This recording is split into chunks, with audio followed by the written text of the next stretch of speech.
we're going to be whispering all stream long today because I want the gravity of the situation to be really striking everybody right in the thorax. Right in the thorax. And then she stroked me right in the thorax. Thoracic Park. Hello, Meanbird. Thoracic Park is the story of an amusement park themed around thoraxes.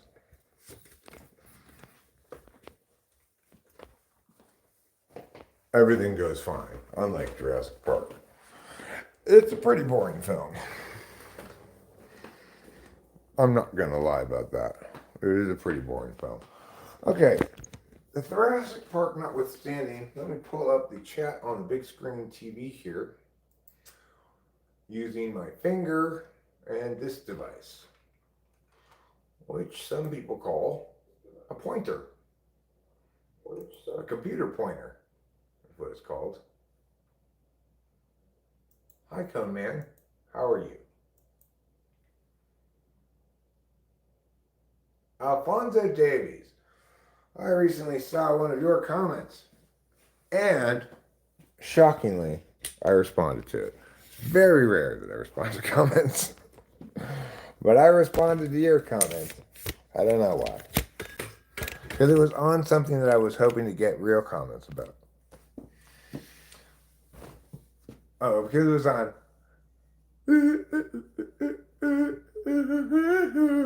That's how the doves cry.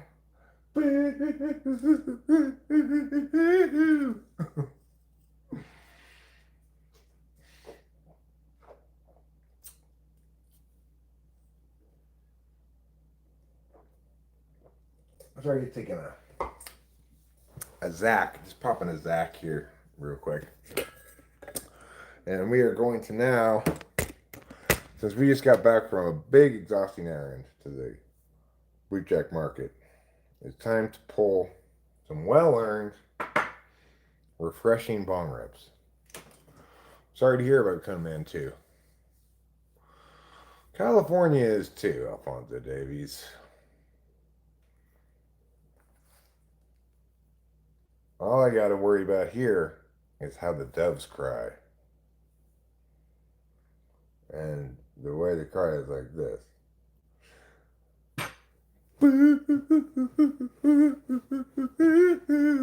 That's how the doves cry. So I just wanted to make sure everybody understood that, how the doves cry.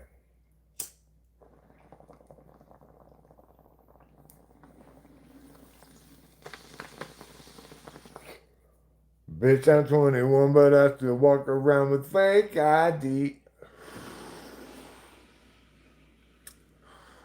Snuggle with the homies, watching Stand By Me.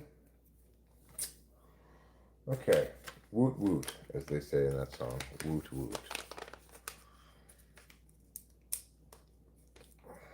You listen to Pink Floyd songs whenever you smoke, huh? Well, that's one of the differences between you and me. I don't listen to Pink Floyd songs when I'm smoking. I also don't listen to Pink Floyd songs when I'm not smoking. Perhaps I've just, I don't know, maybe become comfortably numb to Pink Floyd. Or maybe more accurately, I never liked them in the first place.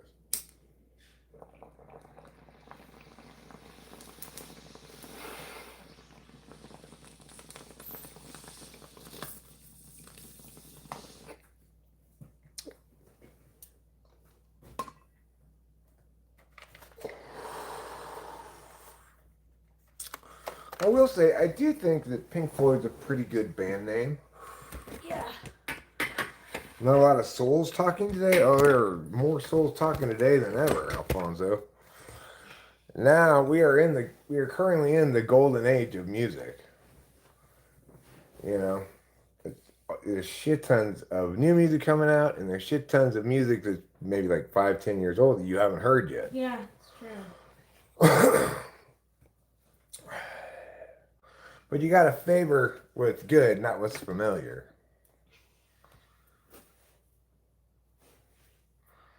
And for some people, what's familiar is an absolute value. Not for me. But for those people who are prioritizing as an absolute value what's familiar, that's not a bad thing. It's just not being correct about music. It's being correct to yourself. You know what you prioritize, and you're getting what you want, and it's satisfying you, and that's appropriate. Any new music that's good? Oh yeah, fuck yeah. I listened to a song that came out 2 days ago that was pretty good. That wasn't really that great, but I found a few fantastic new songs, newish songs, just this morning listening to a random YouTube mix. And certainly that Dayglow song, I don't even know what it's Oh called. yeah, it's so good. I love it so much, and that's within the last year it's been put out, I think. Oh wow. I mean, it's off of his new album. Yeah, but it flew under the radar. Or maybe he just made a video. Yeah, I don't know. Hey, it just got D3. introduced to me. Hi, D3. Formerly D2, I think. Hey, the man with the great machete. Hey, G. Hey, Alfonso Davies.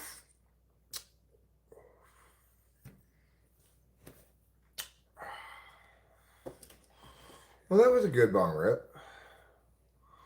And if you're wondering, what are we going to do today in this live stream? What kind of excitement do we have in store? Well, I'm thinking I'm going to go outside at some point and attempt to cut a few transient, or at least not particularly like permanently made, just kind of half-assed steps into the side of the hill so I can walk down to where I need to work, you know? Yeah. So just sliding down the hill like I'm Peggy Fleming. Hey, Ike. Thanks, the man with the great machete. Thank you for that. I was lying in bed. I was trying to go back to sleep after having been awake for a while, and I thought, we're thinking about that, and I just got up and made it. I've got another one in my head can that I think I want to make, which is how to make each type defensive. So like ISFP, INFP, tell them they're being arbitrary.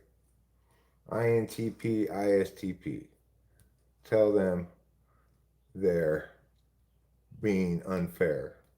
No, I'm sorry. Tell them they're being inauthentic, or tell them they're not. Tell them, you know, they don't care about someone's feelings. Randy says, "Wow, you remind me of my late father. He died of Parkinson's." Like if you get a TE Dom that's FE 8th, tell them they were rude and weren't reading the room, you know? So it's what, like hitting the eighth, Eighth slot? yeah. If you get FE Doms, you tell them they were inefficient or wasting time. I think wasting time would be the best way to make them, especially make them defensive. The thing is, if you're talking about place of least resistance, it's important to note that you don't get defensive about your 7th slot function because it's your place of least resistance, and defensiveness is resistance. I feel like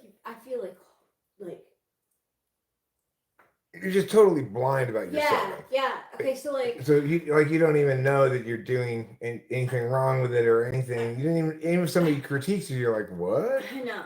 So like for me, YouTube suggested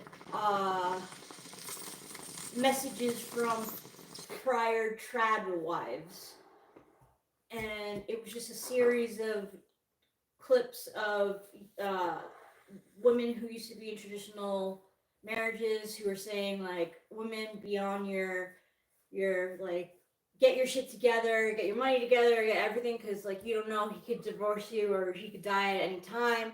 And I'm like, this is great, but like, what the hell do I do with this information? Well, what do I do with it? I'm totally a trad wife. Sure. Jackson Kunz says, I believe he was going to write Susan, but ran out of typing somehow. It's good there's someone out there that still looks like him. I'm glad to know that I look like your father. Hopefully I don't get Parkinson's. D3, Silent Hill. Silent Hill. Jackson Coons, how's everybody doing today? Everybody is doing just fine. Would you like a Prozac? I just took one. Oh, cool. I'm going to speak for everybody. Everybody's doing fine. Even the people who previously thought they weren't doing fine are hereby informed you are doing fine. Fine or better. I'm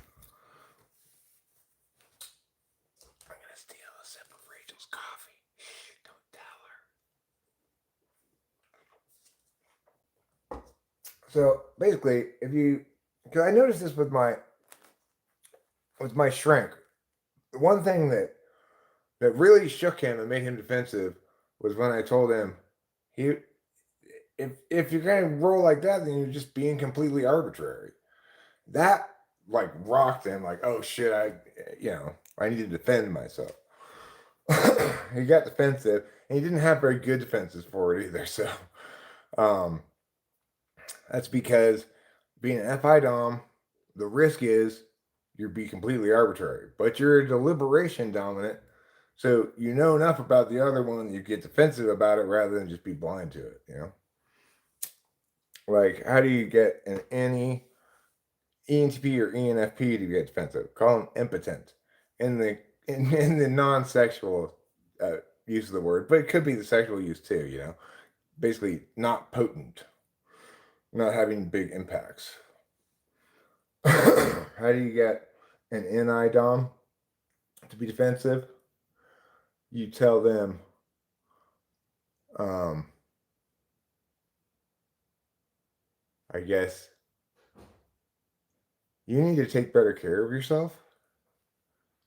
You're not taking good enough care of yourself. I guess that would be that with it. Is that how you get an NI Dom defensive? You need to take better care of yourself. You need to sleep more, you need to eat more, or is it more like what do you mean you don't remember that? How can you not remember that? That detail was important to me. Shit. Hi, Carlos Paiva. Iron and selenium are not cognitive functions, D3.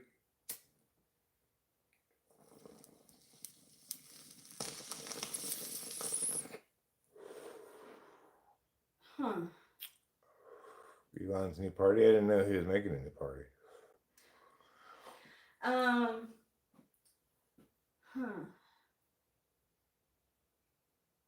Like, you never remember anything, or you don't sleep enough. Yeah, that would. You don't sleep enough. You don't eat enough. That makes you most offensive. Shower enough. I think especially if someone were to say like I don't cook enough and I don't shower enough, that would really make me offended. And defensive, but unable to really defend yourself because you don't take that many showers. Yeah. That's how I'm thinking of doing this video. Is there any function I didn't do yet for how you make them defensive? SI doms. Are you telling them they're being irrelevant? Or they don't get the point. That's missing the point. Yeah. Or, in other words, you don't get what's relevant here. Rachel doesn't cook, but I see that more of an FESE thing. If Rachel didn't eat, that would be an SI thing. Yeah, like my grandma, La Pelosa, like we were incredibly close, but she always cooked. She was Italian, like the stereotypical Italian grandma who would like make us like eat. Yes. Eat more spaghetti. Yes, she always told me mangia, which means eat in Italian. And I'd be like, Grandma, I'm done eating. Like, I can't eat anymore. But like to her, it was really like, eat. Yeah, well. That's Hi, the everyone. that's the stereotypical Italian grandma for you. Yeah. Mangia, mangia. I made the tortellini for you. Yeah.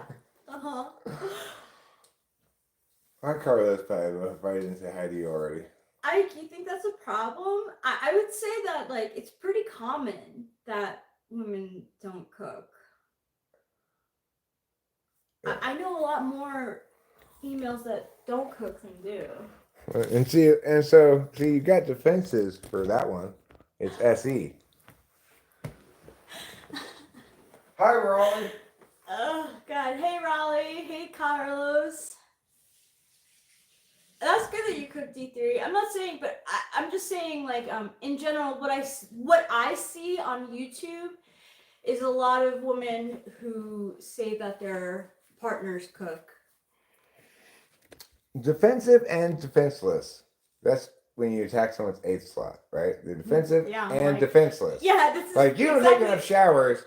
She's defensive about it because, like, I don't want that to be said. Yeah. But also, she's like, but I don't really take that many showers.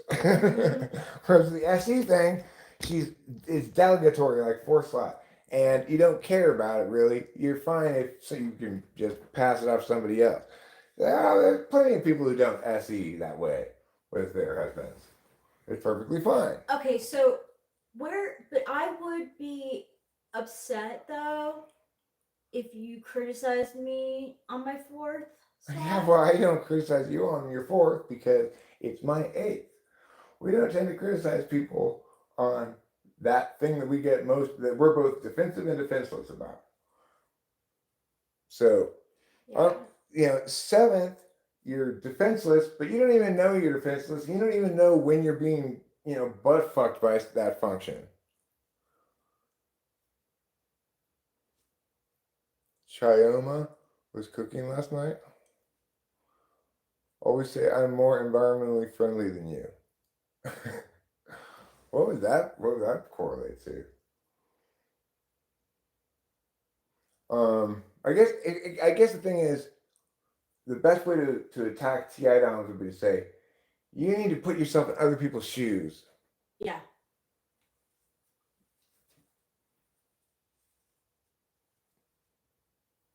I'm calmer than you.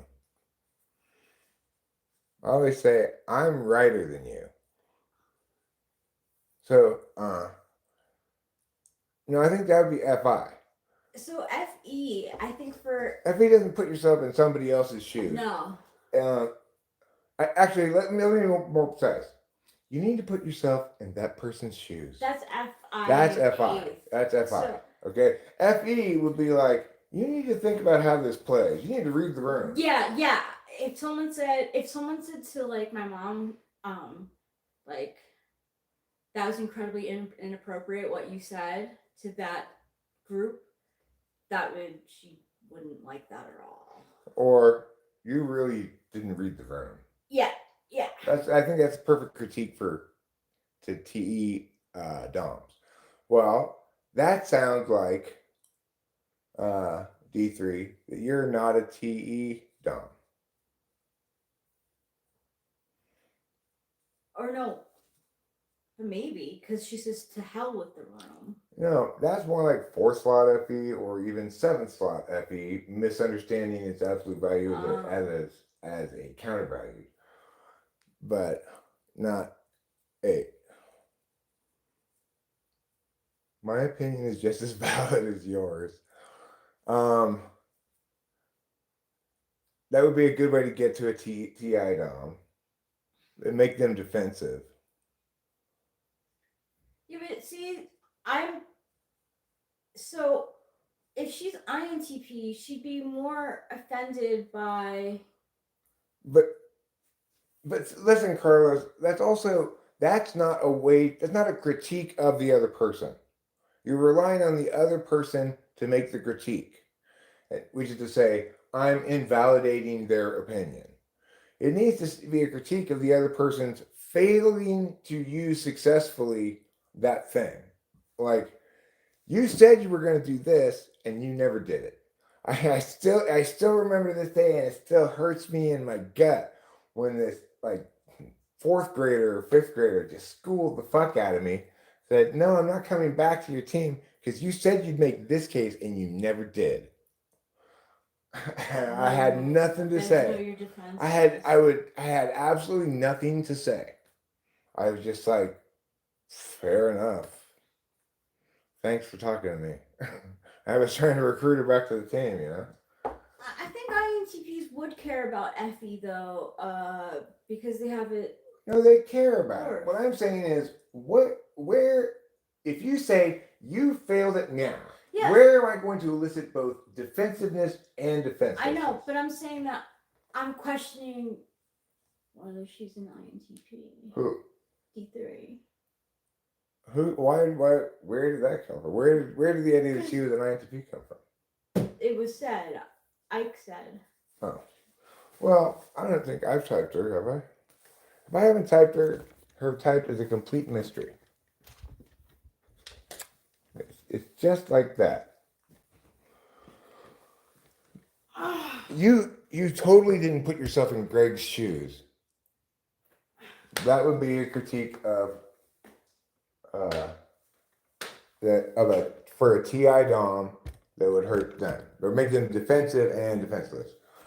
Would be you did not think about how Greg was going to feel, and you didn't put yourself in his shoes, or whoever. Maybe you don't like Greg, in which case maybe it wouldn't work so much. But if you don't like Greg, then maybe Bob. Not a lot of Bobs in sports anymore, apparently. Watch the fascinating YouTube statistical breakdown of the frequency of Bobs in sports. And specifically Bobs, not Roberts, you know. Like Bob Cousy. No, Bob is kind of an antiquated name, I guess.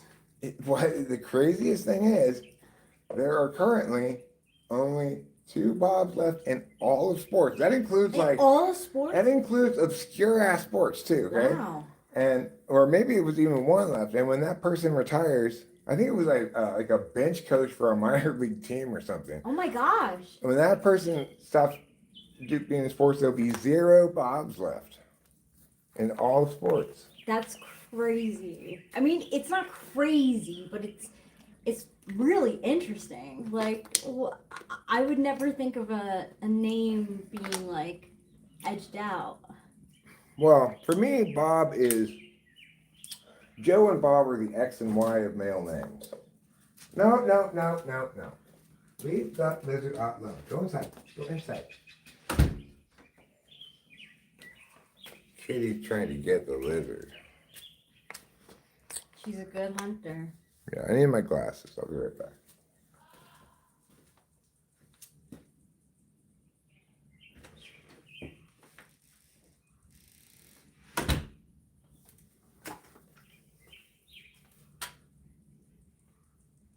Yeah, exactly. The deal for real. Quit bobbing around.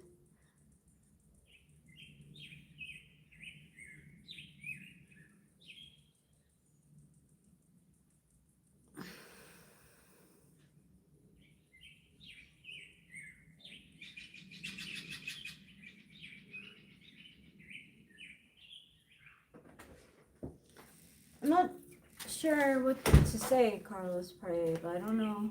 The thing is, obviously, NI summations like this aren't going to be TI correct. So there's going to be plenty of exceptions, etc. What I'm saying is, it's a good way to get a lot of views for a short. Yeah. And it's probably pretty true for most of the time. Apparently teachers are having trouble with students using AI and then coming up with very short answers. They don't like go into detail about anything. And I'm like, fuck, that sounds a lot like me. Like, I think that's a good thing. I thought it was a good thing too. Yeah. They shouldn't go into detail beyond that which is necessary to answer the question. Like, were you at the store on Tuesday? No. Yes. No or yes. Yeah. There's no reason to provide any additional information. Yeah. Although I feel the need to explain things. Right, but both from a NI valuing as a talker perspective and from a debate perspective, you should give them as little to work with as possible, right? Like I always would tell my debaters when they wouldn't give the most concise answer to something, why are you doing their work for them? You're explaining your thought process here. Now they don't have to ask you to get in to figure out what that is. So you've answered 3 questions when they only asked 1. But of course, that's from an adversarial perspective. If you're just having conversations with people, most people don't have conversations where they think about that adversarial perspective because you're not expecting to be debating everything, you know. Mm-hmm. I didn't get my glasses. What did I do? I walked in there and then I just walked back outside. I don't know. I got a lighter I didn't need. I had a lighter in my pocket.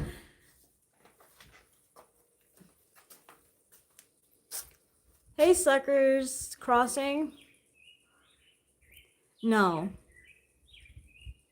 That's my answer to lift up your shirt and I'll donate. I mean, Eric might, but I know for me, I'm not wearing a shirt. I have a dress on. Hoodie Cat says, Eric, today I worked out, cut the lawn at 2 homes, and now I'm getting drunk. I deserve it. I'm pacing myself, so no hangover. Water! Don't forget about water. Water helps with hangovers too, not getting hangovers next day. You did a lot of shit.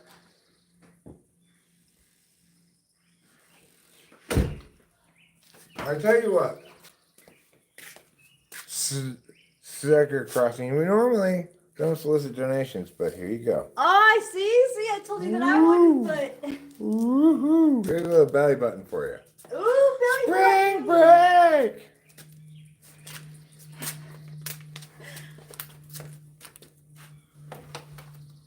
I told Eric yesterday that he's slutty. Yeah.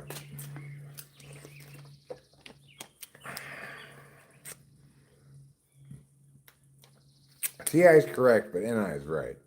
It's a good sentence. I mean, the thing is, TI is not always correct and NI is not always right. Yeah. But TI attentionally is focused on correctness. NI attentionally is focused on rightness. Sure. Like, oh, those two are never going to last. They are not right for each other. I know, but you could be wrong about that. But the point is, NI is attentionally focused on that. On the rightness of things. Yes. Whereas, I mean, that would be NIFE, but the point is, I'm trying to clarify what I mean by the difference between rightness and correctness. Mm-hmm. Whereas, TI would say, well, I guess in a year, we'll find out if you were correct. Yeah.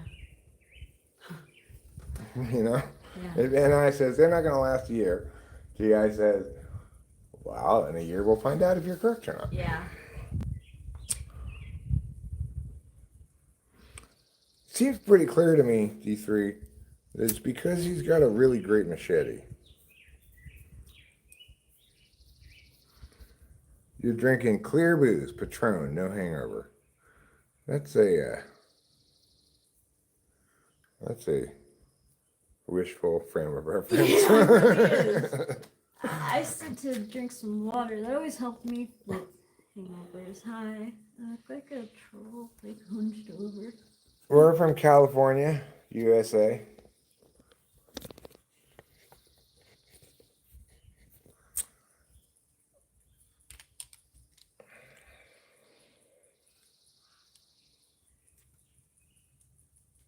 And in fact, you know, that distinction between NI and TI is exactly where Rachel and I had a little bit of a miscommunication one time because she knew it was an accordion. Oh, yeah.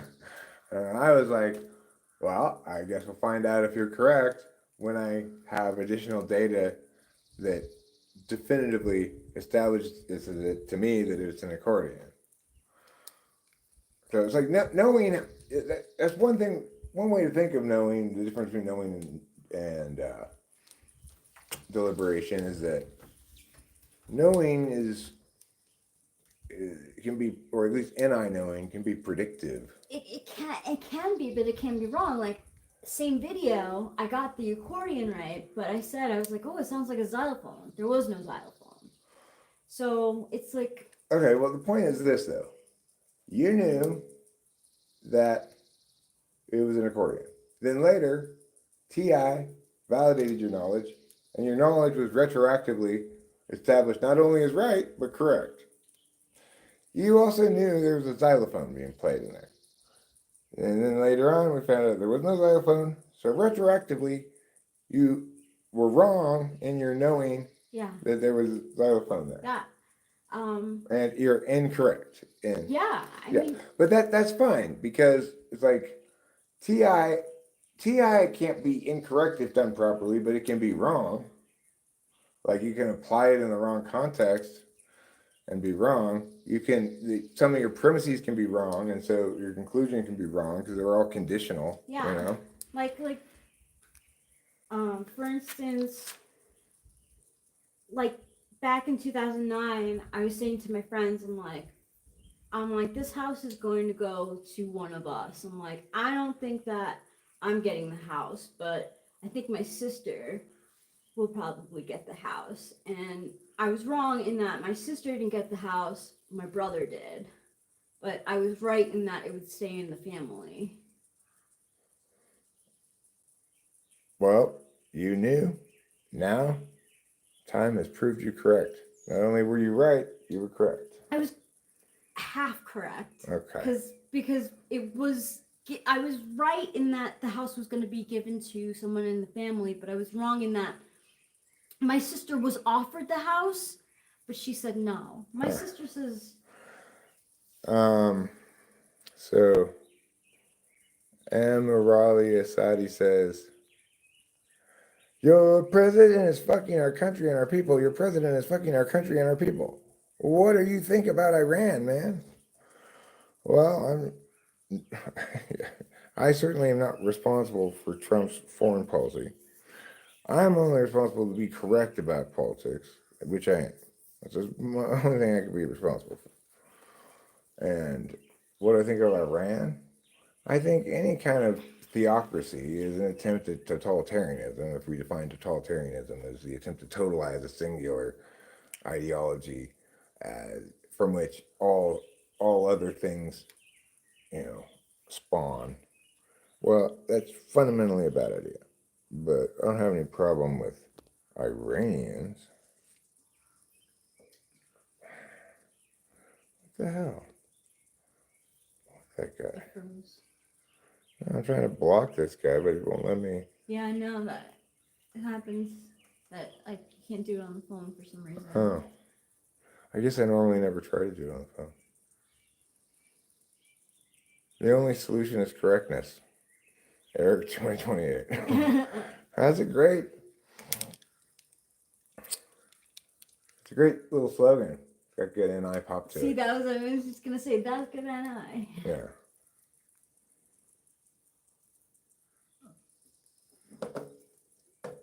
Okay, I took those 2 antacid pills because my stomach is feeling very acidy, as it tends to do when I take Prozac. Maybe just on top of Wellbutrin, but maybe anytime I take Prozac. I don't know if it's known for that or not, but am I Jewish? No, I'm not Jewish. How's it there? It's nice. It's a little warm. I'd say it's, 83 or something right now. Mm-hmm. I got the long sleeves on because I want to get the mosquitoes. I want to give the mosquitoes as little available ground that they can attack as possible. I was imagining I might do a little backyard work here at some point, but not exactly working on the pond. I want to work on a set of steps or some way to better accomplish walking down to the work area and back up the hill than current the current solution, which is no solution at all. It's just me sliding down this loose pile of dug up clay.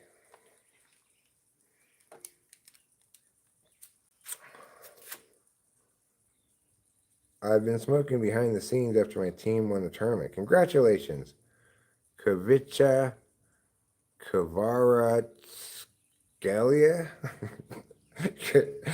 Kavicha Kvaratskhelia. Kavicha Kvaratskhelia. That's an interesting name. Kavicha Kvaratskhelia.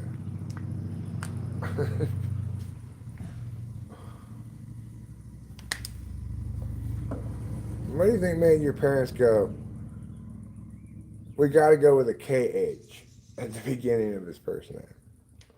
Got to go with a KH. Do I read books? I've been known to read a book or two every once in a while.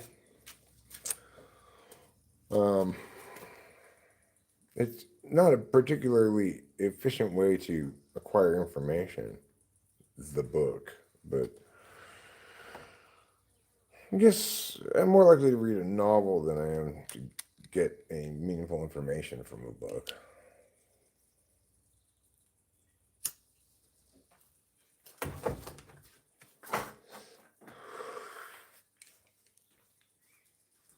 Weird names are normal here in Georgia. Cool. You're back in the USSR. You don't know how lucky you are, boys. Kavicha Kvaratskhelia. Kavicha Kvaratskhelia. That's a fun one. I once had a student named Madison Sky Stefaniak Di Domenicantonio. That's a long name. Madison Sky Stefaniak Di Domenicantonio. That's a long name. I can call you Vara. I like your long name. We also once had a person around here who came around here frequently, in fact, named Kang Krishna Sarma Pagu, which was, I thought, a fantastic name. Ain't no way you think nonfiction books aren't an efficient source of information. Well, I guess what I'm saying is, if you can access the whole text online, and you can access portions of it and make determinations from portions of it about what you are accessing. Like, I might want to know one aspect of the French Indian Wars, and there'd be a book about it, right? So if I have access to the whole book, and that book has that fact that I'm looking for, bits of information, the story of that I need, then great. I can excerpt it from that book. I think about reading things in terms of like a debate coach does. Is if they're what is the point of this exactly, and do they express that point concisely enough that I can excerpt it and have it meaningfully support a case? Accordingly, books are not efficient because only some of them are online, and some of them you have to buy, and various other things. But sometimes it's a necessary evil. There's Google Scholar, so you can read all kinds of scholarly articles just on Google Scholar. What's my plan for Russia, Ukraine? I want to see U.S. troops on the ground in Ukraine defending Ukraine's sovereignty. What, Eric? Yes, that's what I think should happen. U.S. boots on the ground, along with the full might and power of the U.S. government, defending Ukraine's sovereignty in Ukraine, but not at any point crossing the border into Russia.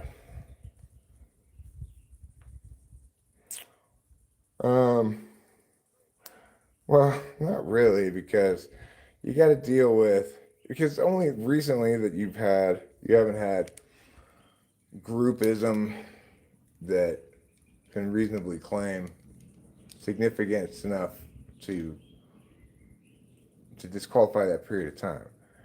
You might refer to President Madden's the period of good feelings, it was called, I believe. But wasn't such great feelings if you were a slave.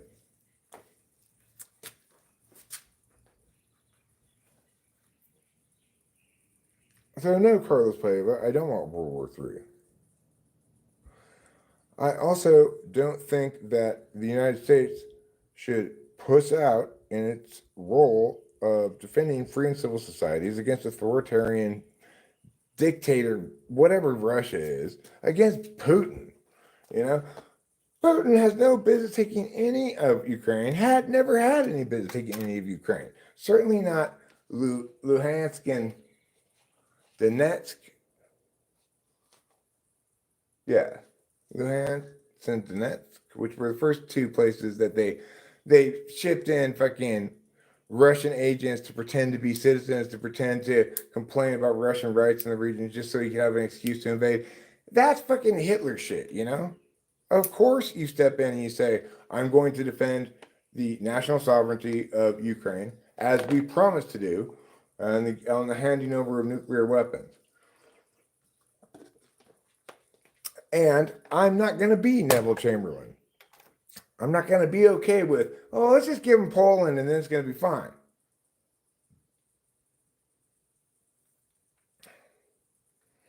Keep in mind, I'm also in 100% in full support of Taiwan. It's a much more challenging endeavor with Taiwan because Taiwan's not being militarily conquered by China. It's being bureaucratically conquered by China.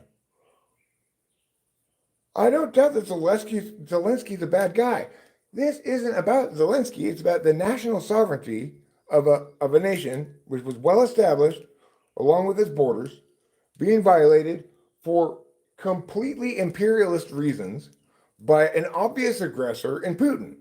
So, do we defend Ukraine's sovereignty? Absolutely. Does that give Putin an excuse for World War III? No. If we attack Russia directly, then maybe. And that would have to be something that we'd arrange with the Ukrainians. Like, okay, we're going to come in here, but that means no more attacks directly on Russia. We're going to push them all out until they're back to the original borders. And if Zelensky's such a bad guy, well, then we'll have some leverage at that point, right? To insist that elections be held regularly, there be a regular transition of power, that it not be subject to crony bullshit, etc. No, Carlos Paiva, I just explained to you exactly what to do.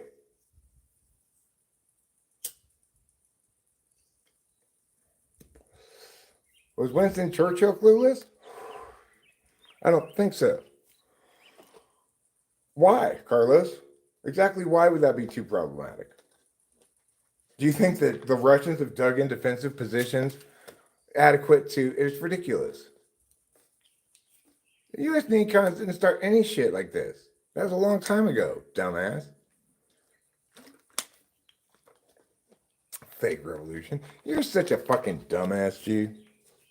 That's fine. We'd attack their position. We'd bring in air power, and we would attack their positions, making sure those planes don't violate Russian airspace. Do you think their defensive positions can withstand contemporary air power? Absolutely not. Conventional air power, right? If the Russians want to send in fighters to have air fights over Ukrainian territory, then so be it. We'll win them. That's why we have the biggest military by far, so that we can prevent. Exactly. Russia is no Iraq. Ukraine is no Iraq, right? That's it. With Ukraine, you've got an absolutely just cause, right? And you also have a totally inept Russian military, where it's considered good form for them to have the soldiers find their own guns. Okay? Totally inept Russian military, and a totally just cause, and a population that actually wants to be liberated, right? You have no makings of a theocracy in the aftermath thereof, and you have a country that's a proven ally against obvious aggressors like China and Russia. So if you don't agree with everything I just said, you are wrong.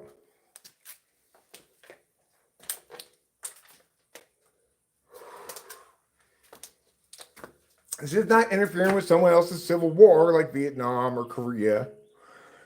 This is an aggressor having willfully violated the sovereign boundary of another country for purely imperialistic gains, and us playing Neville Chamberlain. It did not start as a civil war. If you believe that fucking Russian propaganda, then you have a weak mind, my friend. I already spiked that out. I explained how in Luhansk and in Donetsk, there were no actual civilian uprisings. Those were Russian agents sent in by Putin to manufacture a justification for invasion. And you want to quibble about this shit when it's so fucking obvious and simple. I will not be Neville Chamberlain, and I will not let the world become Hitler's Europe. The end. And if you don't agree with what I'm saying, you are wrong. End of story. You're wrong for one of a number of possible reasons. It could be because you're a coward. It could be because you're just too deliberative. It could be because you're wild-eyed with stupidity like G. It could be any number of things. It could be you've got relatives in Russia. Who knows? I don't care why you're wrong. Just that you are aware, every single person hearing my voice, that if you disagree with anything I say about Ukraine and Russia, then you are wrong. W.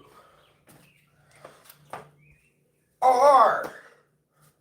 O-N-G. Wrong. So take that. I'm not even looking at the chat right now. I'm so, what's the word? Flumbled.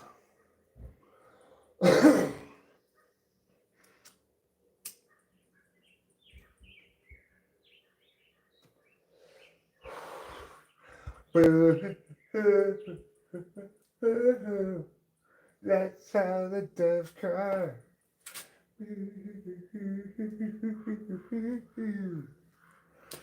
That's how the doves cry.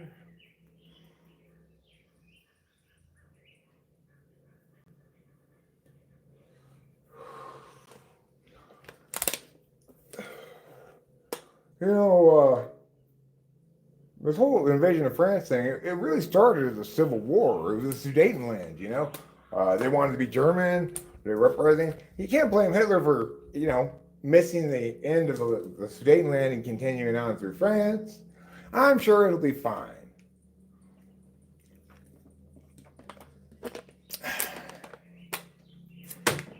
Georgia, Estonia.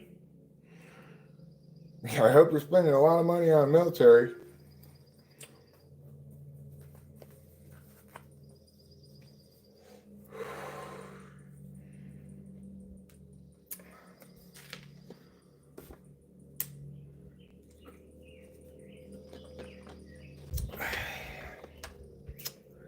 I just can't even look at you. That's how much your wrongness is. All of your wrongnesses disgust me. I just can't even look at you. That's why I have to stand on this side of the phone where I can't see you. Otherwise, you just have to hang your head in shame, and I don't want to see that.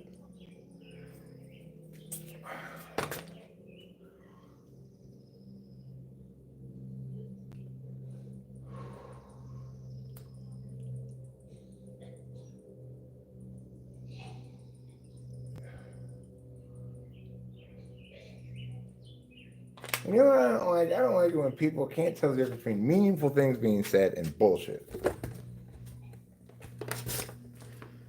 That's what I don't like. In other words, I don't like the world as a whole. I'm just kidding, world. I like you fine.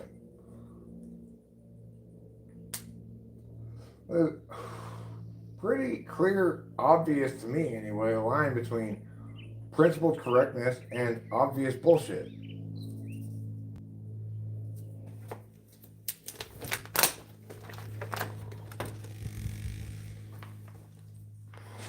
Oh, I'm trying to teach these people about their wrongness. I know. But as usual, they're not probably listening to me. Well, Because I haven't been reading their chat after I lambasted them. But I bet they're disagreeing with me still. It's like, stop doubling down. Just agree with what I say.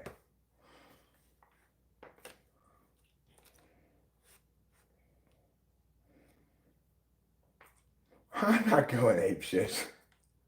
Occasionally, I'm not getting lumped in. No one's getting lumped in, okay?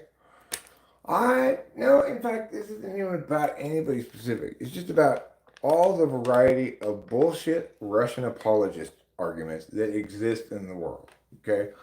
And there's a shit ton of them. And anybody who eats that for lunch is filling themselves full of bullshit. like some of the stuff that G's saying, I'm just like, Oh, Jesus, at this point, probably very drunk and trying to be provocative or something.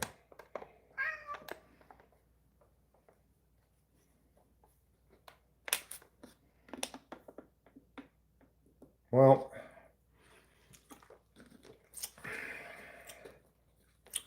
it's very easy to be more pro-Russian than Westerners.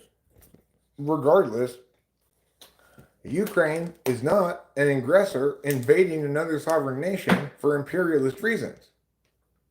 Big difference, right? In other words, the thing that we are responding to has been done by one country to another. So they're not equivalent at all. One of them is the aggressor, the other is the one being aggressed upon.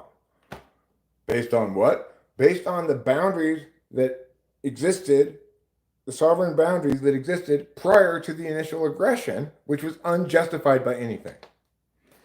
Which was justified in the exact same way Hitler justified shit. He just like start a riot someplace and be like, oh, I'm coming in with all these troops now. Fuck that noise. We're better than that. We should have learned something. Once again, Eric proves correct.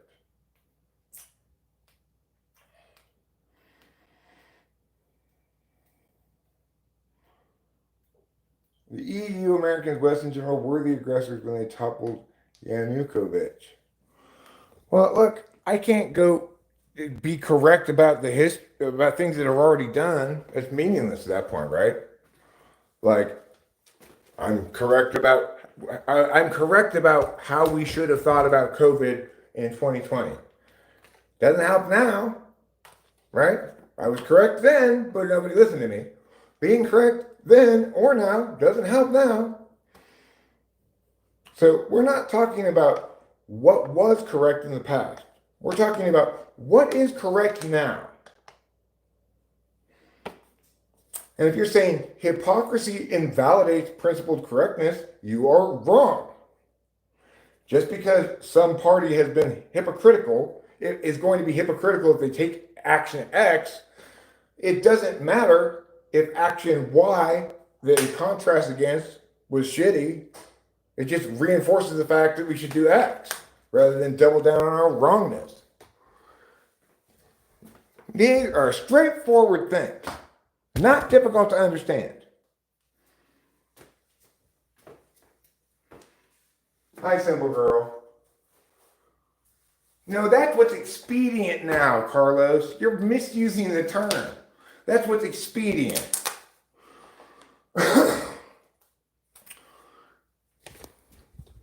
People and they just toss around words like they were rag dolls. Those words are someone's child, you know. Hi, simple girl. Hi, lovely pets.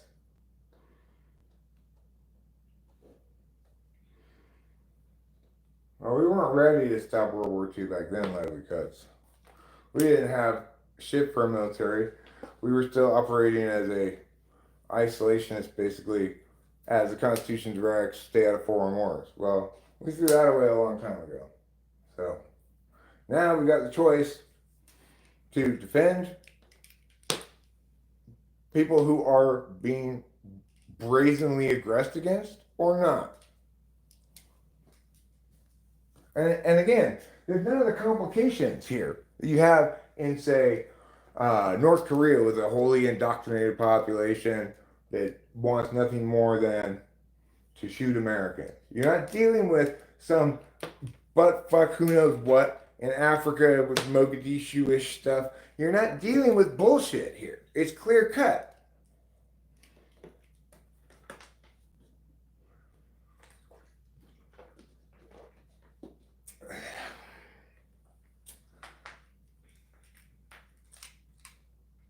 Gee, that's rather a craven way of putting what I want to do.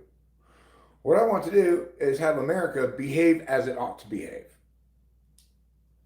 And sometimes that means not cowering in a corner. Like, you know, sometimes it means actually taking action. Sometimes it means if you draw a line in the sand, you actually mean it, right? You've got the military to do it. The only country in the world that has enough military to take this role on. And you've got an absolutely clear-cut case under just war theory and any other framework. You have a clear-cut aggressor violating the sovereign boundaries of another nation for imperialist reasons.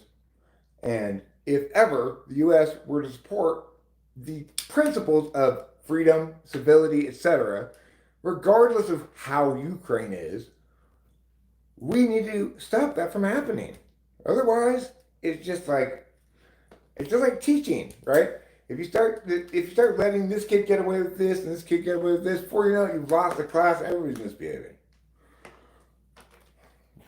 You gotta. Obviously, I mean, Putin needs somebody to put a fucking boot up his ass, right?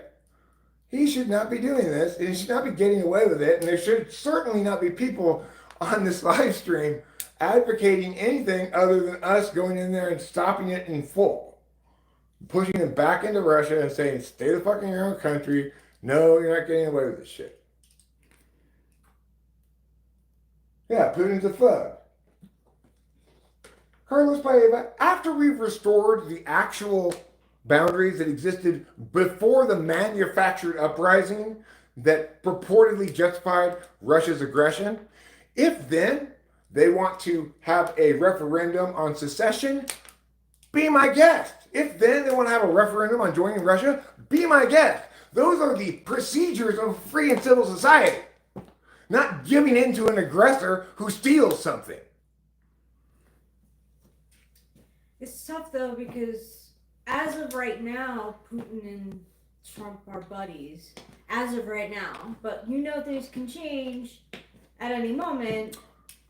Well, listen, Carlos Paiva, sometimes subpopulations don't get what they want by a legitimate means.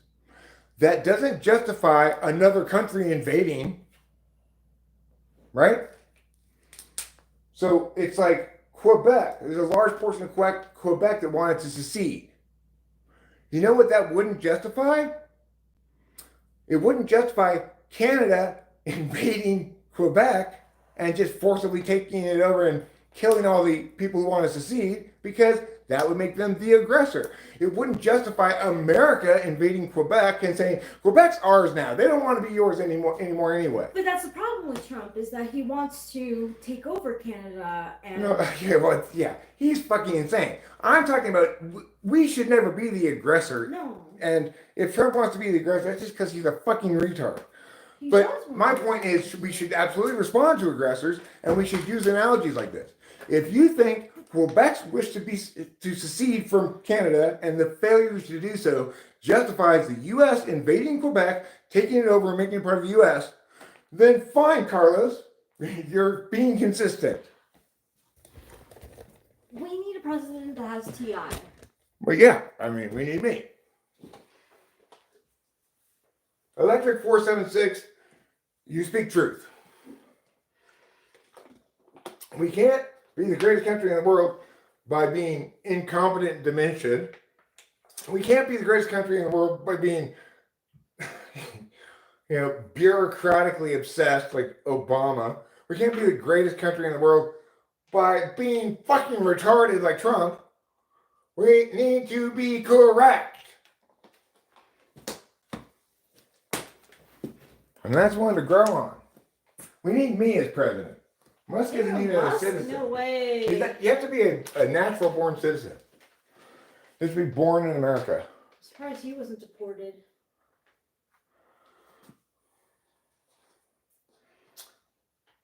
Regarding correctness, SE says, trust the little head. Standing tall with conviction, it's always correct whenever acts. SE might say that. Okay, well then you have a civil war, right? That would be the equivalent of something we don't want to get involved in, right? If Quebec said, no, we're seceding anyway, even though the referendum failed, and started putting together its own military forces and Canada attacked, then we wouldn't want to get embroiled in someone else's civil war. That's for sure. That is absolutely not what's happening with Ukraine. Trump actually is like, he may rule in your mind, but I think you're being ignorant. I think what Electric 476 is saying is he rules instead of Musk. That Musk has only limited influence. Yeah, I mean, they're done. They're Trump, done with each other. Trump is completely subjective and arbitrary. He makes his decisions based on the fact that he feels and intuits that it's the right thing to do, and that's it. So yeah, he's the one making the decision. I was ignorant in that moment, Electric 476, because I didn't realize that you were saying that Trump was president and not Elon Musk. I really thought that you were just talking that Trump rules as in he's cool. Yeah, she thought you meant it colloquially. So fuck you. Yeah. She was wrong. And she was wrong, but not ignorant. Jeez. I guess we got the sauce today, both me and Rachel, huh? I don't want to be told this is settled down. Yeah, you settle down, Electric 476. Everything's fine.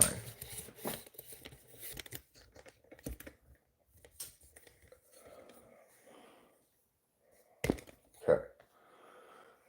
Now, what am I doing? I think it's time to turn on the air conditioning. Yeah, have a beer or something. Grab some bong rips and a Heineken Zero, I suppose. Anyway, Ben, back to the men talking. Fuck you, Electric 476. Who the hell you think you are? Why don't you times that out or remove them? I mean, the mouse is right in there. Inflict whatever punishment you want. Obviously.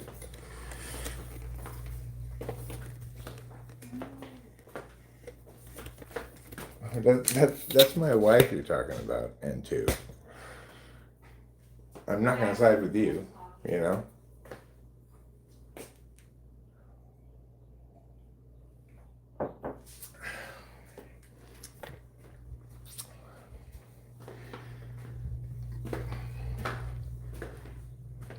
I'd be silly. She's so angry. Calm down, lady. Fuck you. Did you time him out? I timed out, yeah. All right, well. Don't tell it. What I told him is, look, that's my wife you're talking to and about, and obviously I'm not going to side with you. I'm going to side with my wife. I don't know what she timed you out for, but it sounds like maybe you need additional minutes. I didn't start it. I was wrong. I made a mistake. I thought you were talking about something else. I thought I timed you out. There was an initial miscommunication, that's true, where she believed you were making the ignorant statement, Trump rules. But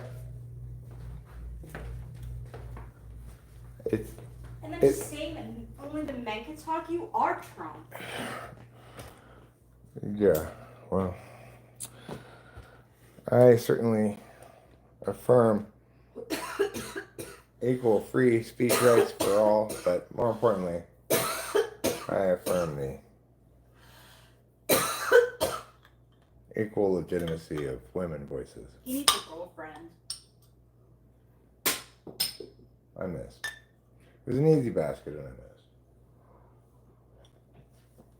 No, it's true. Trump didn't win in Cali.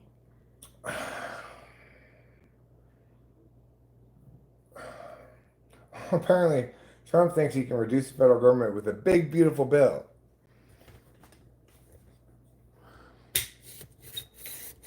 I guess he did love seeing me upset because he kept on telling me to calm down, and like everyone knows, never tell like an upset woman to calm down.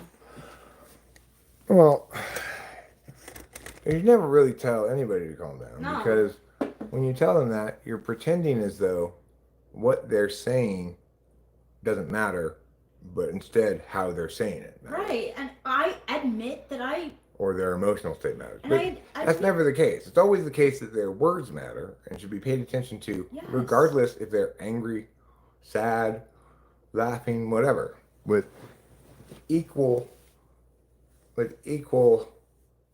evaluation, no matter how they're talked about, how they're expressed, right? It's not relevant to anything. That's why it annoys people. No, Electric 476, and I just explained to you, right? The reason it annoys people is because her feelings aren't relevant here. We're not talking about let's support her feelings. We're talking about the fact that she was initially wrong in misreading her thing, and thereafter correct. I think I actually apologized. Regardless, it doesn't matter. The point is, you're saying that only her feelings matter, and what I'm saying is the exact opposite, right? That you want to make it about her feelings, but it's not and never was.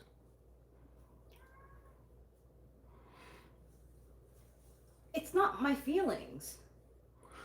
Okay, again, Electric 476. So let's express this again. You're trying to make it about her feelings, but that's not what it's about because we're saying words that have meanings. Yeah, well, if he persists in his pig-headedness, like, don't just repeat the same thing after I've corrected you. I've moved the argument along. It needs to be responsive to what I've said. Okay, he's obviously just someone who provokes. He's not just that, but that's his incarnation today, I guess. I mean, I was wrong. I took it wrong. I read. It's fine. No, he's not just a troll. I've had engagement with him before that was normal engagement. Things just spiraled a little out of hand here, you know. It's had a little bit of a dust up.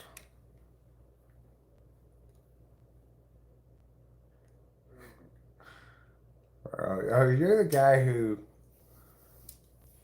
goes to who you go to a different casino than me, right? Or do you go to Chansey as well? Are you from Fresno? He's a guy from Fresno who goes to Chansey. So he's not just a troll. I've talked with him about this before. But obviously he's a bit of a chauvinist and he uses rhetorical tactics that I absolutely despise. And you should never try to say it's about somebody else's feelings. Because whatever it is being discussed, it's not about anybody's feelings. There's not name calling. What? I didn't call you a name. A chauvinist. Yeah, I did. I Oh called him yeah, a yeah, you chauvinist. did. Well, I mean, I think that was an appropriate name. You expressed chauvinist perspectives. So, that's appropriate. I thought it was the most mild form of misogyny I could come up with, actually. I was being as generous as possible in calling you a chauvinist. Hey, tight blue collar guy. Right now, we're talking to Electric 476, who both doesn't think women need to talk and doesn't like being called a chauvinist. And also thinks that that for some reason my feelings are involved with this argument. Right. Which they're not. In Holland, there are several political parties that have to cooperate in a coalition. I don't believe in multi-party systems because they're completely ineffective and there's too much compromise. We don't want a whole shit ton of compromise. Well, you advised her not to. You wanted the men to start talking. That's saying that women shouldn't be talking.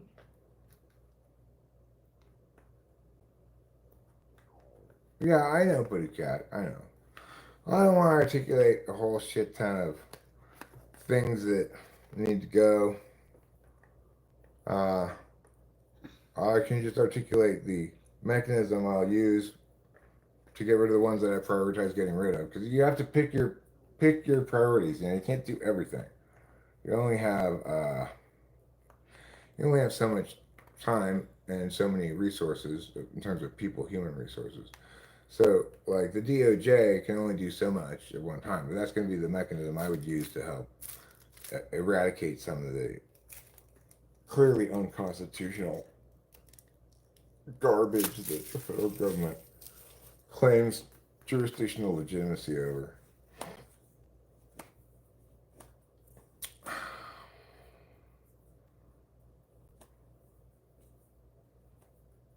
Do you feel there could be a civil war in the U.S.? No. Do I have one in my ear? I have one in both ears. You're going timed out. That doesn't matter. It's irrelevant. I'm not calm right now. Now, how do we take things differently? How do we take things differently now that I'm not calm? We don't. We take them exactly the same way. I do feel like it's very divisive right now when it comes to politics, and that there's a lot of forgetting that everyone's human. I just think that one side is against the other side, and that side is against that side also, and they refuse to interact with each other based on who they voted for. I think that's silly. I feel like we should be more accepting. Yeah, I will stop smoking when you stop farting.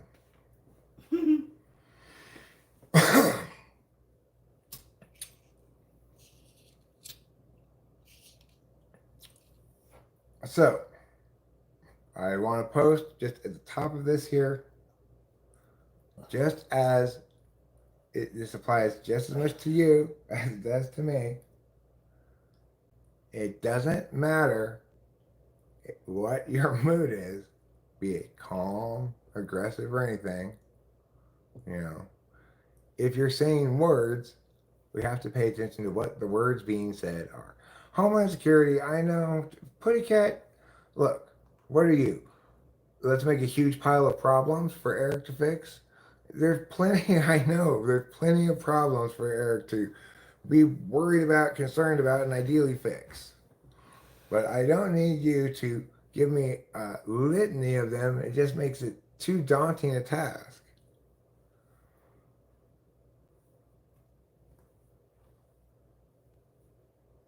You okay? You're frustrated? Yeah. Oh, I'm just like... I don't blame you. No, this has happened to me before too. I got really upset one time at somebody else's. You want your wife to take responsibility by dismissing your own? What? What? What are you even talking, what are you talking about? I have no idea what you're talking about. I mean, I did take responsibility. I was wrong. I took what he said in the wrong way. oh no, he's talking about smoking. Oh, smoking? What? Wait, what? Wait, you want your wife to take responsibility by dismissing my own? I don't want my wife to be responsible for me smoking. My wife does not get to say whether I smoke or not. That's right. That's my thing. I decide that, obviously. Also, I don't get to tell Rachel whether she smokes or not. Because I'm not her. I'm not she. I'm not she. Sounds weird, but technically correct. I know D3, but like... You're correct, Paul Matthews. I am a 9. It's when my TI was not being heard.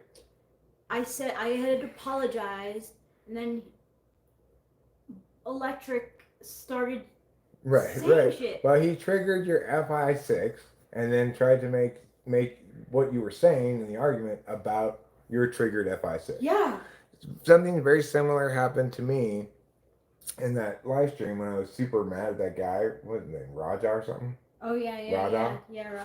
Um, he successfully got me super mad, and I was like, I was just like I was enraged. It occupied headspace for me for days afterwards too, and he did the same exact thing. It's like concern trolling. I'm worried about you. That's what he did with me. With you, he just did. Oh, so it's all about her emotions, not about. And telling me to calm down. And telling her to calm down and stuff, right? But in both cases, it was an example of somebody saying, "This is all about you and your emotions and your subjectivities. We are the two most objective types. When you tell us that we're being all about our subjectivities, we're gonna get mad." No. Gee, you have it. No. Gee, that's not possible. Only sometimes, D3. It could also induce intransigence. No, Philip Yulu. Of course not. I do rarely get ruffled, but I did in that one instance. But that's because, well, I mean, it was not my usual format of dealing with things. It was like a panel, and I tried to correct the guy about something, and he completely derailed what I was saying and it made it all about me and my emotions. So I tried to learn from it, you know. I try to be what Simple Girl says. I'd like to get rid of that rarely and replace it with never. That doesn't mean I don't get animated, but ruffled is what I got with that. You know, he won that exchange. And that bothered me a great deal because he won it by cheating, right? He won it not by being correct. I was correct. He won it by making me too emotional so that he could claim that he was concerned about me. Patrick Mann, did you hear about Elon telling the people who he has babies with that he'll buy a house for all of them to live together? Well, look, if Trump now hates Elon, Yeah. Elon can't be all bad. Elon hates Trump too. Yeah, he did. He said that he proposed that all the baby mamas live together, and he would pay for the house and everything. My God. Elon's pissed because Trump wants to cut the EV handouts. I'm going to use this term for the second time today after not using it for God knows how long. That's awfully craven. Awfully craven. Elon is a pig, yes. So is Trump. Who wants to have that many kids and why? Because he thinks he's the shit. So it's like, I'm my spreading lineage. my wonderful seed. And he would criticize me for not having kids. He thinks that people who don't have kids are pretty much worthless. So he doesn't think he should have a lot of kids because he's so special. He thinks everybody should have a lot of kids? Yeah, he thinks that people should have kids. Why would anybody, what's the justification for that? I don't know.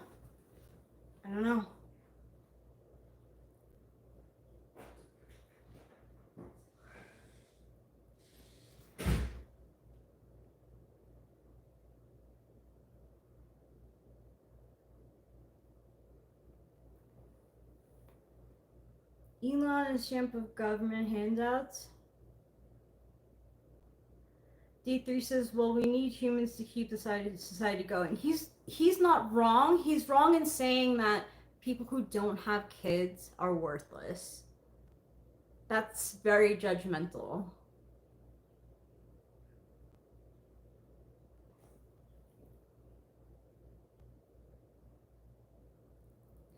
Patrick Mann, yes, I am worried about AI taking over many jobs, or even worse. So I saw a YouTube yesterday talking about how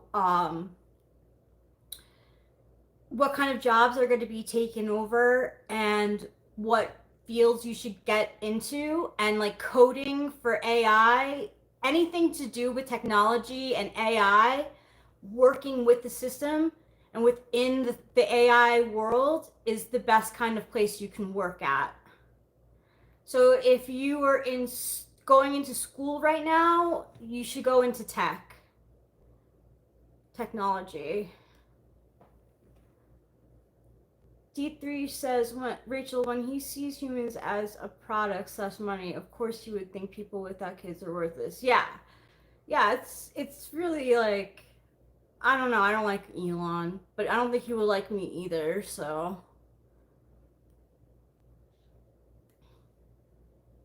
Well, I think blue collar jobs are good too, to get into. A lot of Gen Z, they said males are getting into blue collar jobs. But if you really do want to have a different kind of job, if you were a data analyst, for instance, a good pivot for you is data engineering. So you would work within the realm of AI technology. Blue collar guys are the belle of the balls now. Of the ball. Of the balls. Hey, blue collar guy. Has it been long?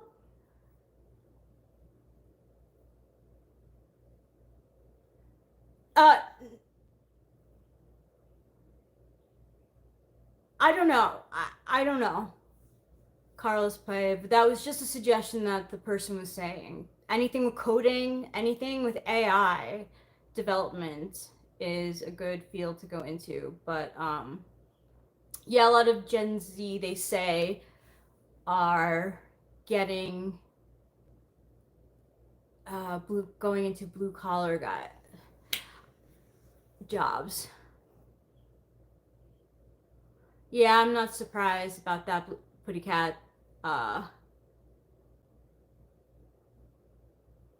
No, I'm married, James. You can go somewhere else if you're looking for that. Yeah, exactly, the man with the great machete. So the woman who was suggesting different jobs was saying, work within the field of AI. Goodbye. You can't do it with that. Oh, yeah. I'll do it with this. Piao. Time out or hide? Time out. Okay.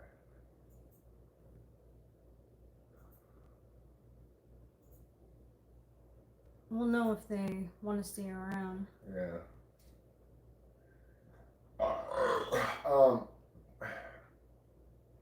So I am not.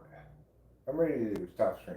I don't know if you want to continue or not. Yeah, I'd like to continue. Okay, could you take it to a different room? Sure. Thanks. No problem. Do you guys still want to chat? It probably won't be about. See, like, I'd like to talk about Diddy, but I'm afraid of you guys being pro Diddy, and I don't really feel like. The people we know, is just to clarify, she's not afraid of a simple girl. No. I'm talking about like other people who aren't regular. Yeah, trolls. Yeah. Coming in and being like pro Diddy. You can always meow them, But I can't. The thing is there any? Let's make simple girl. Who's not on there? Who's on there? Carlos Pave is a mod, but who's on their laptop or something versus their phone? And if it like simple girl, are you on your laptop or your phone? If you're on your laptop, I'll make you a moderator, and then you can just ask simple girl to do it. Yeah. Okay.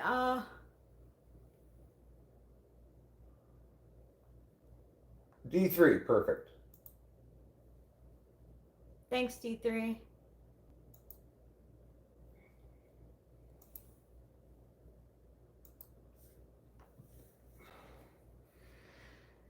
Okay, now can you take it into there? Yeah.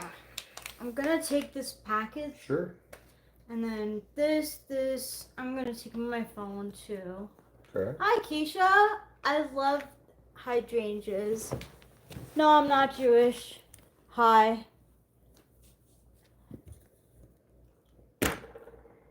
Well, look. Yeah, it's spring that keeps her looking so young. It is spring. I don't hate anyone.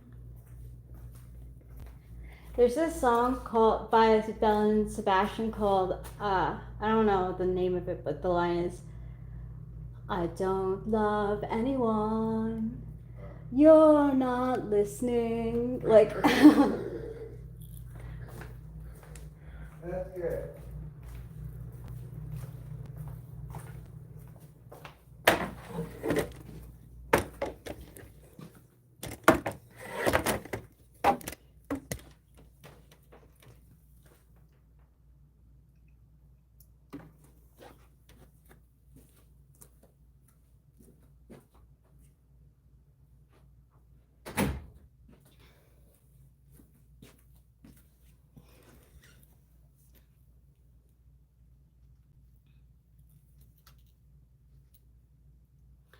my lineage is half Italian,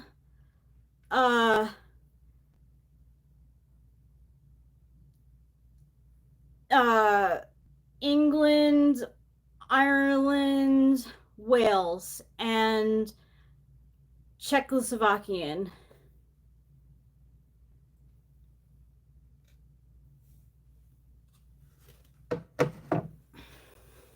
I don't love anyone. I am La Pelosa, not anymore. I was a La Pelosa. When I went to sign my, to change your last name, the documents for when you get married, I left my middle name Christine. I didn't know that like most people put their maiden name as their middle name. So I'm Rachel Christine Strauss now, not Rachel La Pelosa Strauss. I should have kept my maiden name, but I didn't think that people did that.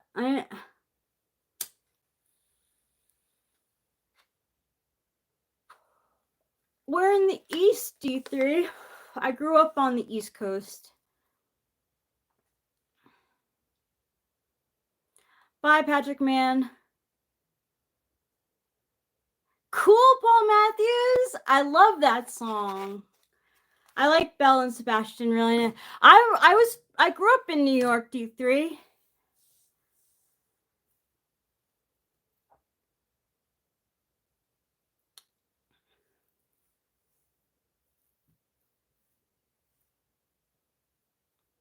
Maybe that's where my fight comes from.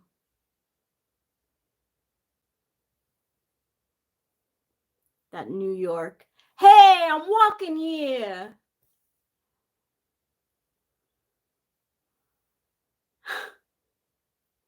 Yes, I like Boston a lot.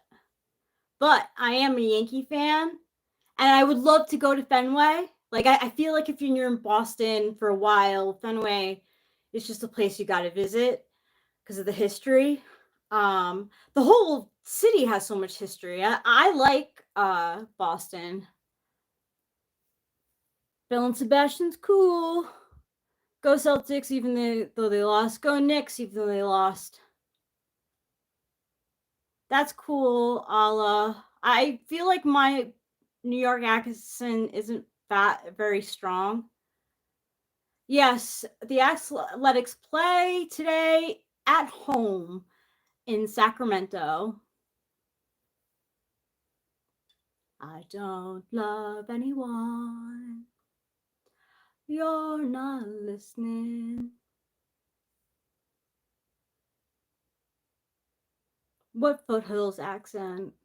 Like, as in, like, the California foothills accent? I've always had that accent then.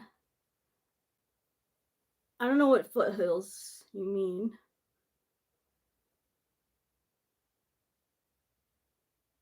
I always thought that I had more of a Western accent too, and my mom used to make fun of me.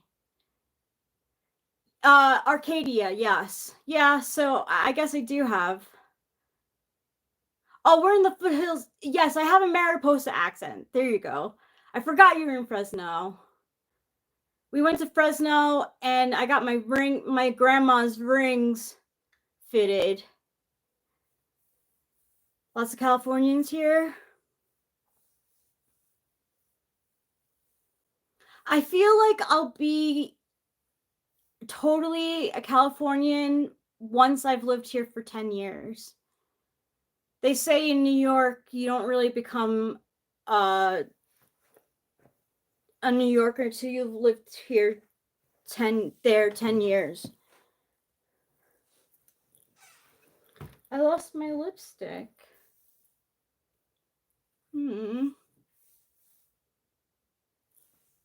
I have plenty other colors to wear.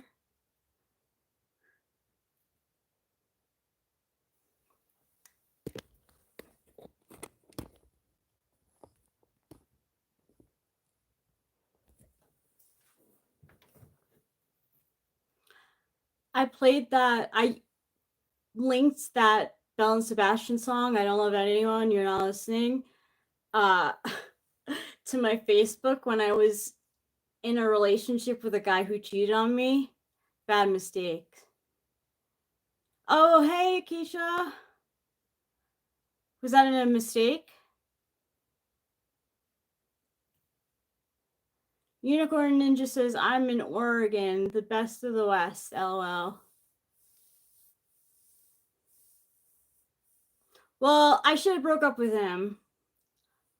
He was a family friend, and like, I got advice to give him a second chance, and so I did, but I wasn't fully in it. I didn't trust him anymore, and I didn't love him anymore. So, yeah, I posted, I don't love anyone, you're not listening. 'Twasn't a mistake, okay. I didn't see what they wrote. I don't know if he was a she.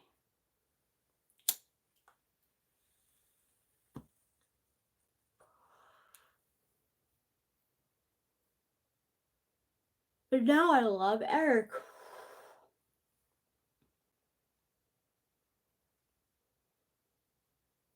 Well, I cheated on him because he cheated on me.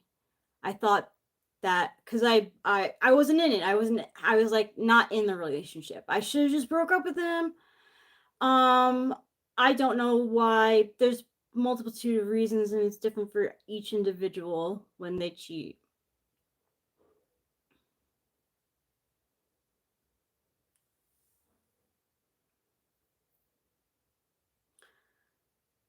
What was your favorite song in the 12th grade? I'll have to look up what songs were popular in 2003.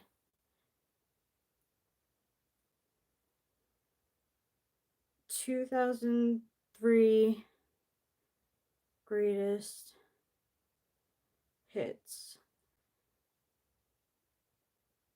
Oh, I was definitely listening to Crazy in Love. I was definitely listening to 50 Cent.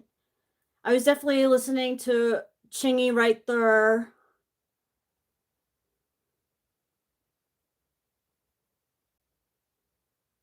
Seven Nation Army, I was definitely listening to.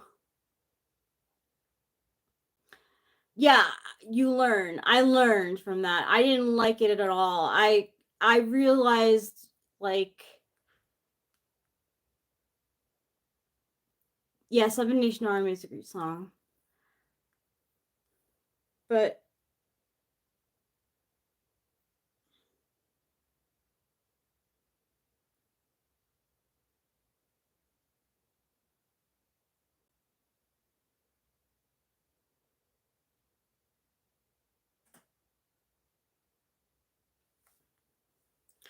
Right There is probably my favorite 12th grade song.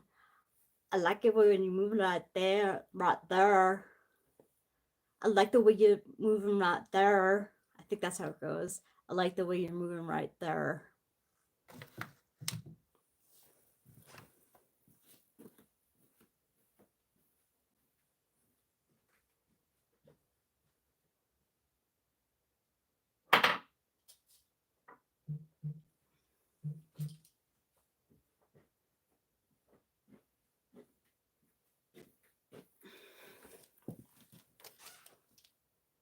Right there. Exactly. And he says it like that. Right there. That was my favorite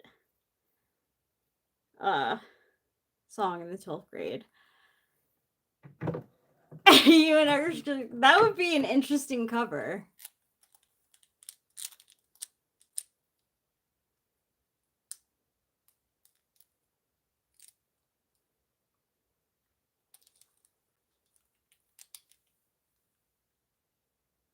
I'll be cheating, Ike. It was a mistake, and I felt miserable about it. I really felt a lot of guilt and a lot of grief over it. I was also angry because he cheated on me, but I was like, no, like wrong. I just felt wrong. It was wrong.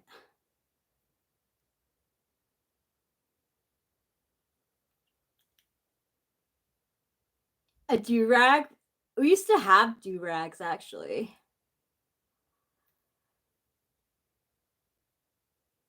But I don't know what happened to them when we moved. We probably left it in the house.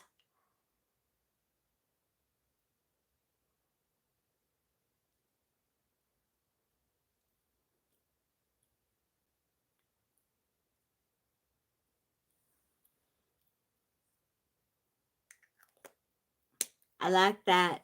I like that.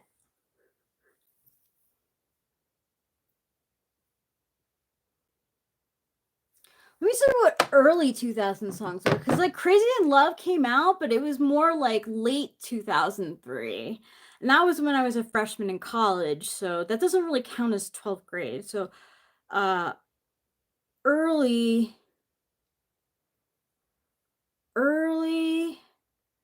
2000 hits. Oh, no. 2003 hits.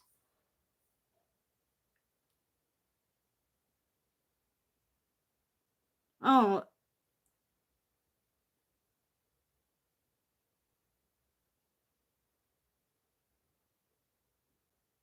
Okay, so Shake a Tail Feather, I liked that. But I liked I'm With You. I think that was Avril Lavigne. And Right There was early 2003, so I think probably early 2003 my favorite song was Right There. I'll stick with that.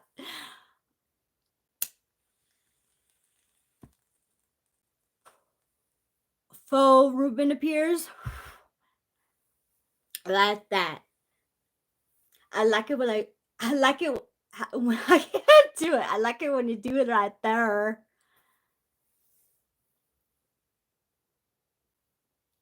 Well, then there's an age difference between us, Electrics 476.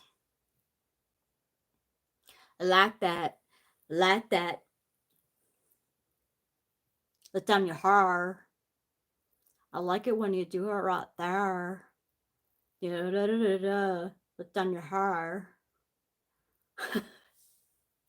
I never thought that right there would be a favorite of mine, but yeah. Makes me scared. Exactly. Exactly. You know what I'm talking about. You know that song. We have that song on Chappy Tracks. Eric likes it too, so maybe we could cover it. Start the song off by saying, like, if we play it in front of people as a cover, be like, this song was my favorite song in the 12th grade back in 2003.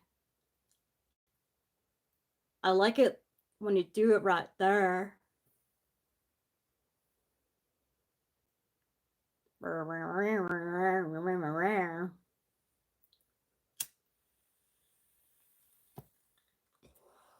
So how can the prosecutors get Diddy for racketeering?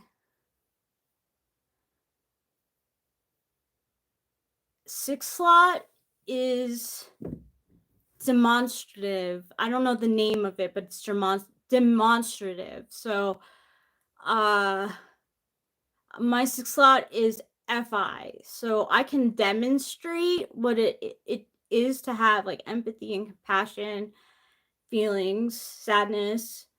But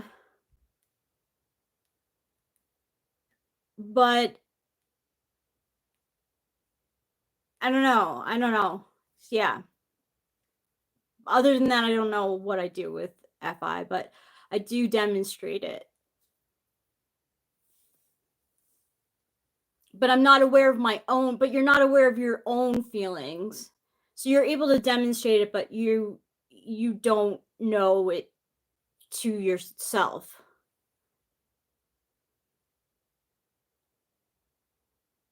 Well, like I do demonstrate it. But I don't find my own. I don't feel like people need to empathize with me. I don't value my own feelings. I can just, yeah, fifth is ignoring. I don't know what Six Slot in socionics is, but in typology, it's the demonstrative. So, like, Eric doesn't like TE, but he's able to get TE things done. Yeah, demonstrative. Yeah, seventh is polar, place of least resistance. Fifth is ignoring. Eighth is, I don't know what eighth is. He's done with the chat. I have to say, sorry. You're stuck with me. I don't know, Electric 476. You would have to get typed by Eric. Yeah, it's not natural. He can point out when I'm being TE polar, and he can do, like, with the pond, like he's able to, I don't see it, like, I'm TE polar, so I can't even tell you where it is in him, but I do know that he's able to do it and to show me examples of it, but he doesn't feel like TEing stuff for himself. Thanks, Ryan Goff. Thanks, G.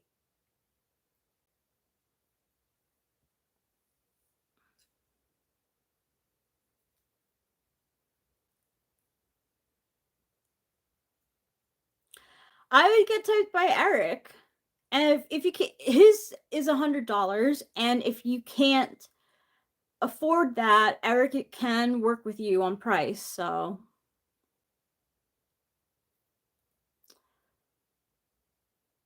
no, it's not $200, it's 100. But like I said, if you can't afford 100, he can work with you.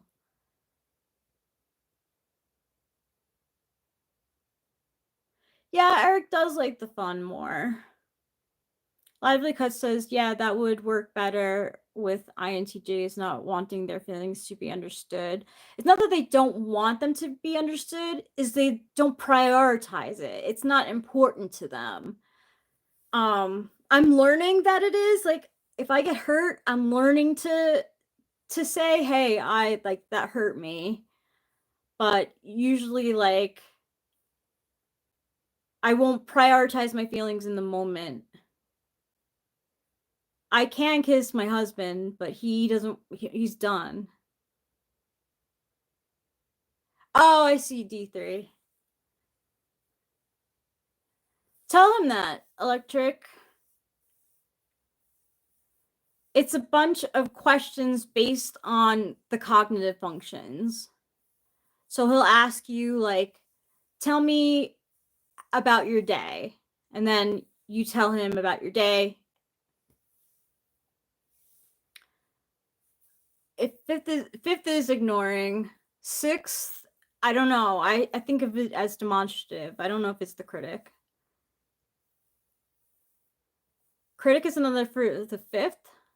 Socionics is, yeah, it's demonstrative. It is. That's exactly it, Ike. INTJs manage their feelings internally and don't expect others to deal with it. And that's the same with INFJs. That's exactly what I do. I manage my feelings by myself and I don't expect others to deal with it. Hi, Skibbity. A function is also known as inferior function, often referred to as a demon or role function. Yeah. It is difficult to do stuff with your each slot. You're also, it's like, it's a point where you can get like upset over. Like if someone was like, wow, like you need to cook. You need to learn how to cook and do that every day. Or you need to have some sort of routine in your life. I'd be like, my routine is just going with the flow. Like, I don't have a routine. I wake up in the morning and things happen. Unless Eric has a plan. So, yeah.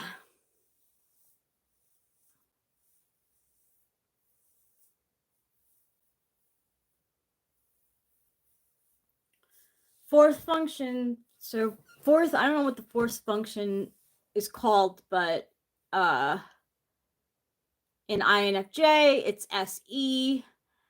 And my SE is mostly right. INFJs and socionics are INF little p.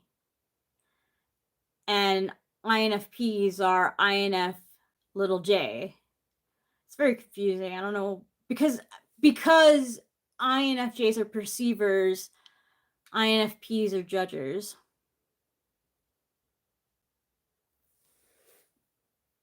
That's true, Fly Guy.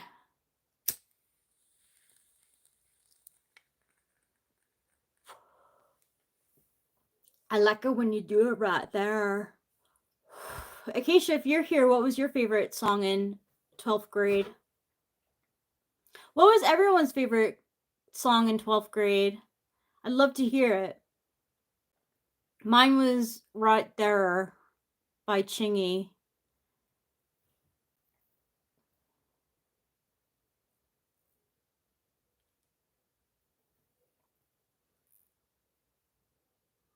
She says PH, that's so FG, could be just quick Googled from memory.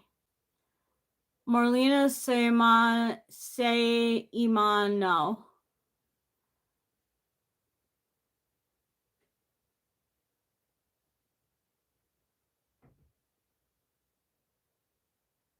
What, Fly Guy? Probably Your Mother's Got a Penis by the Goldie Looking Chain. That's your favorite 12th grade song?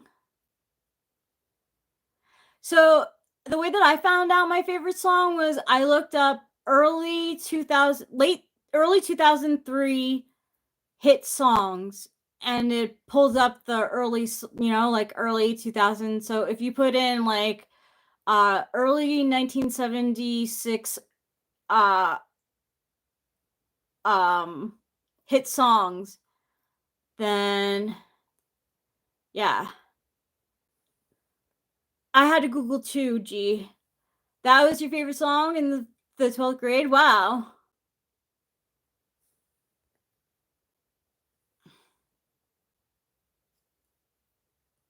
What did the Russians make a test of? Socionics? You could still be wrong with socionics. Self-reporting is not an easy thing to do. Jim Bim, you should really free your mom. She used to hang out with Diddy. Now she's worried for her life because Diddy's after her.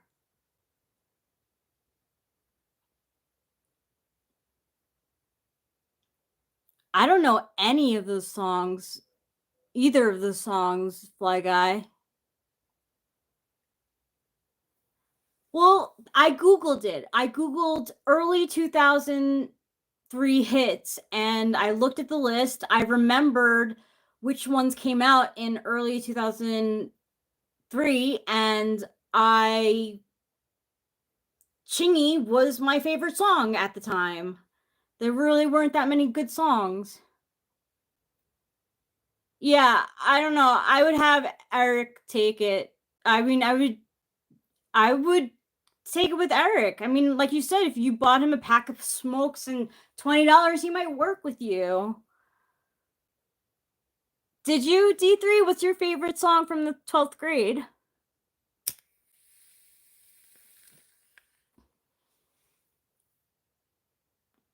Drop it like it's hot. Yeah, I like.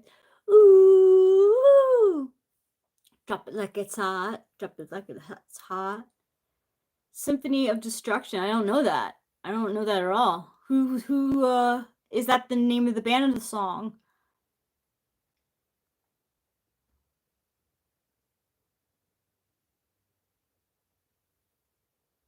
Just like the Pied Piper.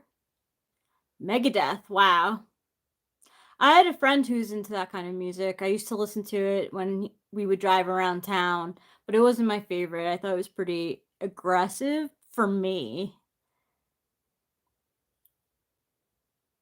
Dance Like a Marionette. I don't know. I don't know that. I don't know those songs.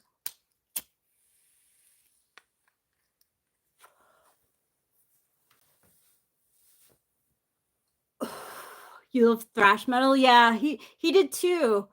So I'm like familiar with some of the songs of those bands, but I don't have them on like my playlist or anything. I think he used to like to get out like his aggression with that music.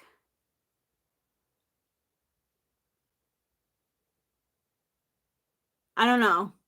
Actually, I can't say. I can't speak for him. He never expressed why he liked that kind of music, but he always did.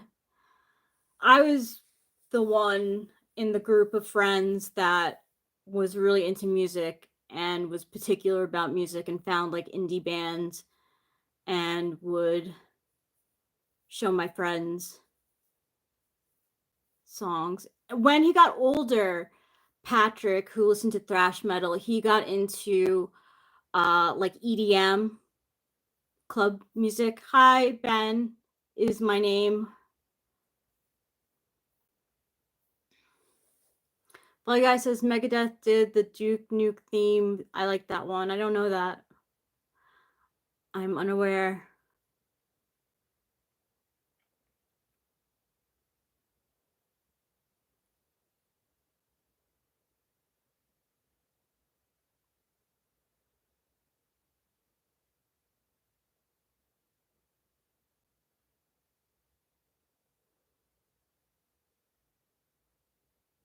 Oh my gosh, DMX was huge back then, but I think that was like his like big song that was on the radio was earlier than 2003.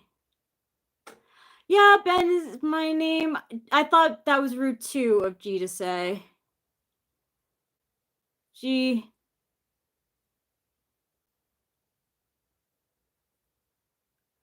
The man with the great machete says, at Winston's mom, yes, you are correct.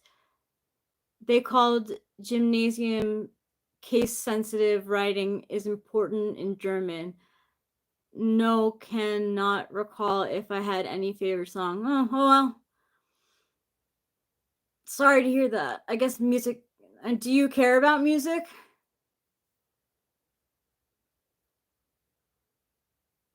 Rock the Casbah was a Clash song that a lot of Clash fans don't like because it was like they kind of sold out, but Rock the Casbah was really popular. Clash songs.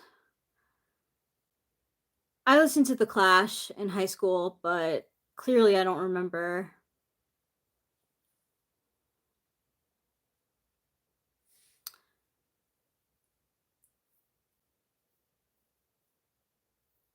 Cherie don't like it. Rock the Casbah, rock the Casbah. Cherie don't mind it. I'm gonna look up Clash songs. The Clash greatest hits. You can tell I'm a millennial because the number one song is Rock the Casbah, and then London Calling. Yeah, that's a good one.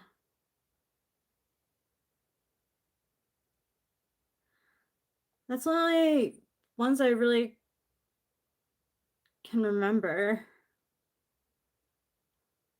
Hi, Raul Sasson.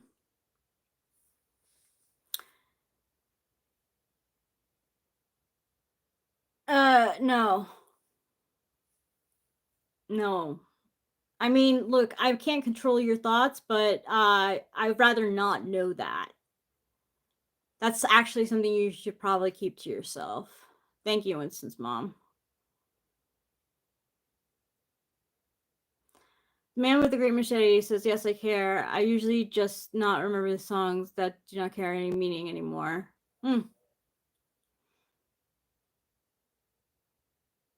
I mean, my 12th grade favorite song, doesn't have any meaning, but I can, like, remember where I was in time as a 12th grader. In 12th grade, I got a terrible haircut.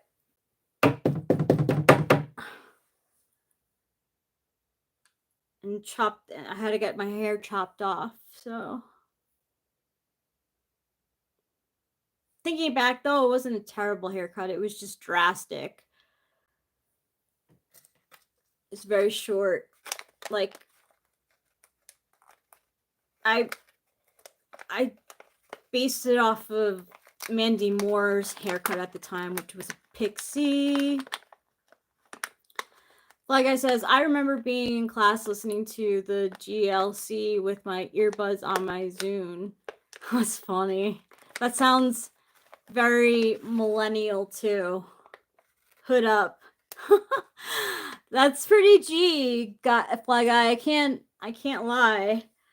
I just listen to music at home and in the car. Ty Blue Collar Guy says, Winston's mom, holla, how's my favorite moderator? Haha. G asks, any of you lot live in Tornado Valley? I saw a Reed Trimmer stream the other day. No action. I was watching as I sort of slept. Gail says, woke up with sore wrists. Hurts to pick things up. What happened? Simple Girl says, my hair is still basically the same, just not as big. I changed my hair a lot over my lifetime. Thank you, Ryan R. That's also something that you should probably keep to yourself, because it makes me feel objectified.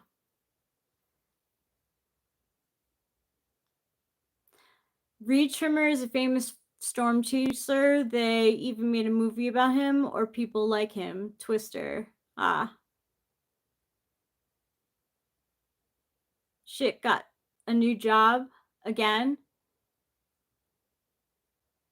What kind of job? Gail says, no clue, but I clench my fist a lot as a fidget, and I have been marathoning coding problems. That's it. That's it. You just answered my question. The fists, and definitely because you've been marathoning coding problems. That would absolutely hurt your wrists. I am not single, I am married.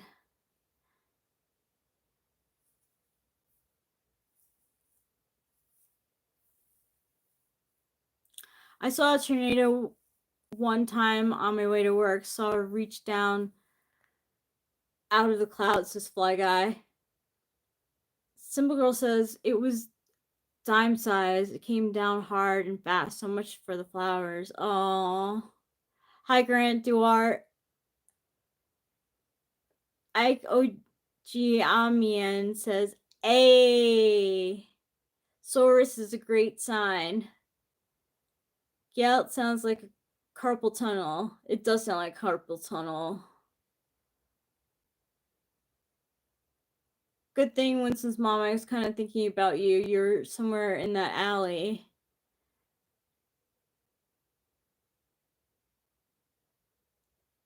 Check out Ike in concert. I haven't started it yet.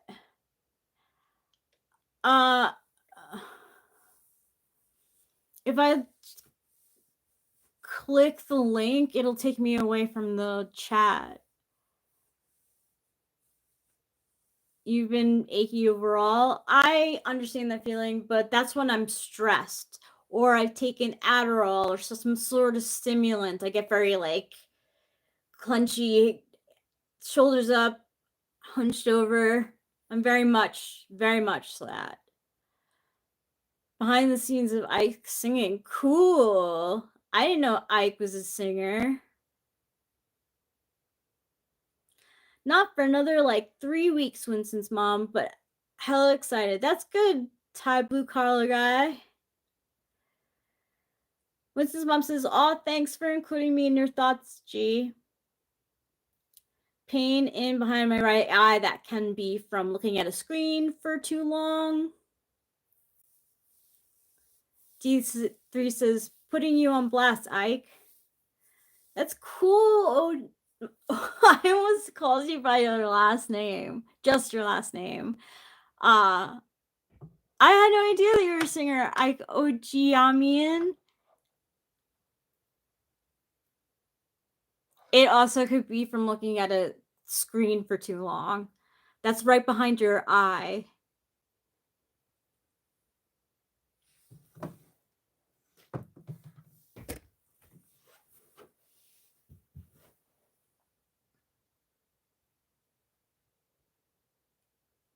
I used to like ska in high school. Gail says, "LSD and the Search for God always have good live shows. Went to my second concert of theirs just about a month ago. Speaking of good live music. We do need to collaborate, Ike.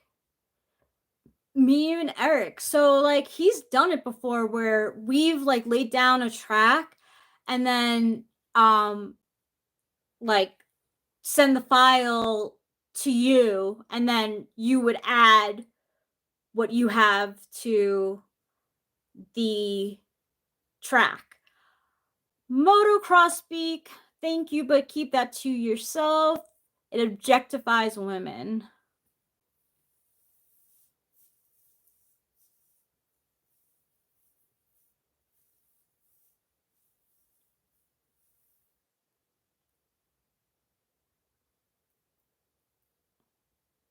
Cool motocross speak spec.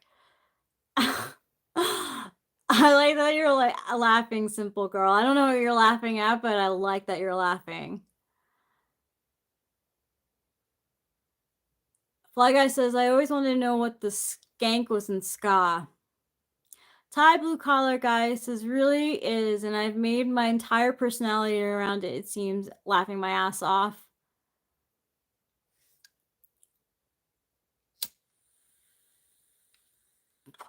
I make my entire life around relationships. That's what I do. Thank you, simple girl. You're so sweet.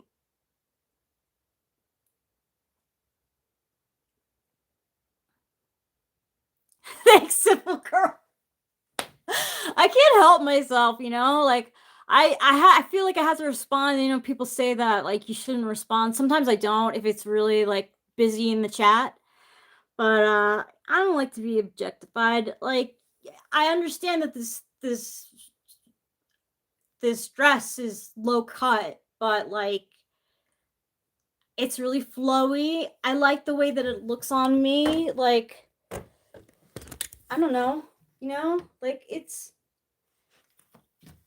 It's pretty. I like it. And it's just my style. It's not for attention. Same, honestly, Thai blue collar guy. Hello, Caillou Gu Sha. When some tin wong, you gotta tap some bong. That's a little racist too. That is a little racist, I have to say. Thanks, Winston's mom. Thanks, Civil Girl. I know it could be annoying, but okay, micro speak.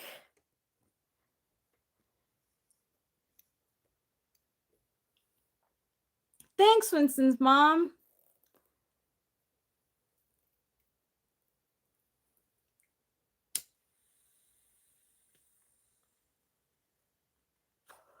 Pretty sure I'm live.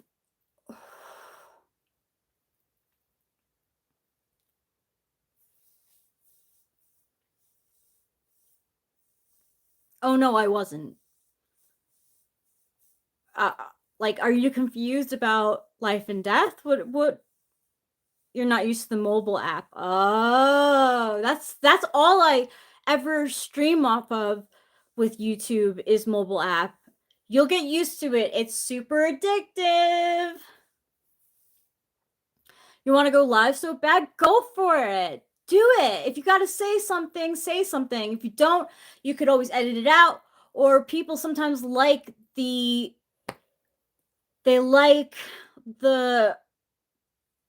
earnest genuineness of it. Okay, Tommaso Cap, thank you, but keep it to yourself.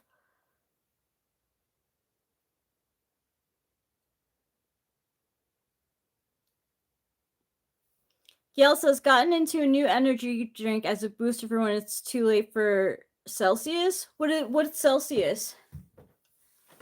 Why am I live? Because I want to chat. I want to chat with people. Manish Vash is the any basic reason? No.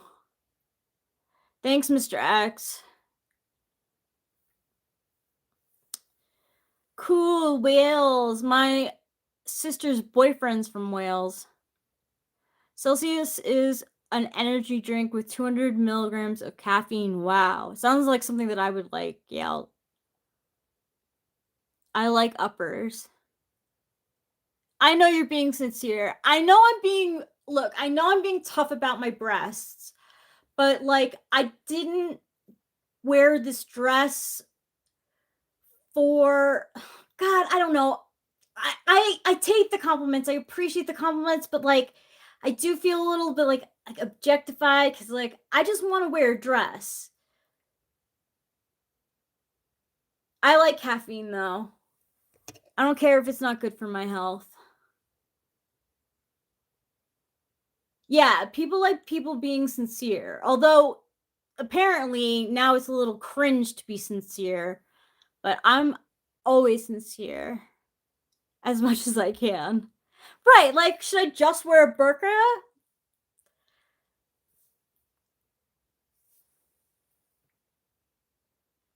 I'm from Mariposa, California, Manish Bash is the... Ooh, D3 says, no, we should all walk around naked. Both extremes. I think we should maybe every other day. So, let's say 3 days out of the week, you walk around with a burqa, and then the rest of the days, you walk around naked. That way, society gets used to bodies and non-bodies. G says, who was that guy who reviews vintage lighters and old cigarettes on his YouTube? I forget his name, but I know who you're talking about. Hey, L. Slater. Like guy says, that's fair. I got itch. Yeah, Dreamsy smokes, exactly. Yeah, Dreamsy smokes. Does he eat them after? I think that's show Nice, says Fly Guy. Thanks, Winston's mom. Heart, says G. The man with the great machete says, D3, if you go into the sauna in Germany, we are all naked. Manish Vashitha, what did you do for bread and milk? Do you do for bread and milk?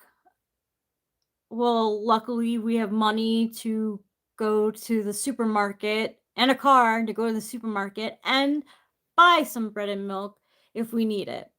I miss drugs, but I always get burned. I fucked around and found out in that regard. Wish they worked for me. I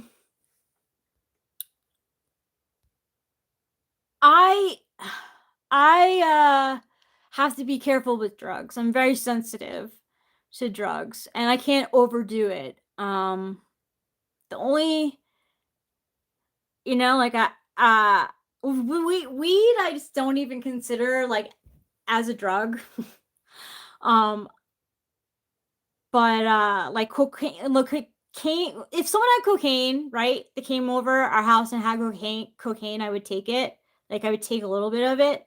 I probably wouldn't take just a little bit of it, but I would take enough for it that like I wouldn't feel shitty, but I would want to feel something. But I have to be careful with drugs. Like I don't know about acid.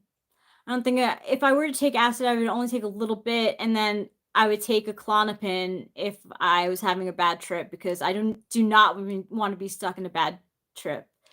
Thank you, T2. D3 says, yeah, see, not such a crazy idea then at the man with the great machete.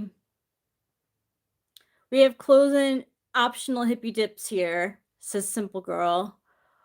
Or maybe he only smokes old expired 1970s cigarettes. The lighter guy is something else, I think. I used to have a neighbor who would suntan naked. I spoke to him about it, and now he's not my neighbor anymore. That's funny, Fly Guy. Good talking to him about it. The most random thing in the world, laughing my ass off. The man with the great machete says, D3, not at all, just naked bodies. Is he in your basement now at Fly Guy? Fly Guy says, I suggested he go back to Europe. Ooh. Damn, did you really? That's pretty upfront. Winston's mom says, LOL. Ike Ojiamian says, little key bump with snow, winter things. Some girl says, I aged out of drinking and drugging.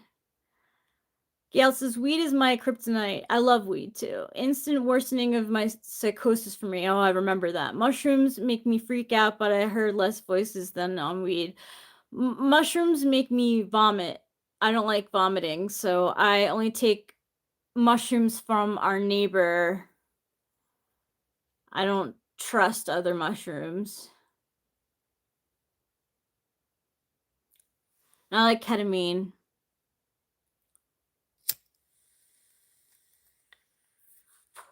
I dissociate naturally, so it only intensifies my dissociation.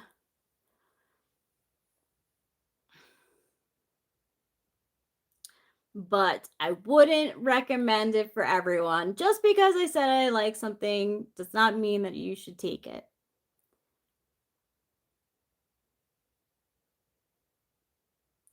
What do you need to be able to live stream? I don't know. I have like some followers. I feel like you can on your phone live stream. Hugo Silva says, talking dead people. What's up? Hey, Hugo Silva. As far as I know, I'm alive.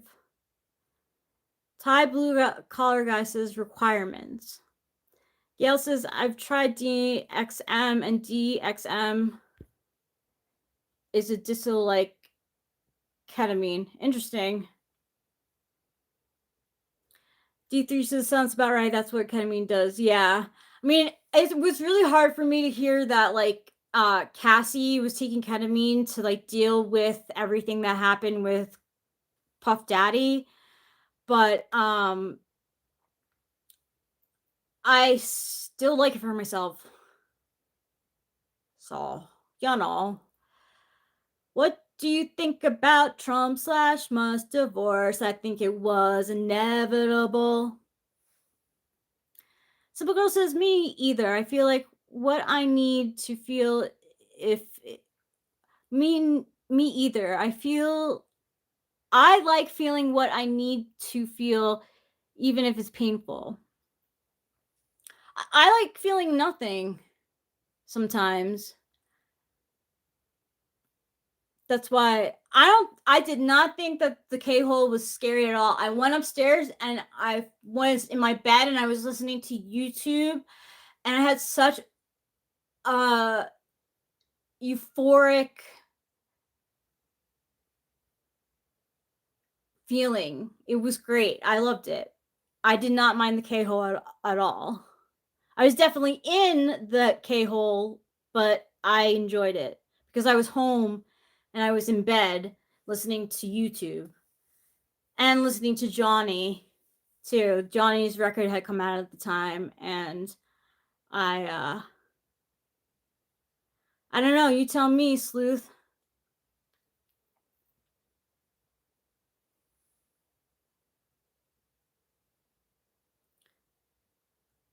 That's why people love it so much. Again, it's not for, I don't think it's for everyone. I don't think everyone should try it. I like it for myself, but I don't think everyone should take it. It's not for everyone. Thank you, Hugo Silva.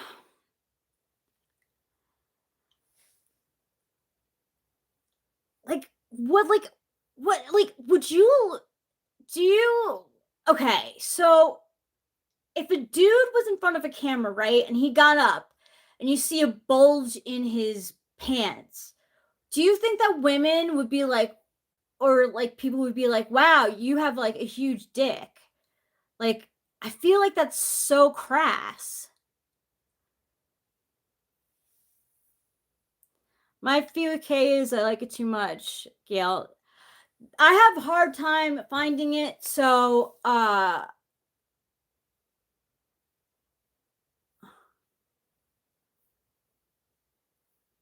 that's true, D3.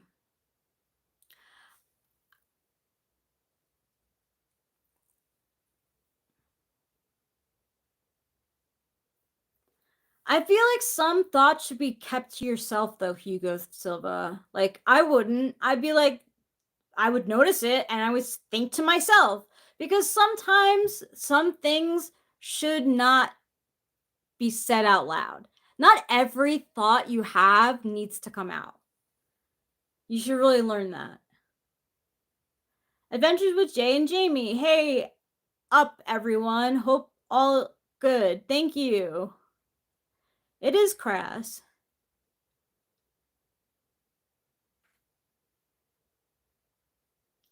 Hugo Silva.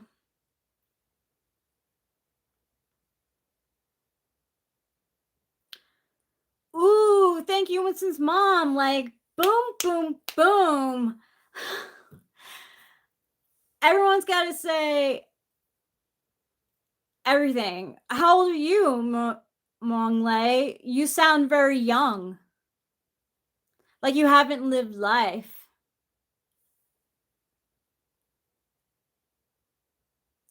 I think it's good to feel your emotions even when it's painful, but I just like crass is, damn, I don't even, it's like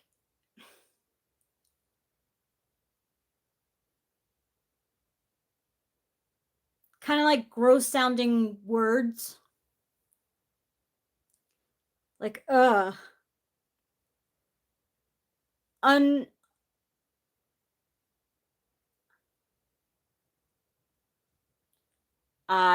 have to Paisan.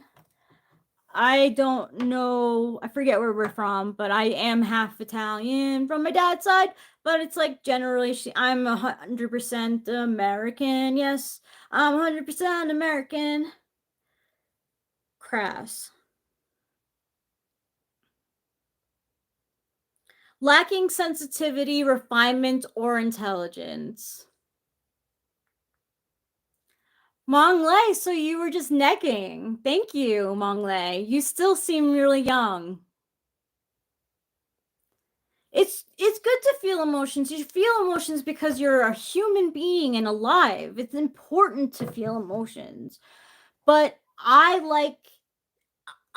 dissociate, like, I learned to dissociate as a kid. So it's like sometimes I like to get out of my own head because I'm half Italian from like generations back. I think I'm like 1, 2, 3, 4 generations back Italian. Like I'm American.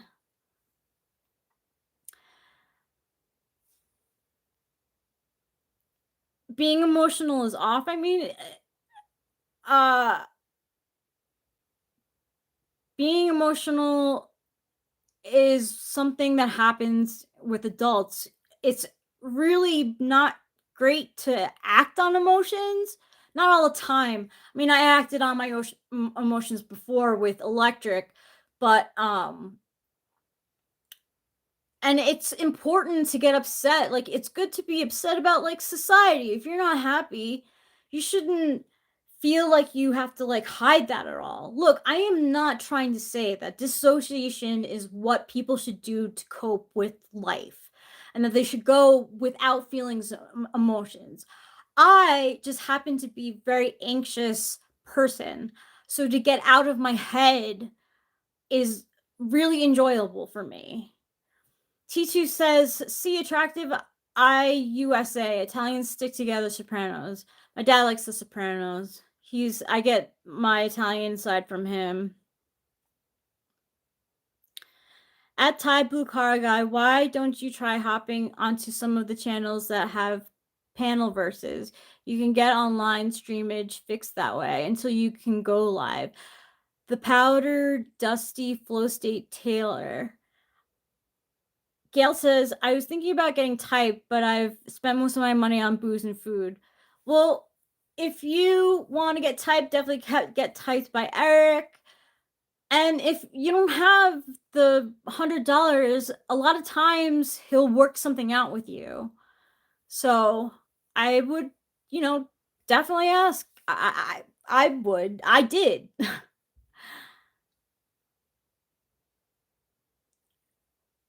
Hi, Show Media. To feel is okay. It is sensible, yes.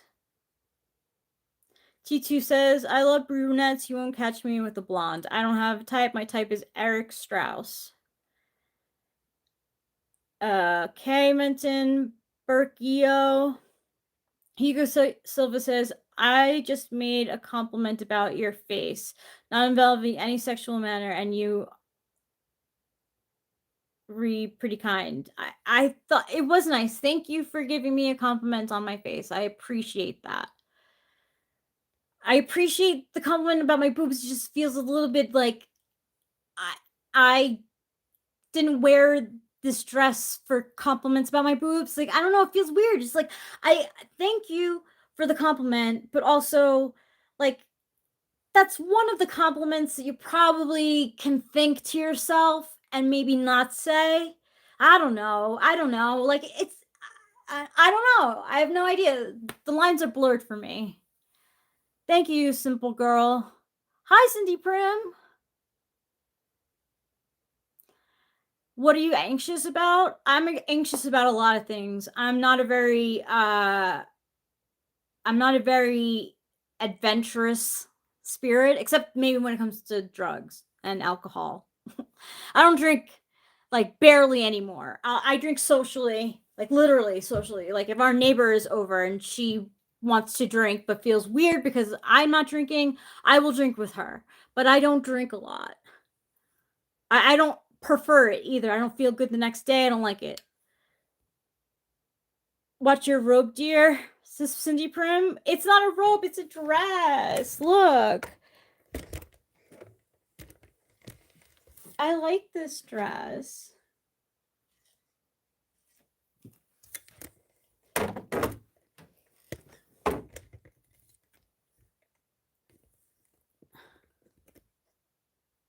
Getting upset social societal Mia is so FI.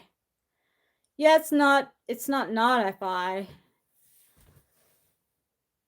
Shomita says, my father's family was Polish. I didn't know him and I don't know them, but his father was the first generation over here.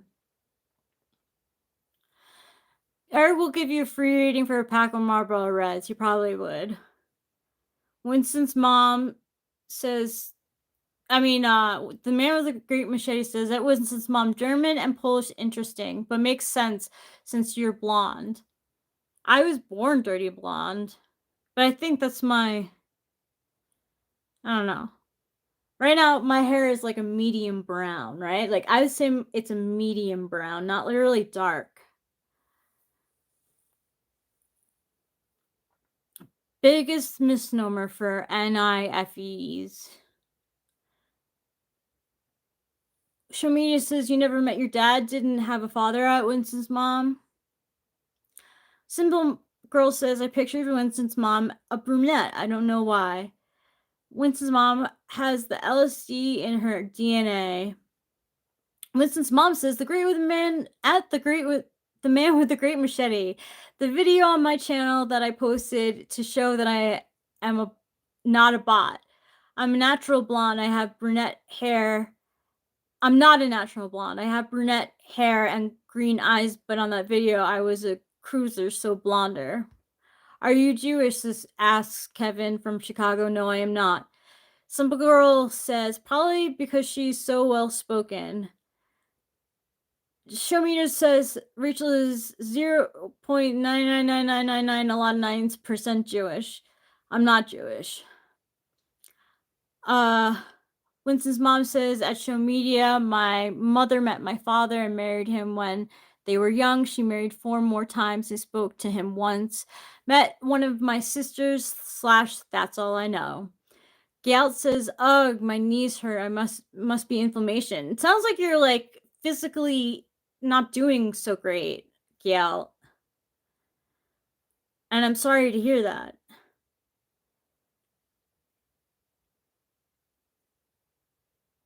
I know you can see the doodahs, but I'm not falling out. It's got hold. Rachel, you look like a black princess. Thank you. Are you witchy? Yes, I am. She says, LOL. Kim from Chicago says, Rachel, you give it Jube vibes. That's racist.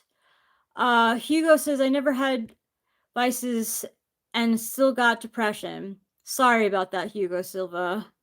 In that dress. I love black. Black is my favorite color. Winston's mom says, at Simple Girl, I am not a natural blonde, but I do go there with my hair sometimes more often than not. I used to dye my hair blonde all the time too, Winston's mom. If I had any pictures from when I was in my 20s, you would see my blonde hair. And actually in my teens too. I started dyeing my hair blonde when I was like 16. At Winston's mom, yeah, it was mostly a joke. It is Europe. We have all hair colors. T2 says, all women are anxious and emotional. If you, a man like me, you have to know this. I'm not a man. And not all women are anxious. I know men that are anxious too. Frank James has often talked about his anxiety. At T2, says Winston's mom, your belief that all women justified true knowledge. Thank you. Exactly, Winston's mom. Cindy Prim says pretty. Pretty. I'm sorry. I thought you didn't know. It looks nice on you. How's your day going? It's okay, Cindy Prim. I know it's not the most.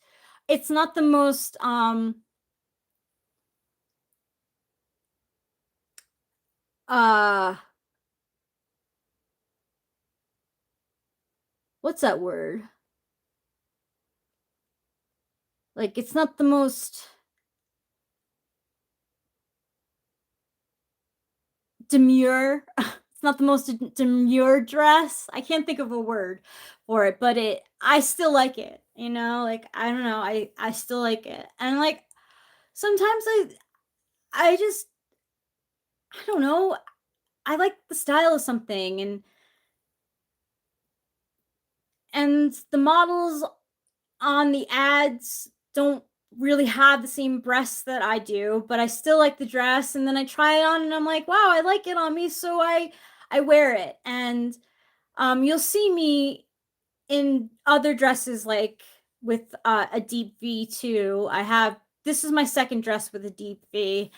And you'll be seeing me in a lot of dresses now that the weather is warmer. So it's very different from my winter uniform, which is oversized uh, sweaters and leggings for the most part, or like oversized uh, sweaters with straight jeans and boots.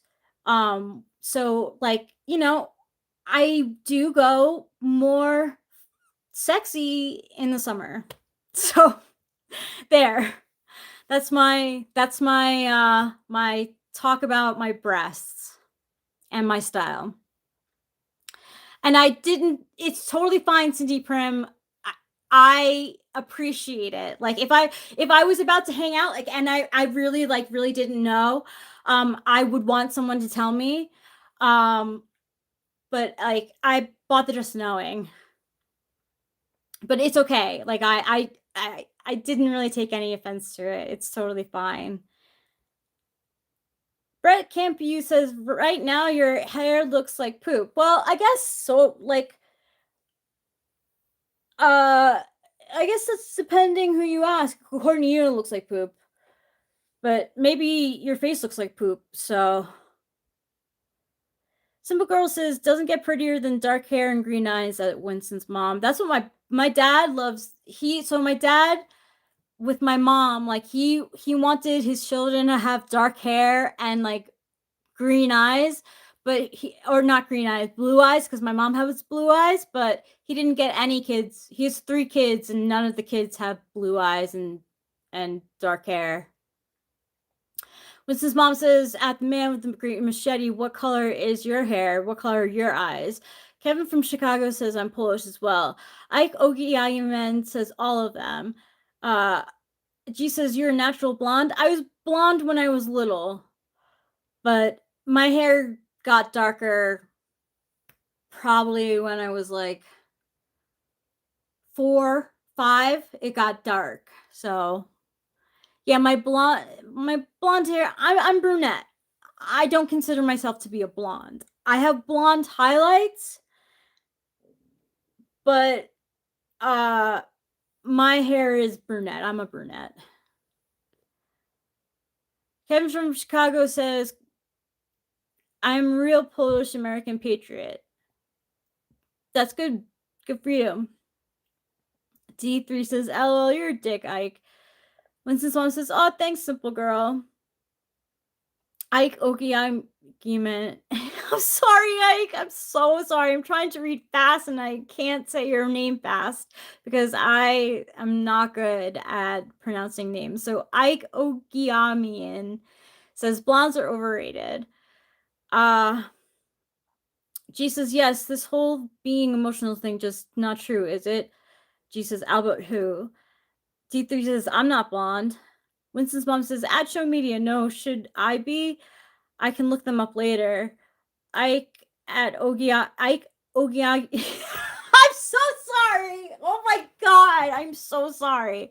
I am just gonna call you Ike if you don't mind. Is that okay? Because I keep on messing up your last name. I'm trying to read all the chat and I get stumbled on your last name and it makes me feel dumb. And I really feel bad because I want to be good at saying your name. Ike Ogiamian. God. Cindy Prim says, oh my god, are you keeping me up with the Diddy trial? Yes, I am, actually. A little bit. Not totally.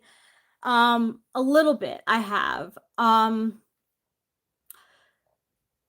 I want him to also be charged. It's pretty evident that he's going to be charged with things and he's going to go to jail because there's just so much evidence towards some of the things that they have charged him with. But I want him to be charged also for racketeering, which is something that he's done, which is what a main thing is with him, and like ruining people's lives. Fly Guy says emotions are just regulated by hormones, so you should expect a difference between the sexes. I would disagree. Ike says Winston's mom is a warm robot. The man with the great machete says that Winston's mom had brown hair and hazel eyes that turn green in the sun shines them right. He says Italian are Kel are Hebrew tribe Jew. That's racist. Winston's mom says LOL, thank you, Ike. D3C says, edgy, I think it's funny seeing men type this about women, meanwhile being called a warm robot. There you go, looking at Ike doing it, LOL. Acacia says, magical. She comes in, hello, Acacia. Gail says, I didn't sleep much last night, woke up too early, slept like 1:30 a.m., woke up at 7 or 7:30 a.m. Could you take a nap? Are you able to take a nap today? Shomita says, I will send you my favorite Polish film, Winston's mom. The man with the great machete says that D3, you are a warm robot with lots of emotions. Fly Guy says, you're probably deficient in your fats if you have lots of inflammation. I take fish oil for this. Gail says, could be why. Winston's mom, at the great machete, wow, I wonder if we look alike a bit. You'd be younger and male, but oh my gosh, your eyes are green hazel also. My brother's eyes are green hazel, and he had blonde hair as a kid, but it's now brown.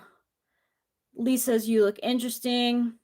Acacia says, I love black too. Thank you. I'm so glad to hear that. People always are like, black isn't a color, it's a shade, which is true. But like, can't it be the favorite thing that you like to wear, or like a smoky eyes, like pretty dark, and like I love that. And I love that with like black clothes, you can wear whatever kind of makeup. Like you could dress it up or you could dress it down. Like black.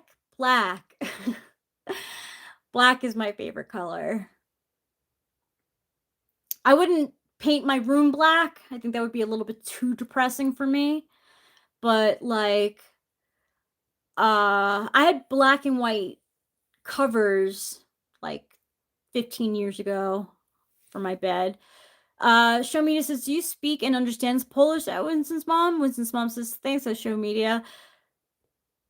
Shrug, says D3. Ike needs a toke. Winston's mom says, Rachel, I tried going red once. It was a horrible shade of red for me. I wanted a subtle red, got purple red. Ooh, that's tough. I went red too. I went red twice. I went red, like a maroon red, and it was really pretty. I liked it a lot. And then I went like strawberry blonde because I had blonde highlights, so the red went like to a strawberry blonde, and I didn't like it. I dyed my hair over it, I believe, brown again. Winston's mom says, at Show Media, nope. I can't even spell an original name. Oh my gosh. Oh my gosh, there's so much. I'm so behind. I'm so behind, you guys. I'm so sorry. Thank you so much for being here. Black is an essential. I agree, Acacia. Like black, like it is. It just is, right? Like you could use it to go to a wedding. You could use it to go to a funeral. You could use it to go to a party. You could use it just to stay at home. Like, I don't know. Black heart emoji from me. I have kept short hair. Yes, I've had short hair. In fact, this hair that I have right now, except for one haircut, is from when like 3 years ago, I buzz cutted my hair.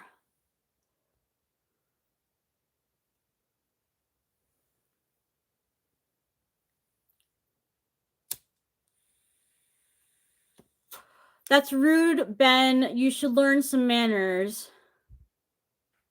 Thanks, Acacia.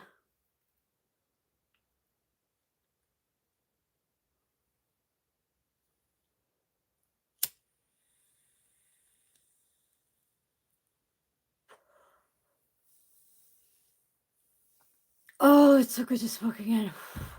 I tried to keep up with you guys' chat, but there's a lot that I missed, I have to admit. What is sign of the FI demon? I don't know what demon is. Is that 6 slot? Is 6 slot demon? What's the pipe? What's in the pipe? Marijuana. A slot. FI. So, like, I don't know what FI demon is like. I don't have the mental capacity to think about it right now.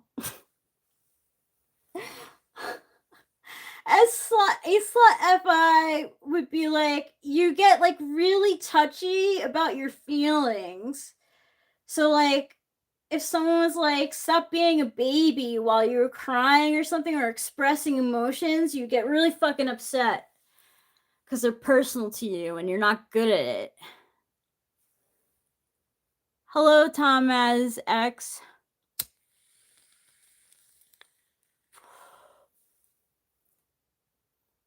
Weed is good for your heart. The more you smoke, the more you're smart.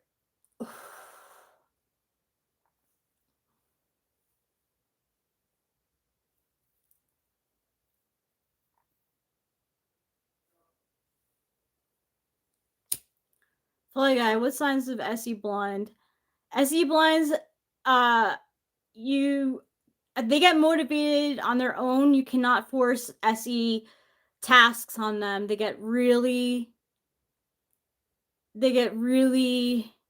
offended. A slot is where you get offended the most because you're so poor at it, but you're aware of it. Eric should do a vid on the least destructive polar. I don't. That's a weird thing to ask. Show media is 14 now. Watching. I did crack myself up. Do you crack yourself up? I'm sure you do. You have to. You're hilarious. I vote FI. Yeah, it's just.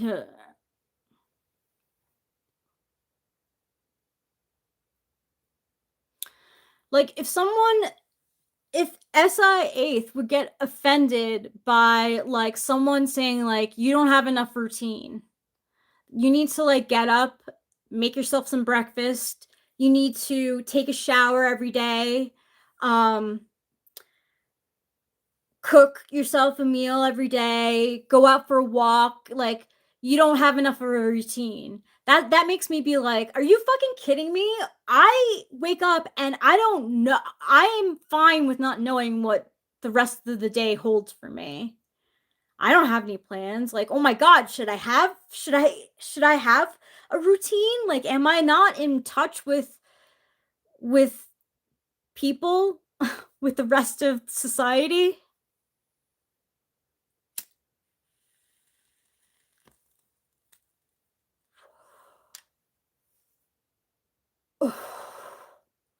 Cool, Charles Whitaker.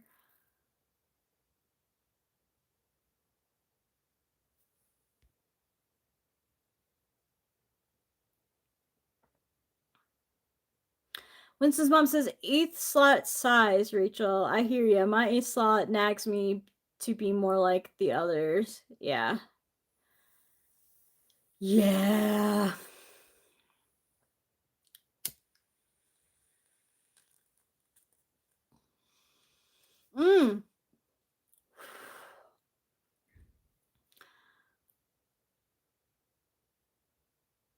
Or, like, if someone would be like, you have a bad habit of smoking, I'd be very offended by that too. Like, fuck you. Like, I don't tell you what to do. Your mom's a baddie flame. And you should tell her every day. Yes, Charles Whitaker, I am in the US. We are in the US. I am part of a duo. My husband's name is Eric. I do believe in God. Miha Halilo Popovic. And Justice Forever. Your mom should hit the gym. Hello, Sir One. Fat Sol 16. Thanks. I appreciate that. Charles Whitaker, where are you from? Sorry to hear that. And for Justice Forever, you should hit the gym. And if you do, I hope you work out. That's go to the gym is a SI thing. Or is it SE? I don't fucking know. I'm not as good.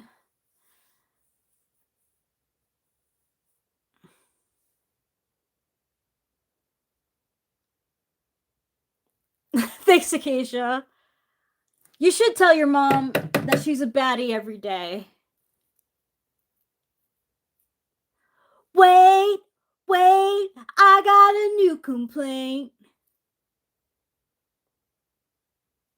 Isn't that a heart-shaped box or something? Nirvana? That is a lot of hearts. I don't mind emojis, though. I actually appreciate the emojis. Forever in debt to your... Yeah, Nirvana. Wait, I got a new complaint. He's talking about Courtney Love complaining about him in that song.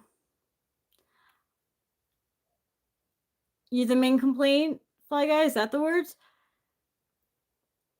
And since mom says, my 87-year-old mother just broke up with her boyfriend. She's an ISFP. Wow.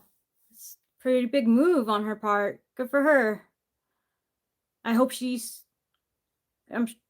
hope the best for her. It is a rock song, yes, first last.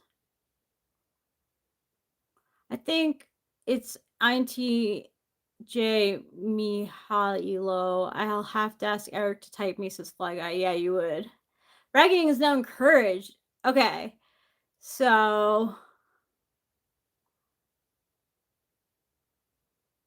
I love that I'm a slacker. I don't know what to brag about. What should I brag about?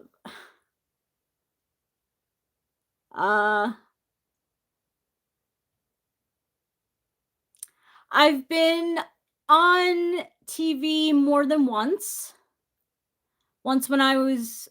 No, 3 times. Once when I was 5 or 6. The second time I was like 8 or 9. And then when I was like 30, I was on TV. So I've been on TV 3 times. That's something that I could brag about. Yeah. Well, actually, okay, so I was in the background.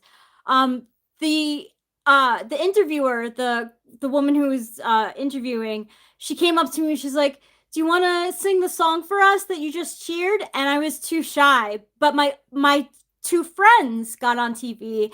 So I snuck myself up into the background and you could see me. Yeah, I was too shy. But I wasn't too shy when I was 30. Knowledge is power, says Sean Whitaker.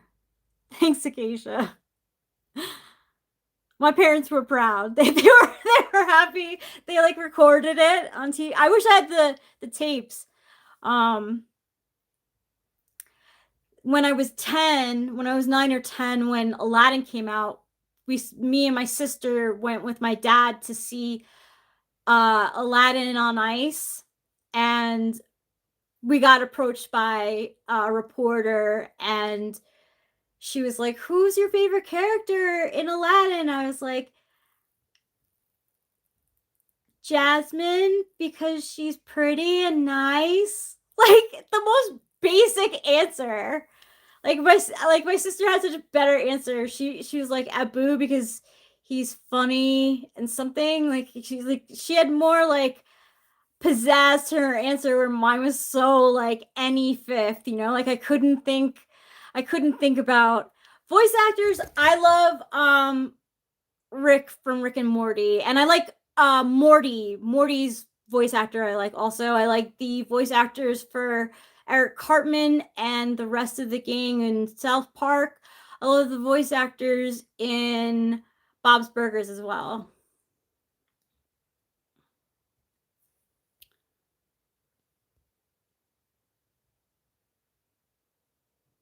Oh, that's so sweet, Akeisha. If I had that tape, if I had the tape, I would totally show you. But I don't. I have nothing. I don't have anything. Yeah, Bob's Burgers is great. I love Bob's Burgers. My friend introduced it to me. Yeah, Justin Roiland. Thanks, T2. You best Paisan. I got a Pocahontas and a Daisy Duke's son here. The three of you cost money, but love. You the best Italian long courtship with you as friends. Thank you, T2. Thank you very much. It's appreciated from both me and Eric.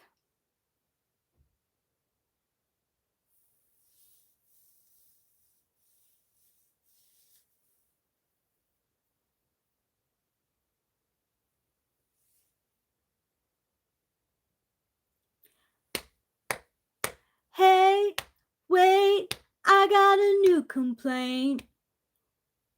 Da da da da, forever your heart-shaped box. Something like that. Like, I don't know. He's like forever bending to your will, basically. Courtney Love probably killed him. She might be right about some things, but that doesn't mean that she was a terrible wife. Wasn't a terrible wife. She was terrible to him.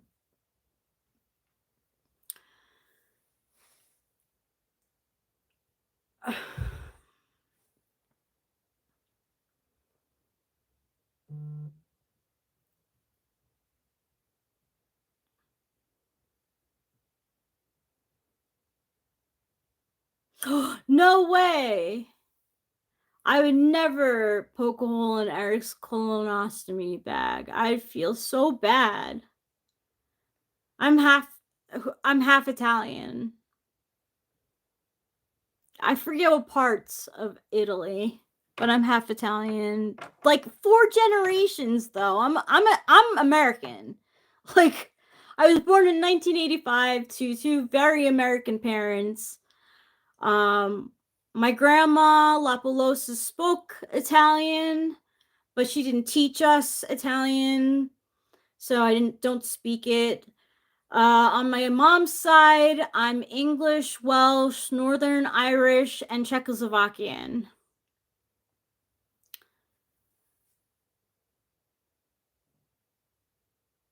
No, he's not ponting. I think he's just watching anime. He didn't want to talk anymore.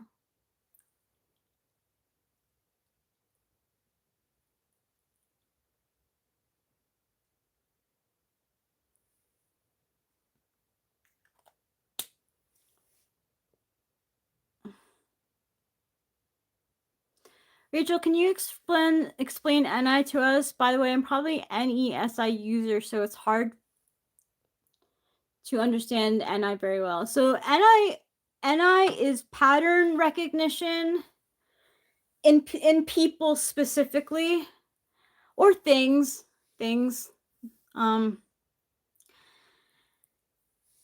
I called it inner knowing, but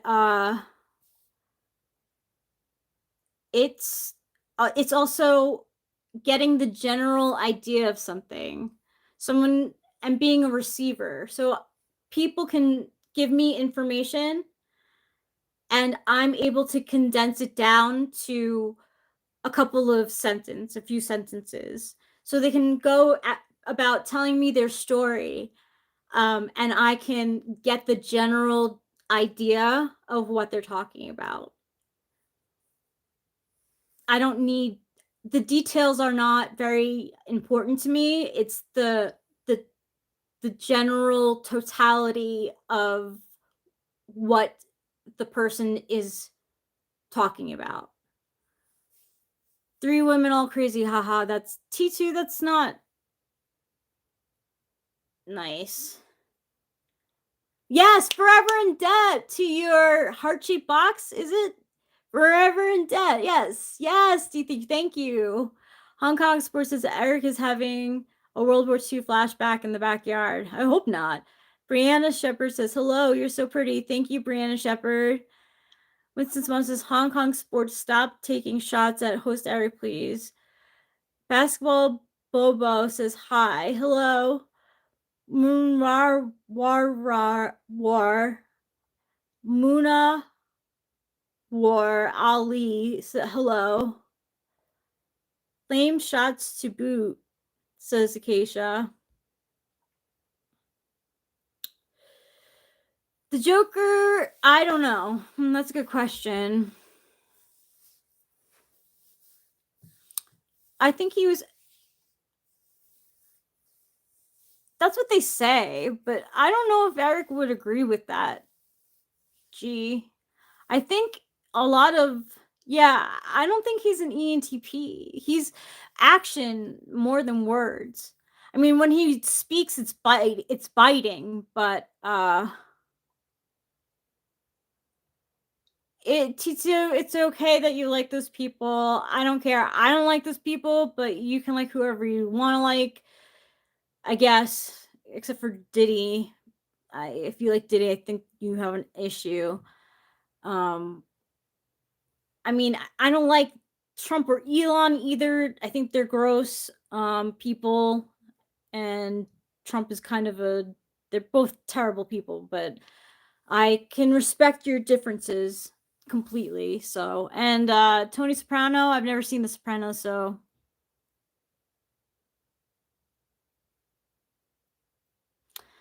I have no idea when it comes to the Joker.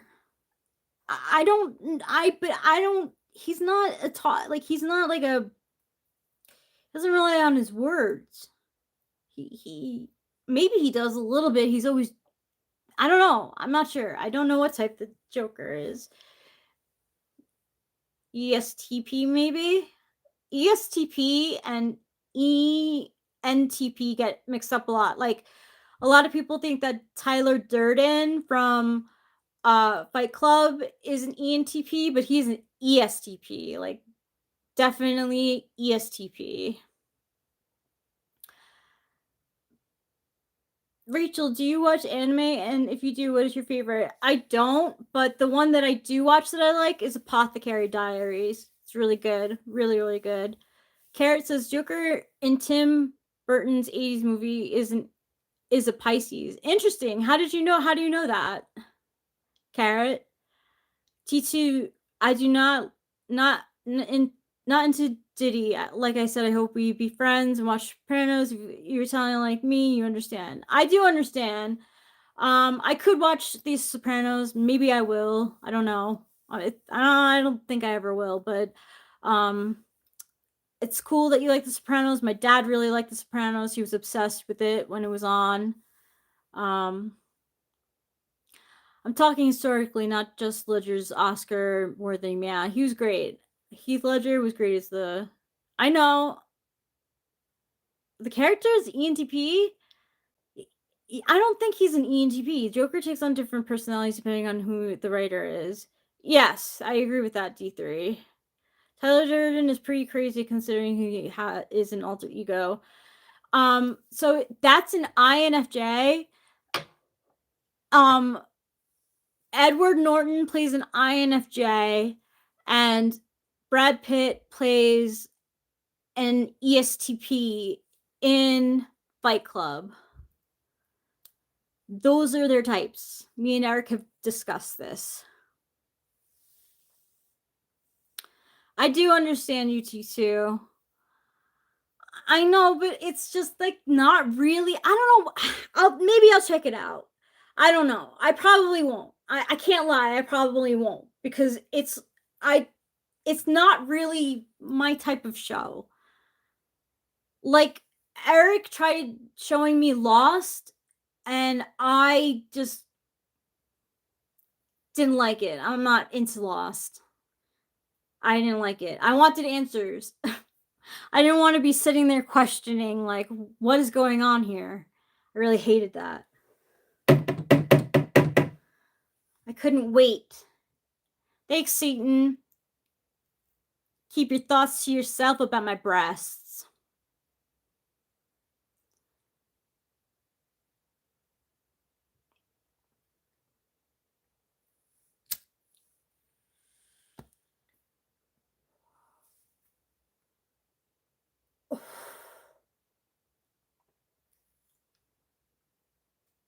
Or are my breasts for public consumption? It's like the fucking weirdest thing. I don't know.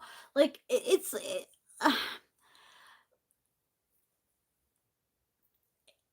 just like, I didn't wear this dress for attention. I wore it because I feel good in it.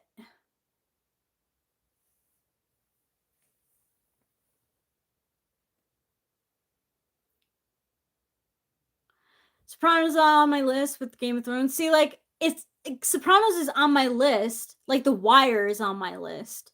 Like, I'd like to watch The Wire, but do I get more comfort from watching things that I've already watched? Yeah, I do. I'm 40. Okay, T2, I'm married, just so you know. Eric is my husband. He's the other part of this channel. No, that we wouldn't go on a date. I'm married, but thank you. The Man with the Great Machete says Joker ESFP with ICG Batman would make sense for duality purposes, but then again, it was perhaps unintentional. It could be unintentional. I agree with ISTJ for Batman, and Joker could be ESFP. He really could be. Yeah, The Wire's on your list too. I love that.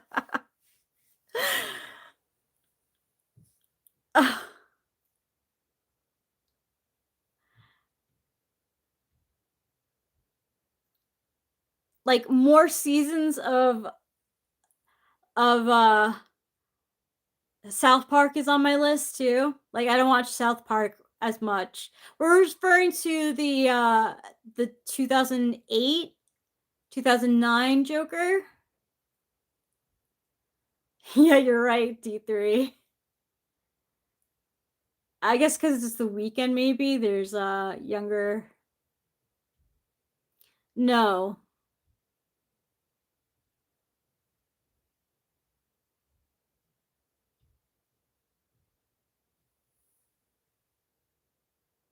To quote Timothy Chalamet, no means no, let's go.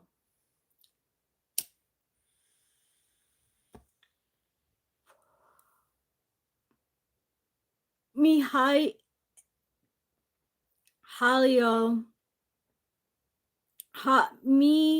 Halo Popovic asks Rachel, who is the best MBTI YouTuber in your opinion? Eric, absolutely 100% Eric. T2, oh, okay, well, it's fun. Heart, I check back in 6 months, see a woman all the time. I didn't know you were taken, I guess. Pocahontas. Yeah, I am taken. I'm spoken for.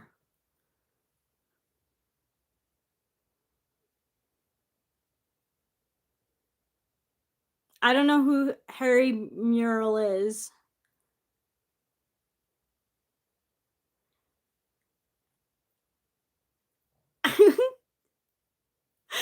Wait, D3. Whose tenacity do you admire? Timothy Chalamet? It says no means no, let's go. Or you admire Eric's tenacity? Thank you. I don't know who I want to look that up. Mika Richards is. T2, I'm married. I love Eric very much. Oh, T2, because he said he was gonna check back in 6 months. Yeah.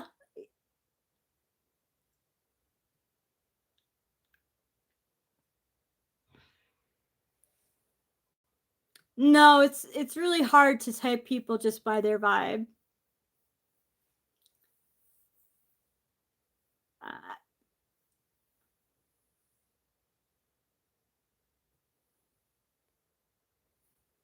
Micha.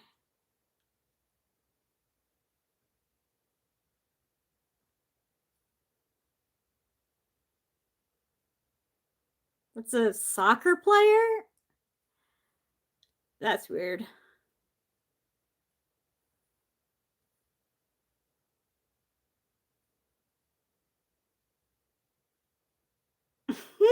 Thanks. Thanks.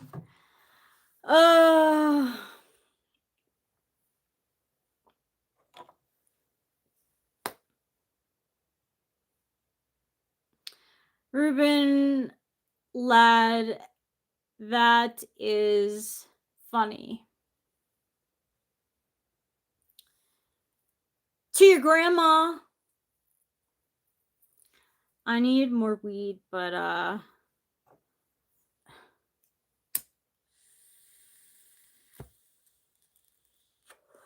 need a poker.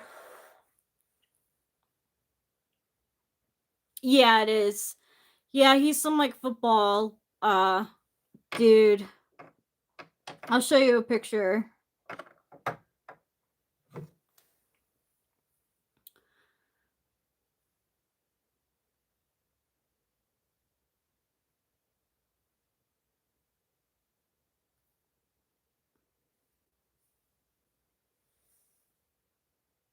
And this guy too. That's Mika Richards.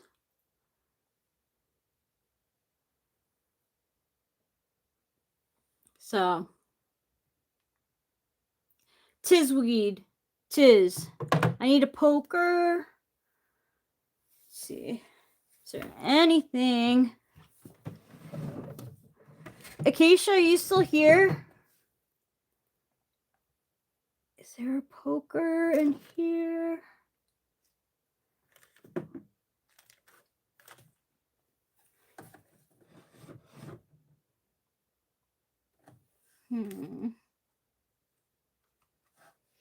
Acacia, Eric saved your little note to us. He put it in his drawer. Cute. We love that. I still have the cats that you made with Ruben in the room.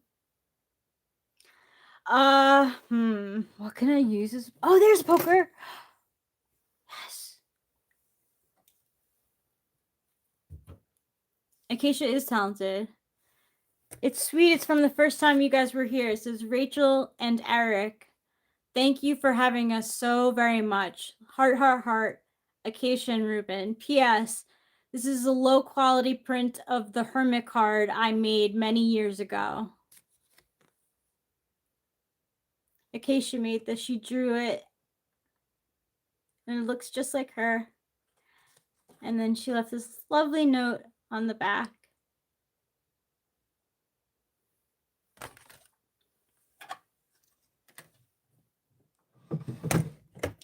Yeah, he found it, I think, on the couch. And he's like kept it for keeps. I appreciate that because like I love that sort of thing.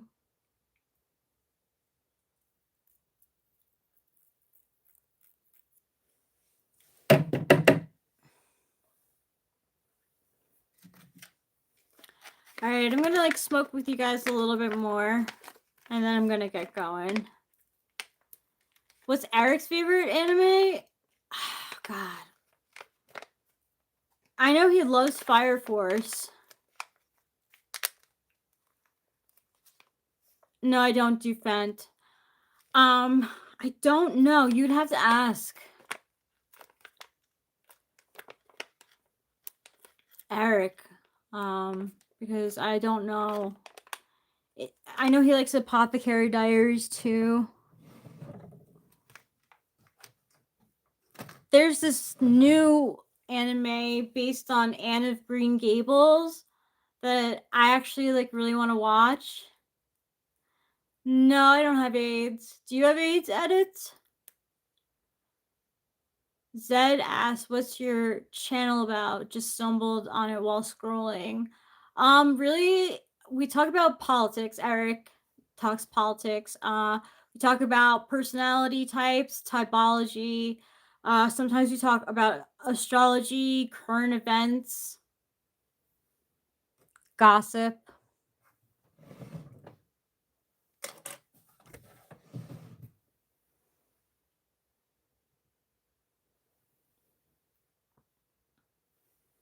Run, she got the gun. She will pull the trigger on and then the trigger is of love. I messed that up. Augustine was my hometown, Mariposa, California. Hi, Ninja. Jacob Soto, will you marry me? What? Did you? It's so cute. It's called, oh man, I don't know what the anime is called. Let me.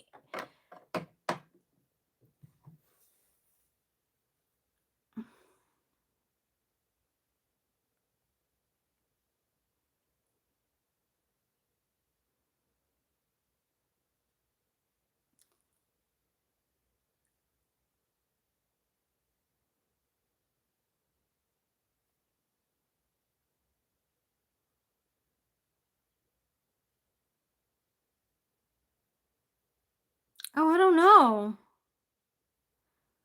But there's a movie, Anne of Green Gables, and it looks exactly like this girl.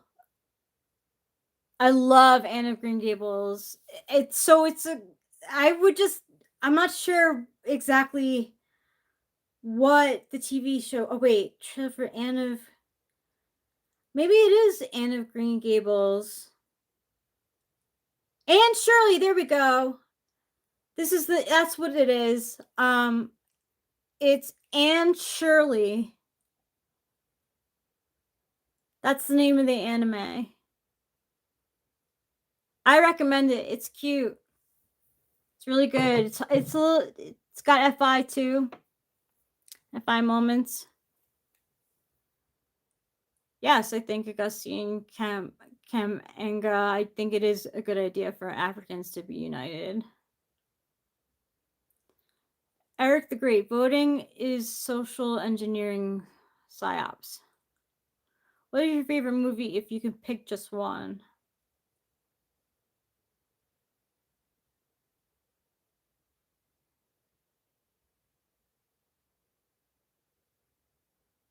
Oh my god, that's so hard.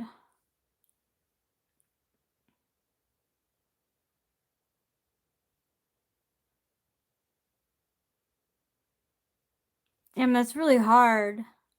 I like a lot of movies. It used to be Eternal Sunshine of the Spotless Mind, but I really like Whisper of the Heart by Ghibli. I know, D3. I don't know what's up. Ugh.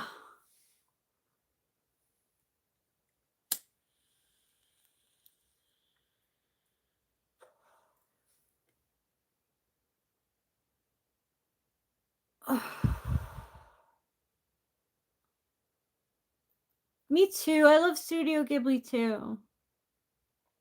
Kiki's, honestly, I love Kiki's Delivery Service. I love that movie. That's like my comfort movie.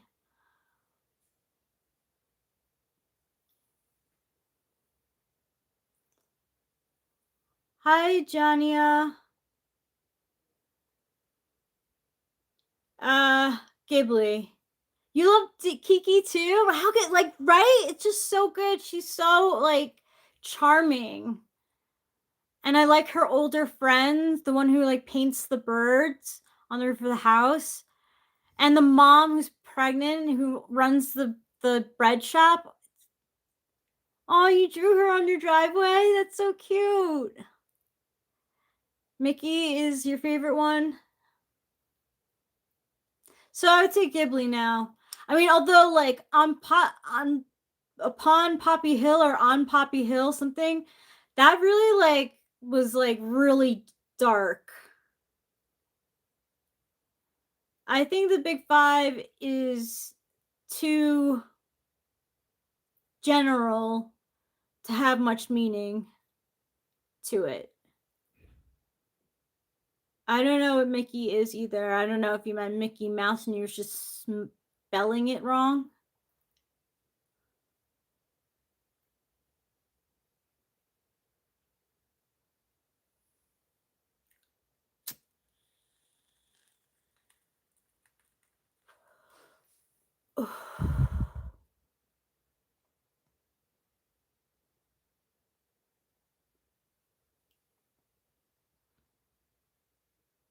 Run, she got the gun. She will pull the trigger on you when the trigger is of love. She got the run. Bum, bum, bum, bum.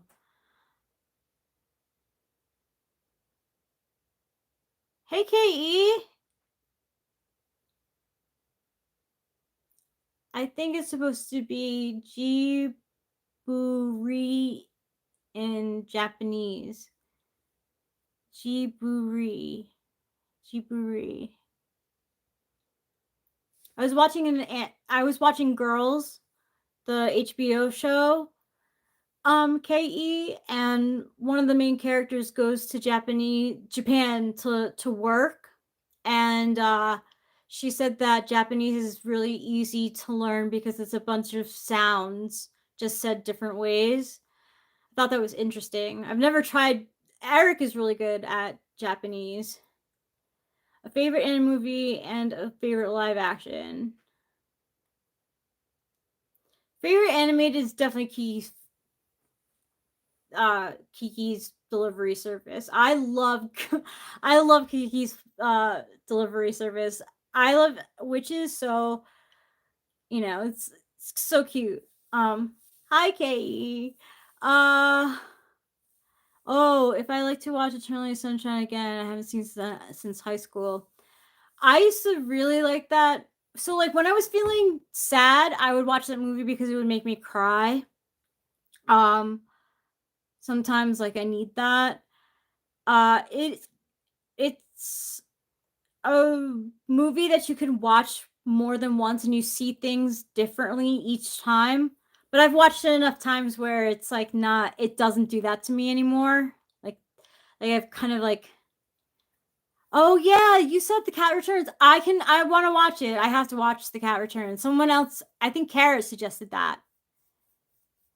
I think James's videos, I like when he used to be candid and talk about like INFJ stare or like the INFJ door slam, and he would explain to people what it is like to be an INFJ. I wish he still did that. Honestly, he doesn't though anymore, and I think it's a personal choice. But like I appreciated those videos because there's not many INFJs who make content that are actually INFJs, and Frank James is definitely an INFJ, and he explains things so well. Sometimes I need things explained to me about why I do certain things certain ways, and to hear someone who is also an INFJ like and explain to people what it's like, I think is important, because then there'd be less confusion about what it is to be an INFJ, and INFJs can learn about themselves through his words.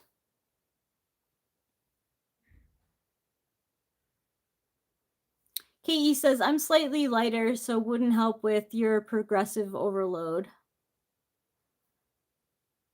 Are your parents censors?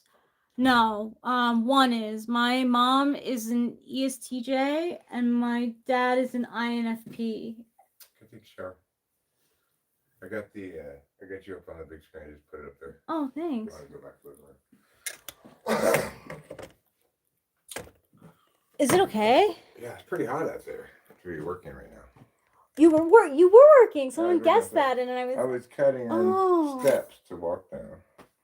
So you're like work steps, so I can move to the other work area more easily. Wow, I had no idea. I thought you were watching anime. Wow. I did watch anime for a little while. Okay.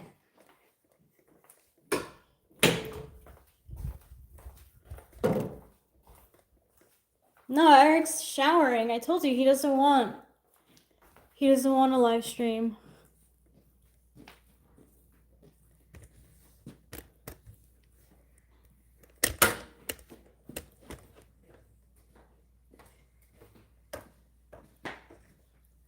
Eric's back. Oh, thank you.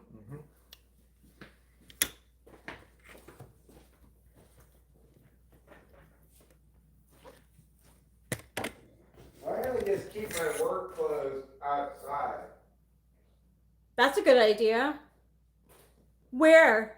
On the chair. I already put my shirt, my long sleeve shirt, Uh-huh. and that headband and the hat there. Then I'm putting my pants on it. That way, every time I go out to work in the dirt, I just take off whatever I'm wearing and put on the outside clothes. That's good. That's very 1910. I think it's very TE. Why wash those things again and again and again when they're just gonna be Well, dirty? Can I be honest with you? I with certain clothes am going to become someone who spot treats instead of washing. Yeah, so I'll repeat outfits. Coolio.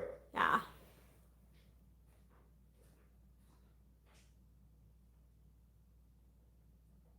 Can I be an ESPN? Yes, you can. I hope you are good with talking about sports, because sometimes people could be like, oh, this guy, like, he can't stop talking about himself. Is Joyce Meng an INFJ? I'm not sure. Eric said yes in Type Police, but I'm not sure. I don't know her, but according to Eric, yes. Joyce Meng is an INFJ. But because I don't really trust it, I don't watch her stuff. I would like watching Frank James stuff because I feel like he is very good at explaining INFJ ways.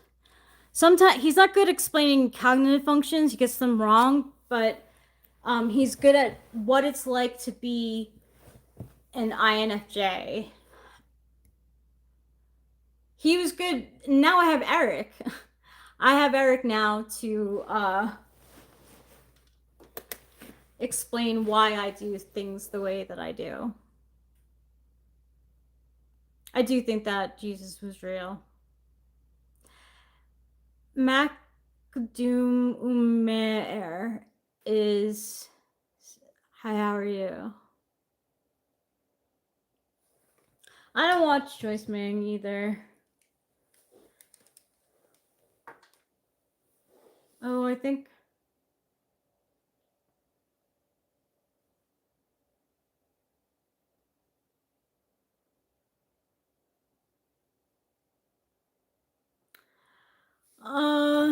maybe you'll find one in this chat, Blessed Blind Orphans Home. I'm from Mariposa, California. Music says I have kids. I want to see.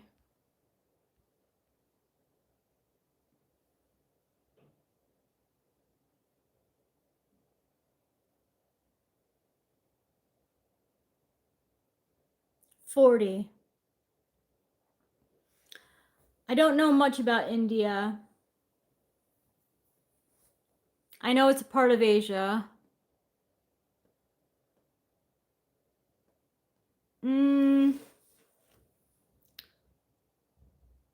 I don't know. I don't know if going to university is a smart decision. Hello, bathroom sandwich. Yes, 40 years old. I turned 40 this past January. New Stephen Evans. Pray hands. Thank you for the pray hands. Pray hands back to you.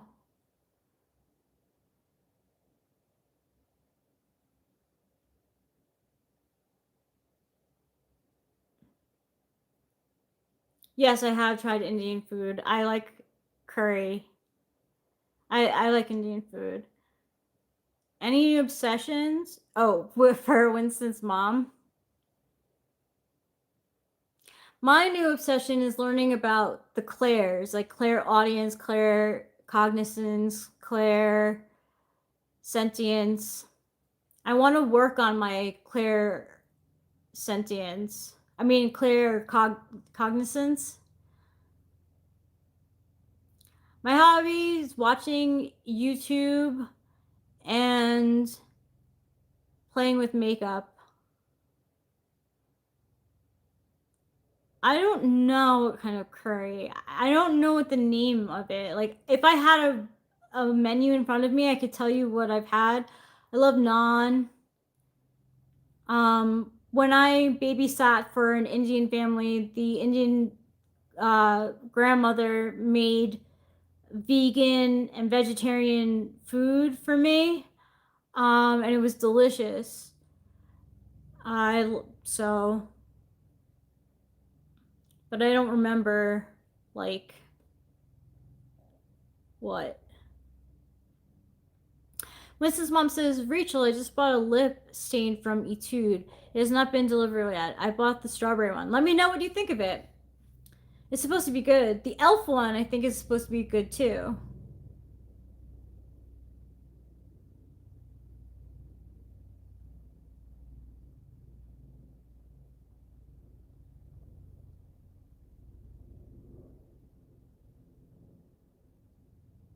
Aw, I'm glad you're here, KE. It's nice. Can ChatGPT be a good typer? I think eventually, yeah, it will be perfected. Yes. Right now, it's like a little faulty, honestly. It doesn't give correct answers 100% of the time, which bothers the shit out of me. But it will eventually be perfected, I'm sure. Used to be able to see the future of random strangers at a random times. It wore off around age 16. Sorry to hear that.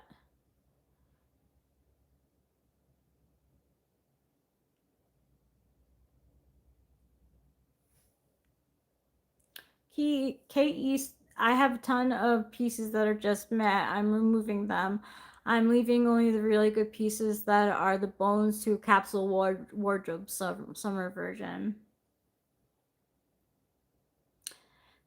KE says, makes sense. Guess you're going through Marie Kondo phase. What's paneer, Acacia? Yes, I have asked ChatGPT to type me, and using Eric's method of typing, and I got INFJ without any like prompt.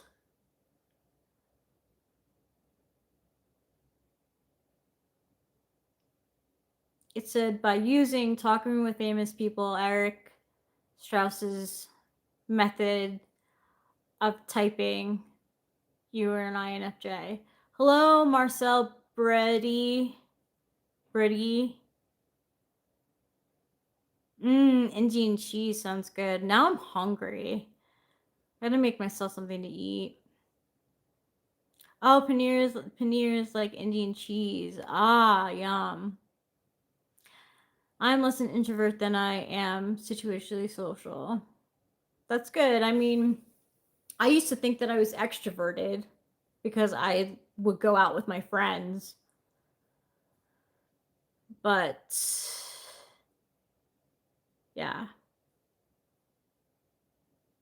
Yeah, Acacia knows it. I don't know much about India.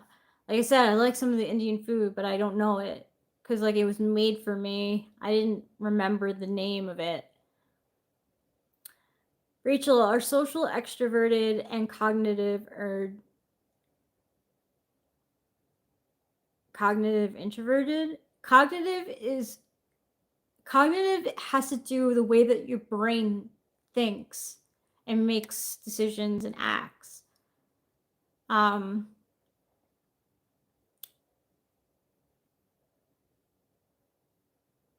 So that doesn't make sense to me.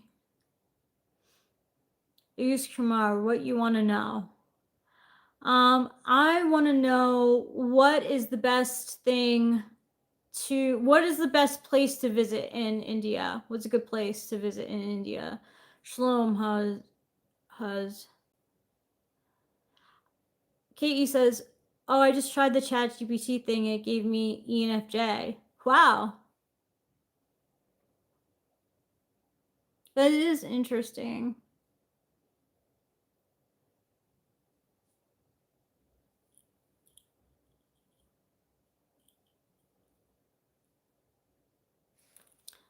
Is my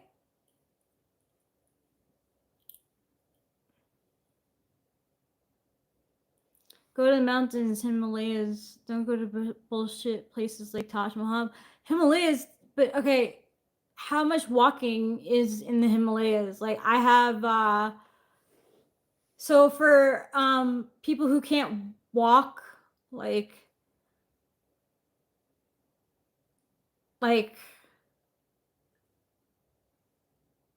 how do you get to the Himalayas?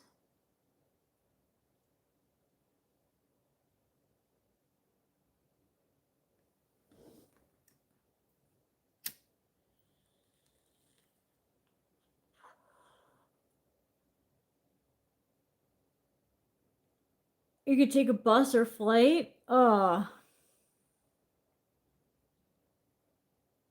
already traveled.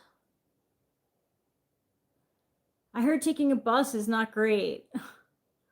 I don't want to fly again. Depends on the hill station you go to.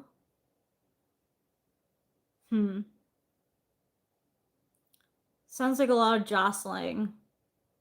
But I'll keep it in mind. Thank you for your suggestion. No, I'm not going to India.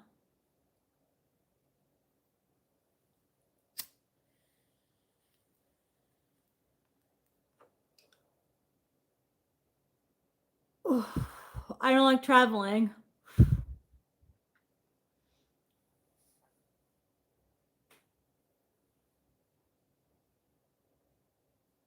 And I'm not going to India. I used to think that too. I wish that they invented teleportation too. Ayush Kumar. I used to say that. That way I could be in more than one place at a time. Just jump to like where KE is now. And then jump to where Winston's mom is. And then jump back home. Is teleportation invented? I smoke because I like it.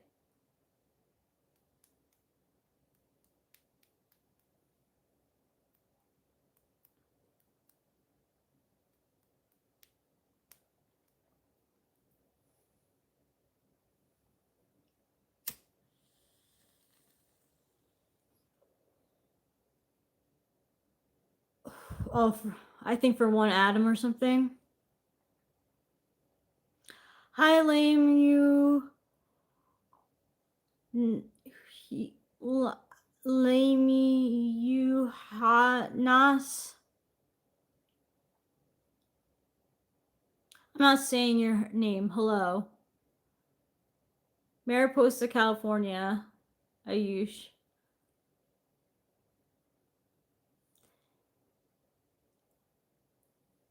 What does weed do with dopamine? I do it because I like it. Golden Tooth. I don't like you putting words in my mouth. I don't appreciate it. I have new stains from Korea, ooh, that are not out yet in the West, which I think you'll like. Nice, I just moved to the US €1. That's cool. Good for you. French name, hard to pronounce. I'm sorry about that. New Roman juicy stains. Unfortunately, they don't sell them on any site I checked except Olive Young. Yeah, I think like tariffs and stuff have something to do with that. I like to smoke because... Okay, so this is demonstrative FI. I have no idea why I like to smoke. I just know that I like to.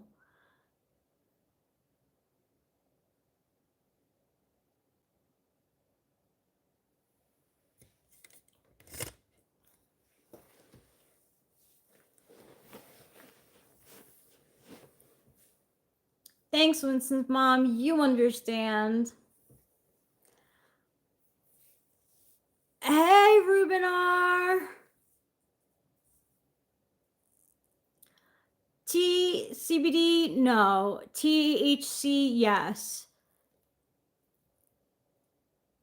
I'm going gray, the gold tooth. You are getting on my last nerve. You're very rude. Why am I smoking weed? Because I like it. Mother dear, that jetpack was the biggest line of bullshit ever fed to us. It contributes to my trust issues. Sorry to hear that. Because you are beautiful, though, and I'll be beautiful when I have gray hair. It doesn't mean anything, the golden tooth. You are rude. No, I don't like jazz music. I like indica better than sativa. Hello and good evening to you, Dr. Techno. Ruben R says Himalaya is like he's a playa, but no P. Him a totalaya. Are you rapping, Ruben R? Enjoy your fishing.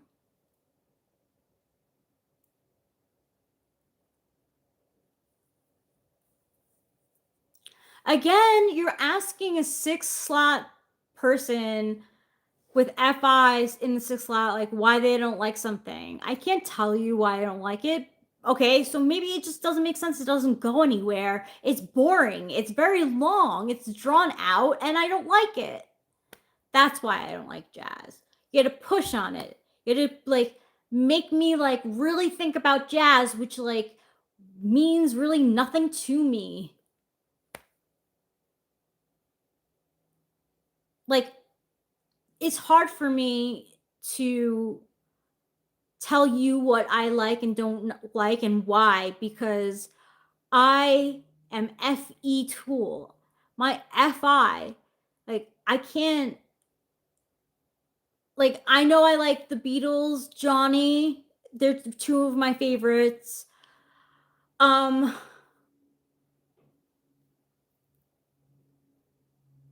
See,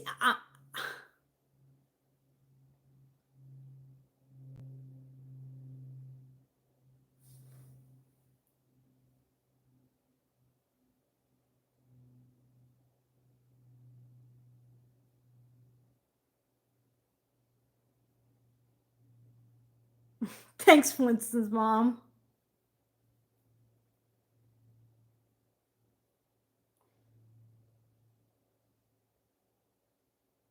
But I will admit, if I were alive during the jazz age and they had some poppin' jazz going on, I definitely would be dancing to it. So, I like jazz in the jazz age if there's dancing going on. That's the part of jazz that I like. The jazz age, dancing to jazz, and in that specific jazz era. Other than that, no, I don't like jazz.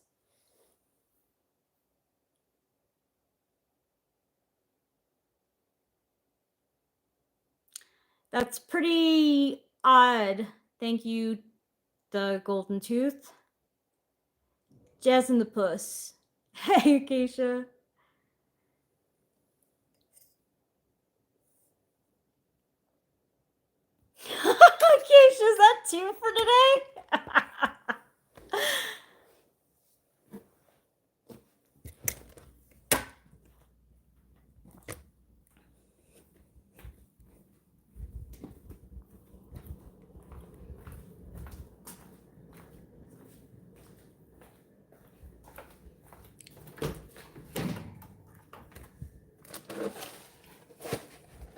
come with me as I make yakisoba. That doesn't taste like yakisoba, but I still like it. I know, D3. It's been like this like the whole time, pretty much. When's the last time I had diarrhea? I don't know. I don't know, maybe like a month ago. It's pretty personal though. That's another question that you should probably just keep to yourself. And that was probably an answer I should have probably kept to myself, but you know. Yakisoba.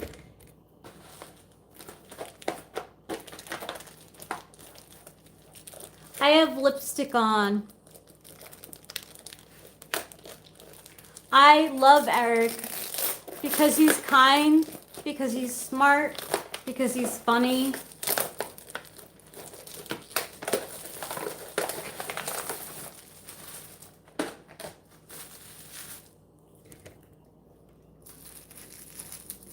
Because he's weird in the same way that I'm weird. I love Eric very much. The thought of him, anything happening to him, the thought of anything happening to us, oh my God, that's something that I have anxiety about. Like, him leaving me, that's something that I need a lot of reassurance on in our relationship. And he, you know, always says that he wouldn't leave me.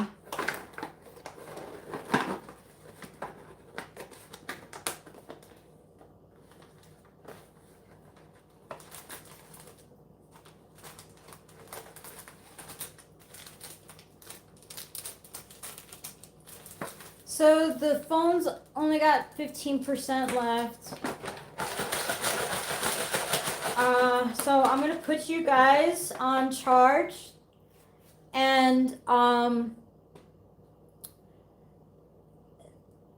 please talk amongst yourselves.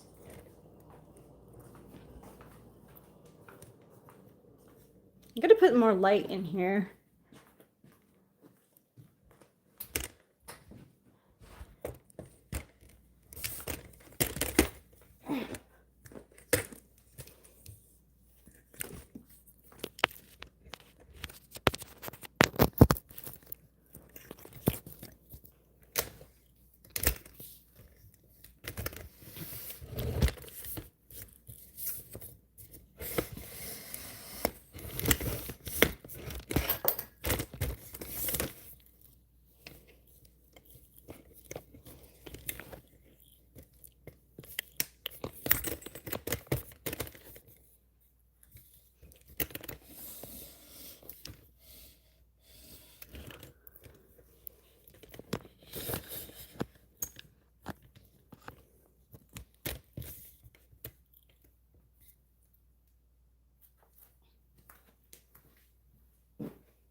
I feel self-conscious.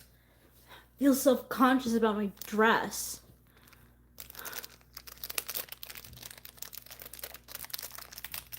Hey, Barat Cesar. How are you?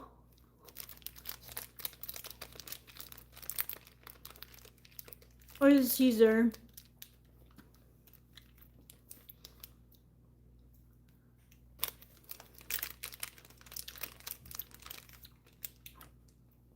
Eric is showering. He's done with live streaming. Yeah, sure.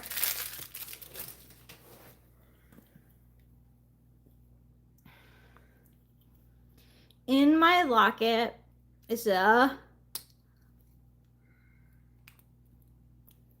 I just think he is. He's done. He doesn't want to anymore.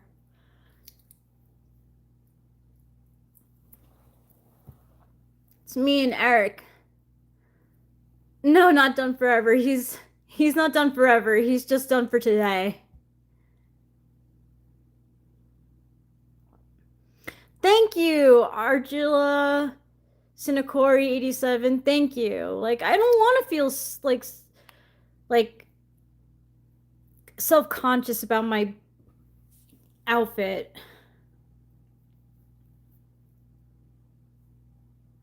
No. He just didn't. He doesn't want to stream for today. I don't mean to say he's done for good. No. I'm sorry if I put anxiety.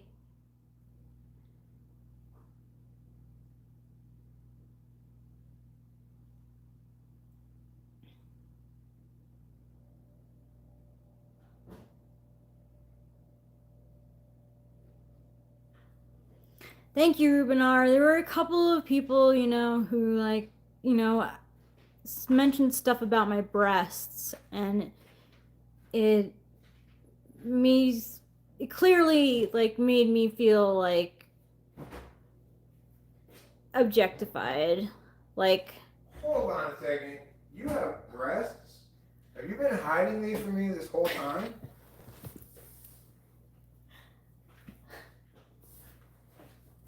I hope it's very confusing to me. It's very something that I grapple with, because, you know, compliments are very nice, and, you know, it's nice to get complimented on breasts, but then I feel like I'm on stage a little bit for everyone to see, and then it's like, it's just a comment that I think should probably be kept to yourself. I don't know. Rachel, I was gonna bring you your food, but I can't even begin to read these complicated. It's fine. Is it done? It is done. It is done. Yeah. Okay. These instructions, I looked at it and I was like, oh my, I'll put it right back in there.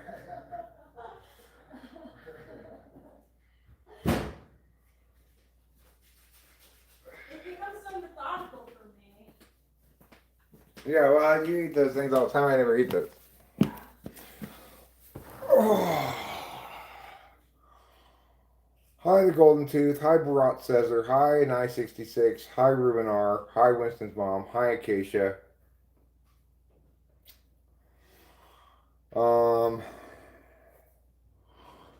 I hear there have been some so-called males objectifying my wife. How dare they?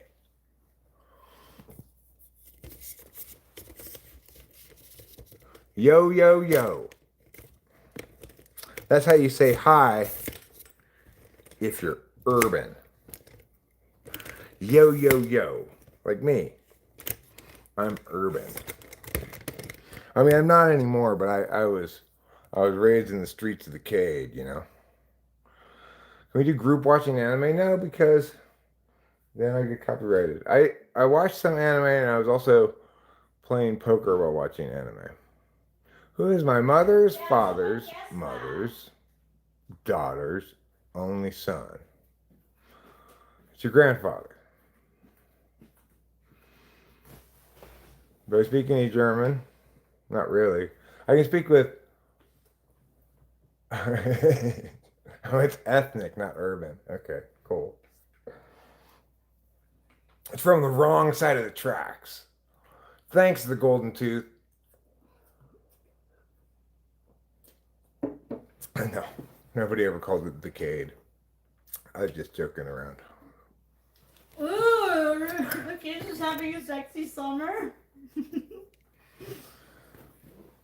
Does that mean she wears short shorts? Well, you know what you need to do? If you dare wear short shorts, nair.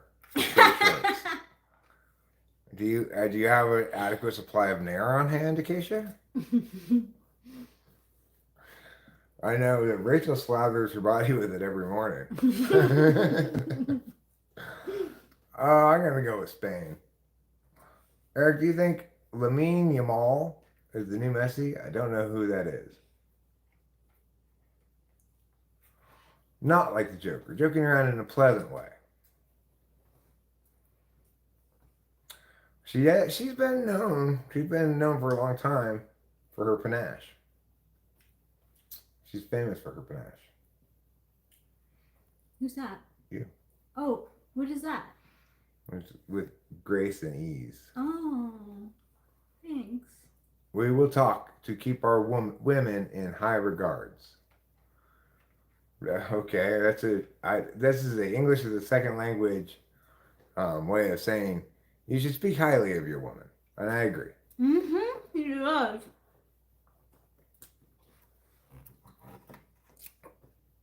Do I like Dark Knight movie? No, I don't like those Batman movies.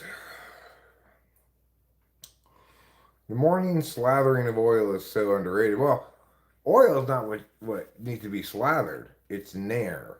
Yeah. Because you gotta wear those short shorts. I can't even remember the last time I saw nair. Does it still exist as a product? It does? I guess I don't go down the nair aisle very often. We don't watch commercials, I guess, maybe. Oh, I haven't seen a commercial for nair in years. No, me neither. Eric the Great, howdy. I like panache too, right? Acacia, that's like a very nice compliment. Jail for not liking Batman. I'm not sure that would really qualify as justice. I don't think so at all. There's a word I used twice today that I hadn't used in a long time. Once I used it the first time, I wanted to use it again in an equivalent context, which is craven. What's craven? Craven means like brazen or like unabashed, like just like I'm only gonna get as much as I can for me. Like, but craven, I don't know. It's more like brazen than anything else. But brazen with more like badness to it. Oh.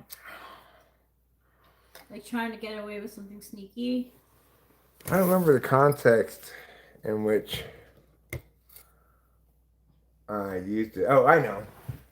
Elon Musk is mad because Trump's talking about getting rid of the EV thing. And I said, well, certainly Musk is that craven. Or something like that. Or like, certainly Musk does behave according to such craven instincts. Yes. But I don't think that, or whatever else I said. The point isn't what I said. The point is that I used the word craven. Is it cowardly? Okay, fine. I wasn't sure. I know I used it as like, because it's used in so many of the same contexts, but it's like it's odd, but something can both be called brazen and cowardly. I mean, that just goes to show how childish Mr. Trump is. Mr. Trump is now tweeting about selling the Tesla stock he bought last month, or the car. And Musk is saying that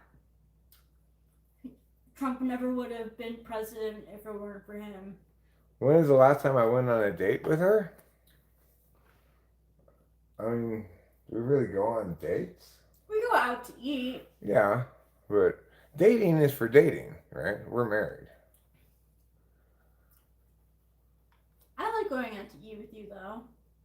A female cheated on her man with me the night before I remanded myself into custody back in 2015. She had a son named Craven. Did she never tell her man? If so, then she was being craven in her cowardice. Oh. That would be redundant, but thank you That for was correcting me. redundant. And thank you for correcting me anyway, D3. I'd hate to be now that I've rediscovered the word, to be using it wrong, thinking it means something else. Yeah. It was actually her husband. Well, yeah, that's really dastardly.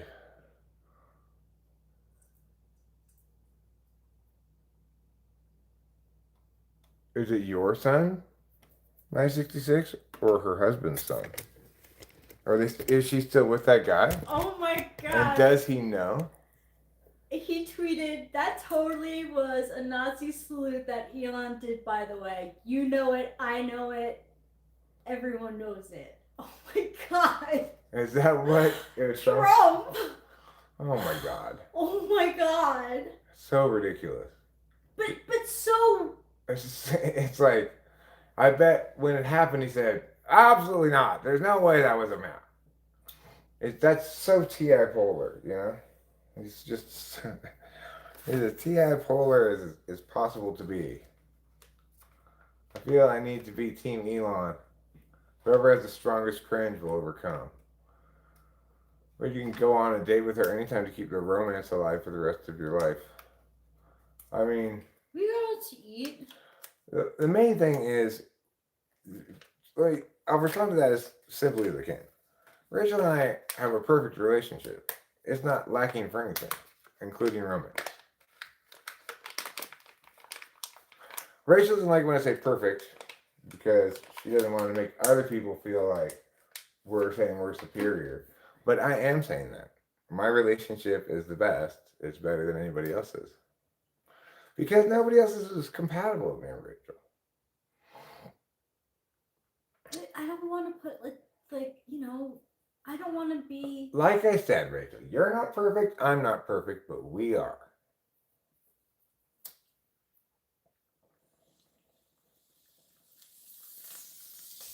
Yes. I'm not perfect because I just interrupted you. No. But we're still perfect No, because you didn't yell.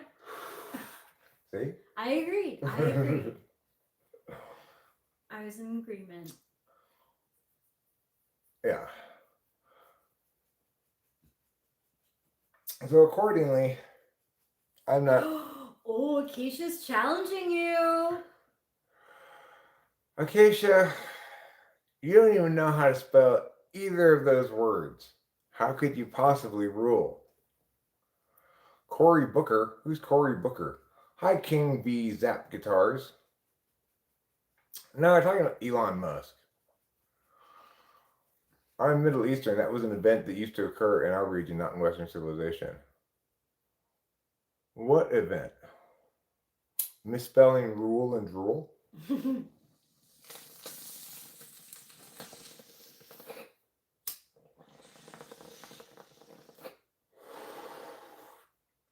Kiss? Well, as I tell people periodically, we are not trained monkeys who do things for, coins in our hat. But since it sounds so pleasant, I will give it.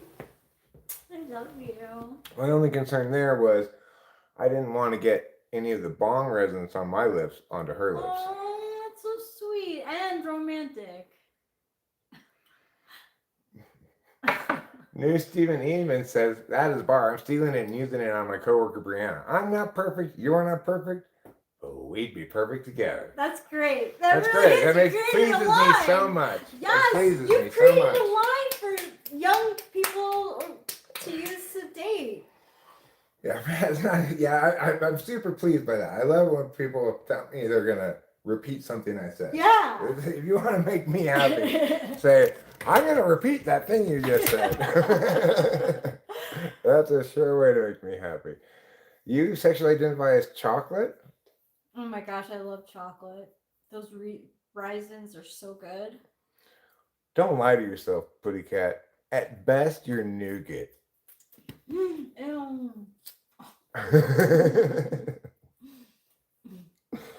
Man, crack is not your gig. No, does anybody have crack as a job? Like, is it gig work? I'll smoke a bunch of crack. How much you paying? I feel like people who take crack would like be like fucking billionaires.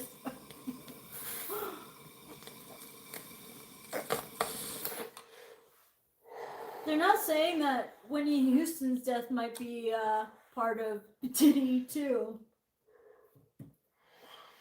I definitely think that simulation is one possible reality. As I said before, it's quite possible that after you die, you wake up in the simulation pod and you realize, oh, it's Tuesday. On Tuesday, I simulated another life because sometime in someplace else, you know,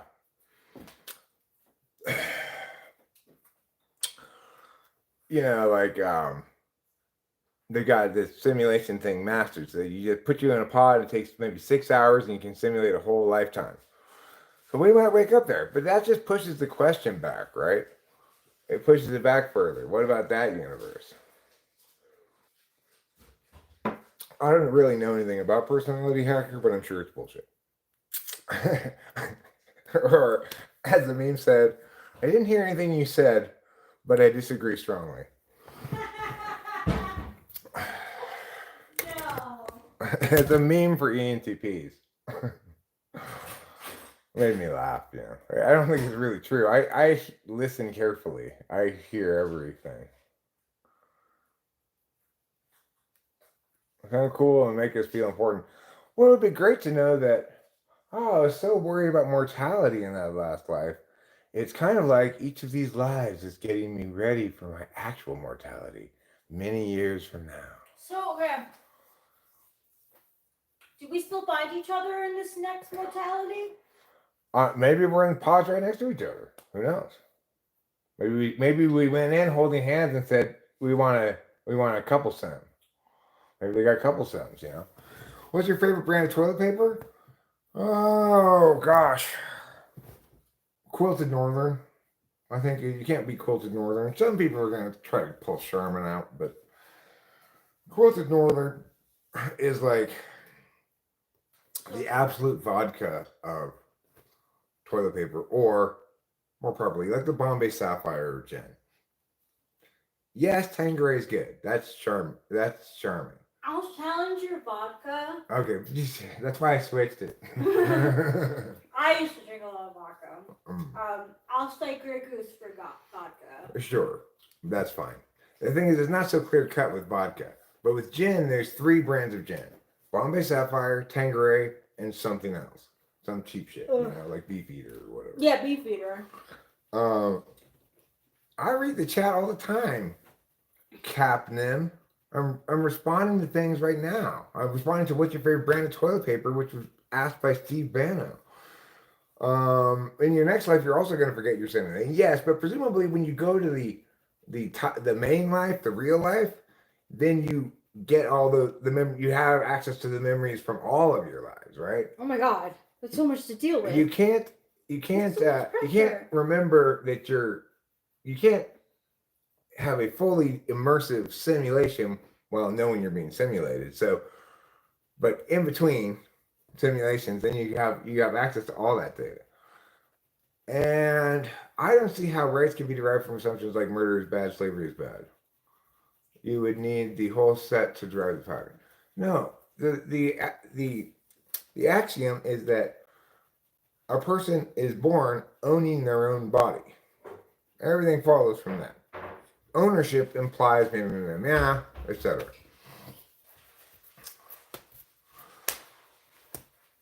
Mihailo Popovich. Are ENTPs always talking to people? Not necessarily because they could be traumatized or something. You know, people do have life experiences that impact how they express independent of their attentional configuration. Because I'm getting too much bong resin on my lips, I'm gonna go this. You get to come back and be like, oh man, I fucked that one up. No. Yeah, Hitler was like, woke up in his pod.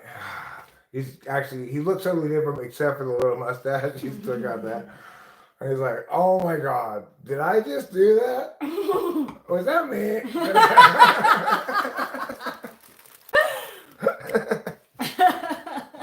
He's actually a real nice guy in his normal life, but he was simulated something happened. He just went pure blast evil.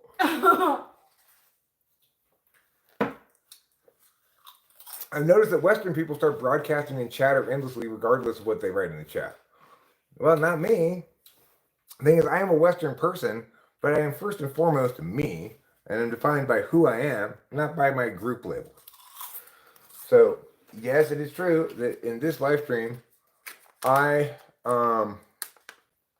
largely chat about whatever's going on in the chat, and that can mean that it bounces around from topic to topic, almost always does, but that's not at all regardless of what is written in the chat. It's responsive to what's written in the chat. Yeah, I have a gun. Captain, I do.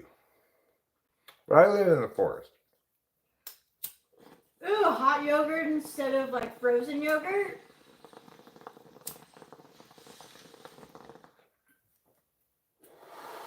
Hot yogurt? Doesn't sound disgusting. Ew. Speaking of, I have to throw out the milk.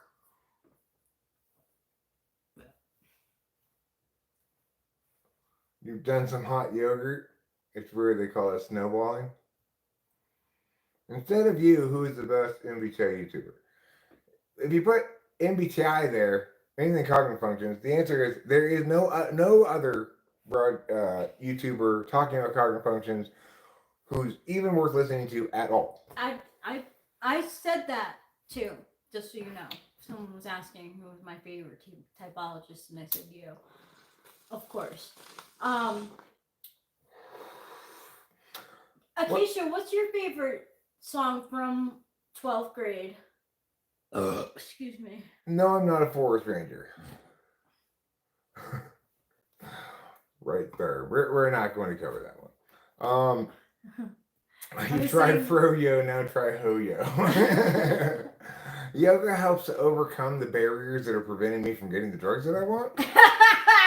Maybe. Maybe they're not. I'm down. If you're telling me more yoga means free marketplace for fun drugs, I am all over that shit. Oh, wait, that's right. You are just presuming that you know best about what's best for me, whether or not I do drugs, and that not doing drugs is better than doing drugs. You're wrong on both accounts. Horribly, horribly, catastrophically wrong. I try to tell him, but you told him more strongly. Yeah. Love who is, yeah. He doesn't know what he's talking about. I mean, he doesn't, nobody knows what they're talking about except for me, because nobody's done the intellectual work that I have, and they're fundamentally flawed because they don't even know what they're trying to do when they start to do it. So how can they possibly know what the criterion is for success? No, I have not been listening to Jack Harlow. Exclusive Rights to Destroy is one of the best,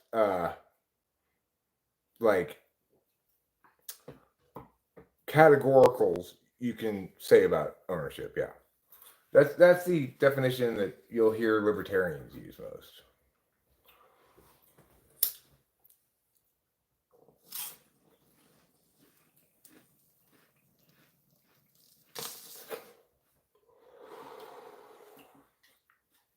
How do I know so much about cognitive functions? Well, I've been thinking about it, doing intellectual work in the field for 10 years. And I'm an expert at doing that kind of intellectual work because I'm a professional debate coach. So I know how to fucking make a case, Whereas all the other people who are thinking or talking about cognitive functions are not even making a case because they don't even know that's what they're trying to do.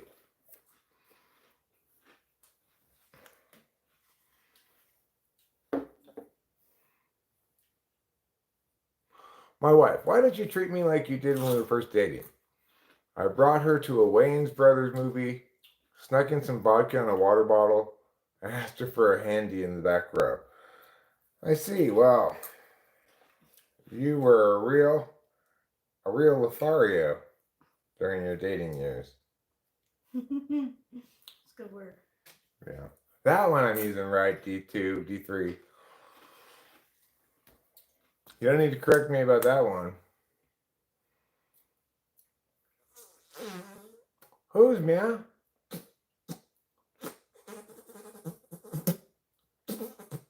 Oh, Jack Harlow. Yeah, Jack Harlow is very meow. I have heard almost nothing of his, and I can tell you that. Anyway. One of the reasons why I know he's mad is he's the guy who covered that Wet Leg song, right? No. Harry Styles did. Oh, never mind. I'm talking about Harry Styles. You can't cover that Wet Leg song and accomplish anything, especially that faithful of a cover, if you're trying to be an artist of any kind, and apparently this Harry Styles guy is. It's just, not only is it not meaningful at all, but he's chosen something that's too contemporaneous, too well known, too much of somebody else's hit for him to cover it. You know, maybe if you're playing a show, a live show with not on TV or something, but that's the thing you're going to play on TV. Really? That's no. Harry Styles is a funny name. Well,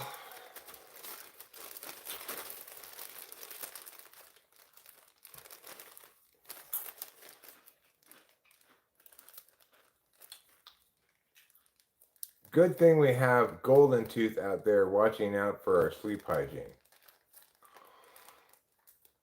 Day 2 of wanting Eric to resume debate, please.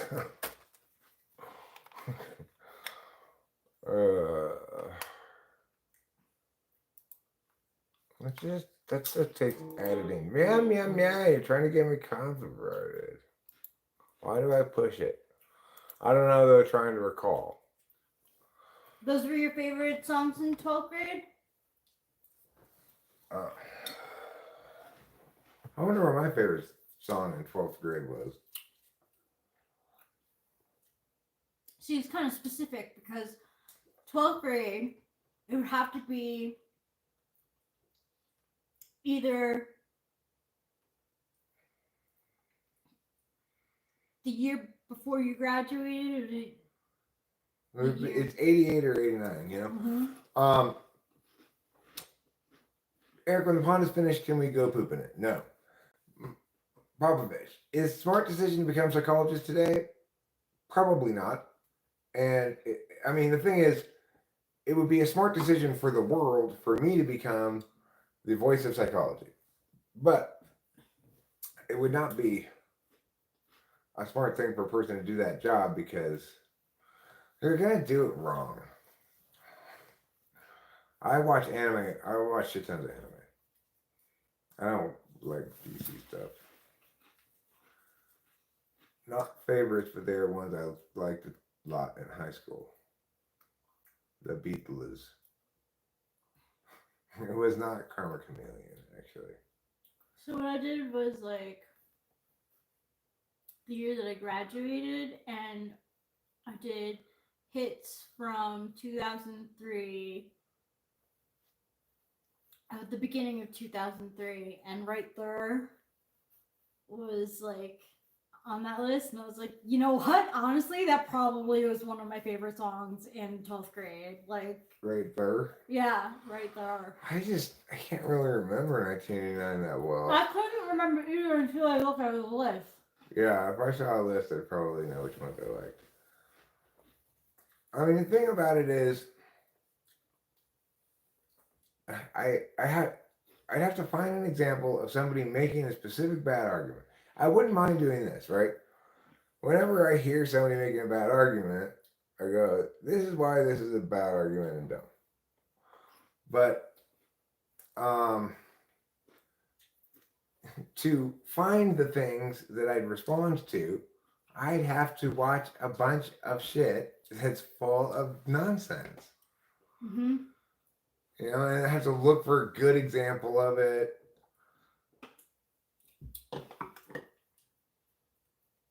What do I think about Carl Jung's work in general? I don't really know anything about it, to be honest.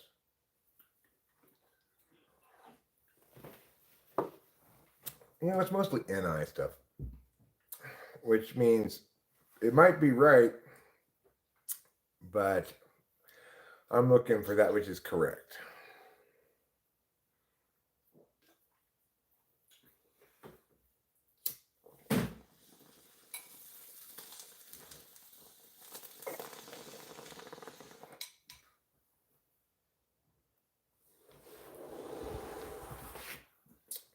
Not only am I breathing air, battery acid, I'm breathing air that you can see, as I just demonstrated. So, good for me. Looks like a binky. You mean like a pacifier? It's a lot like a pacifier. But in that exact regard that you say, what changed from back when you used to do debate police videos and now where that feels like so much to do?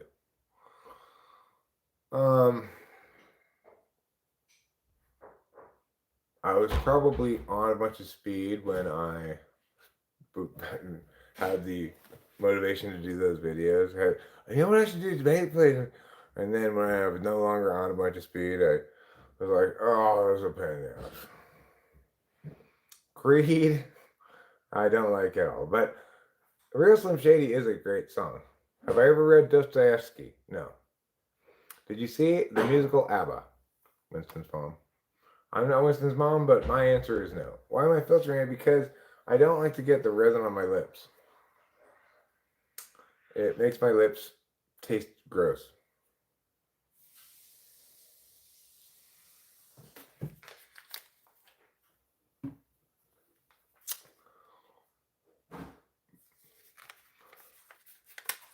Well, it may, Fly Guy, but I really dislike the taste of bong resin on my lips, and it just gets on it.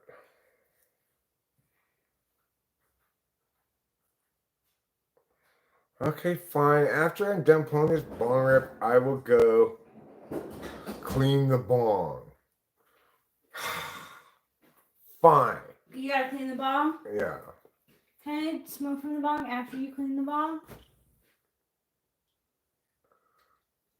What? Sorry, I was reading something. Can I smoke from your bong once you clean the bong? Sure.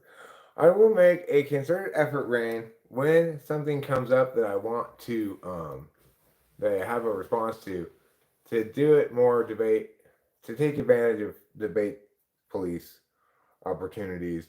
I'll do like debate police shorts. That'll be better anyway. Shorts seem to always be better. I might even do more of those debate explanation shorts. What about Temple of the Dog Hunger Strike? Totally unfamiliar with that. Battery Acid asks if, are you the it? I'm really curious about that question. I like it. I think you are the it. In the polar videos? Oh, well, remember I'm going to do, oh, you weren't here when I was talking about it. I'm going to do this thing called How to Make the Meow Both Defensive and Defenseless. Some title like that, I don't know. The point is, you say, you did your 8th slot function wrong, or badly, or not enough. I didn't listen to Menudo. I didn't know about Menudo until Ricky Martin came out with She Bangs and they would talk about him being from Menudo. I was too young. You watch Sesbi and Lex. Sesbi and Lex is a great name for a band. Mm-hmm. Says being Lex is a great name for a band.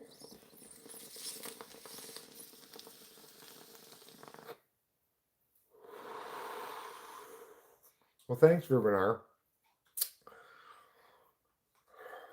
I like them because they're me not caring and not being stubborn. You know, like, yeah, Eric, I know. Cognitive functions aren't really meh, meh, meh, meh, meh.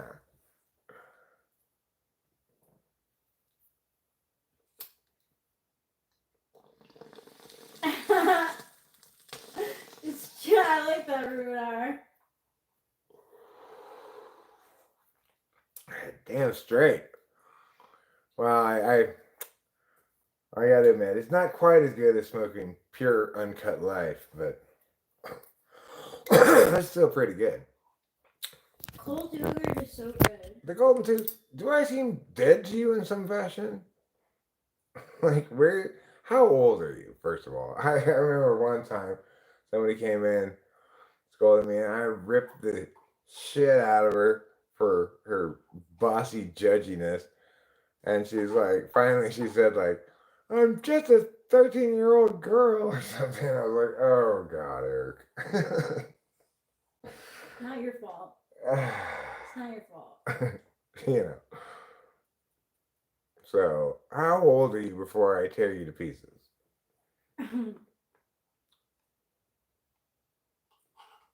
Medical and recreational marijuana will keep the price up, so we never build anything out of it or use it for fuel and oil. Now, people can grow hemp. People can still grow hemp.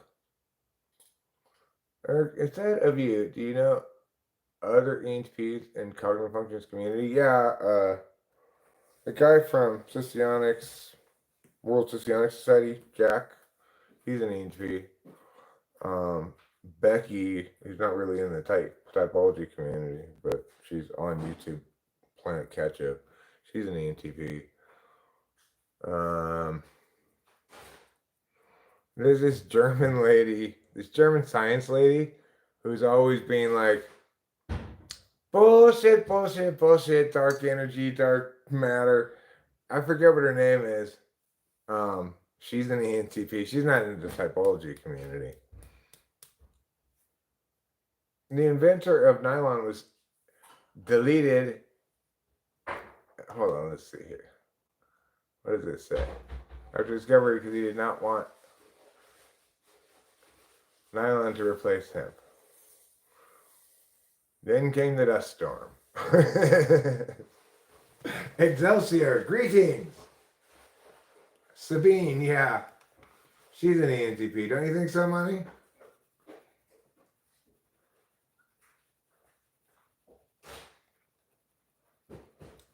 Tiberius killed that guy that invented plastic. The Great Tiberius? Or, no, not Eric the Great. Who's Tiberius? No catastrophe goes to waste because they're all engineered. Wow. These masterminds are incredibly effective at accomplishing exactly the outcomes they want. And it might seem like an outcome that they don't want. We're just not seeing, yes, Rain, that's the one. We're just not seeing the deeper conspiracy. You know. Now I understand. Now I understand where I fail. Why aren't cognitive functions mainstream like MTR Big Five? Because everybody except me is wrong about them. I mean, I keep getting the same answers, but they're not very satisfying answers. I get that. I don't know what else to tell everybody. I'm both the only one who can do it and not very good at doing things.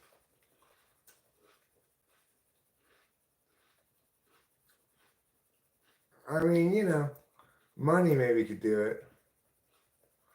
Money's smart. He knows what he's talking about.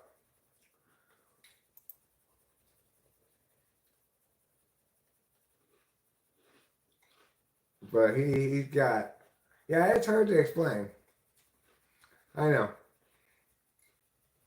I think you're running into what I've run into multiple times. It's like, well, where do you get to the top, right? How do you get to the top?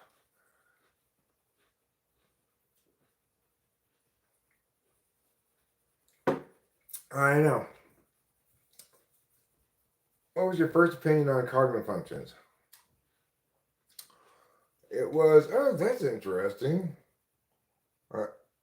You know, and I made a video saying like, so I've known for a while that I'm in this type called ENTP. I just read about the cognitive functions, and like, so for me it'd be, my first one would be NE, extroverted intuition, and that means me having a reading from the website like that. I remember that. And going like, that seems like just like me, right? You know, maybe there's something to this. Yeah, it's not quite forest fire season yet. It's like planetary motion. This thing is moving, which causes this thing to move, but it's happening at the same time, right? Because we're trying to isolate, like, well, that's why you need the prime directive, right? You can explain it if you start with the prime directive. Everybody wants to narrow the gap between expectations and realities. And a cognitive function configuration represents maximizing your ability to operate in some theaters while truncating your ability to operate in others. That's a good couple of sentences right there. It's a good start for a book.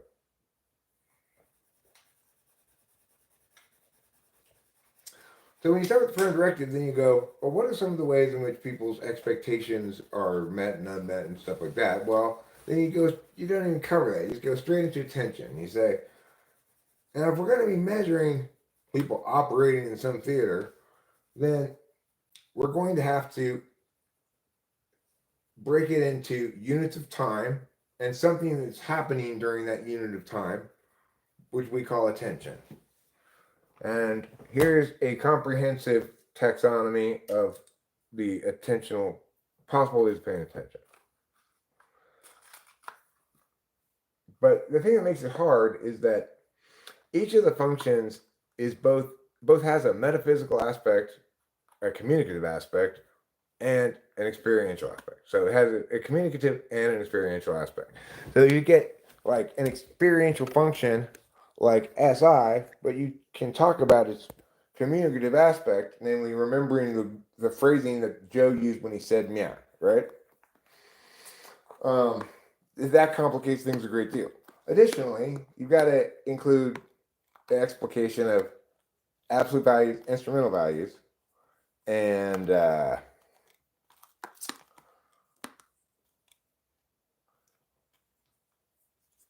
that makes it additionally complicated. Plus consciousness and unconsciousness. So I was thinking about how I define conscious and unconscious, like you are not conscious of something if you cannot recall time attending in that fashion. So a good example is me driving in the car. Usually I'm driving in the car and I'm making an SI recording the whole time, which is why usually I can say things like, when we were at this turn in the road, this song was on, okay? But because I'm in EDOM, I can, even when I'm doing extroverted sensing things, be unconscious of it. So sometimes when I'm driving, I get lost in my thoughts, and then I miss the exit, for example, when I used to be driving on freeways. And INFPs and INTPs do that miss the exit thing all the time, even more than me, way more than me, because they're not action types. So the thing is, 8th is more unconscious than 7th because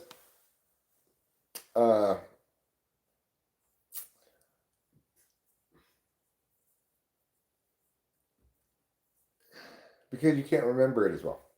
Sure. So I would remember any given instance of FI. Remember when you were crying the other day? Yeah, totally. If somebody says, "Do you remember when you were digging a hole?" I'll say, "Yeah," but I probably won't remember like exactly. I remember that I did dig a hole, but I don't remember the actual shovels full of dirt, unless something dramatic happened. Like I remember this one shovel full where, whoa, and I almost fell over. Then maybe I'll remember that one.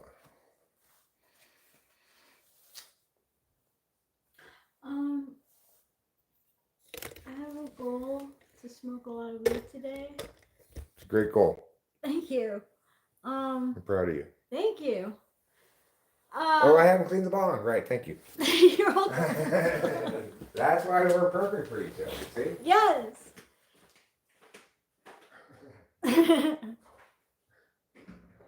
Thank you for helping me achieve my goals. Of course, darling. That's a FE tool way of getting you to remember something.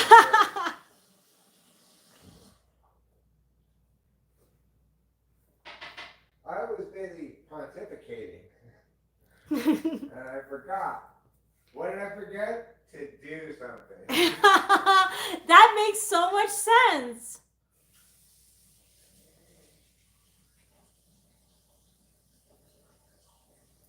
Why clean the bong when you could just drink the water? No way. Everyone knows bong water smells and it probably tastes disgusting. It does taste disgusting. Like when it kisses you, like if you have too much water in the bong and you take a hit and then like the dirty bong water like hits your lips. Ugh. Gross. It definitely tastes disgusting. We get kisses from the bong if we put a little too much water, and it's Yeah. we know what it tastes like. Yeah, we do. It's not tastes good. Like spitting a bunch into the trash can and maybe dry heaving. Ew. Because it's so gross. It is. Oh, right. Ew, hot dog flavored water. Ew. That fire cut H2O. Ugh. When it spills over, it smells so bad too. Yeah, it's horrible. Like the worst smell in the world. But I really like that Resolve that we got. It's like way easier than the spray bottle. Oh yeah? Yeah. Is it a pour bottle? What? Is it a pour bottle? No, it's a foam bottle. Like it's a can. Okay, yeah, I get you. Yeah. Because if it was a pour bottle, I was just gonna say, you can take the squirty thing off. No, it's a foam one. It's really cool. I like it. It makes it easy to get the spots. You squirt the foam on the spot. You wait for like a couple minutes, and then you soak it up, and then it doesn't smell. Rachel says it's. I'm looking forward to using it. Yeah, I think you might like it. Makes me want to spill the bong.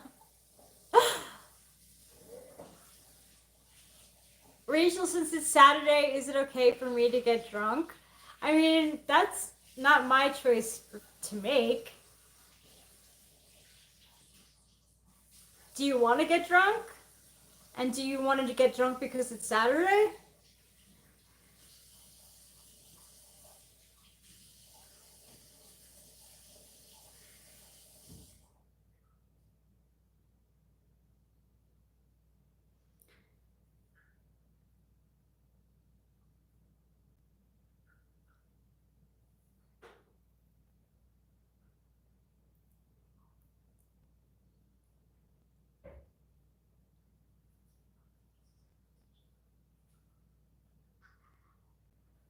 Why need high to keep you happy? I'm plenty happy. It's just I feel stony and I want to keep it up. It's a drug day. We're having fun. Yeah. That's the answer. Why Yeah. are we doing this? Because we're having fun. Yeah. We're having fun. Thank you, Eric. I'll tell you who doesn't seem to be having fun. Whoever's criticizing what we're doing. Right? Well, There are the people who are not having fun at the moment. because they think that somebody else's thing is their problem. Mm-hmm.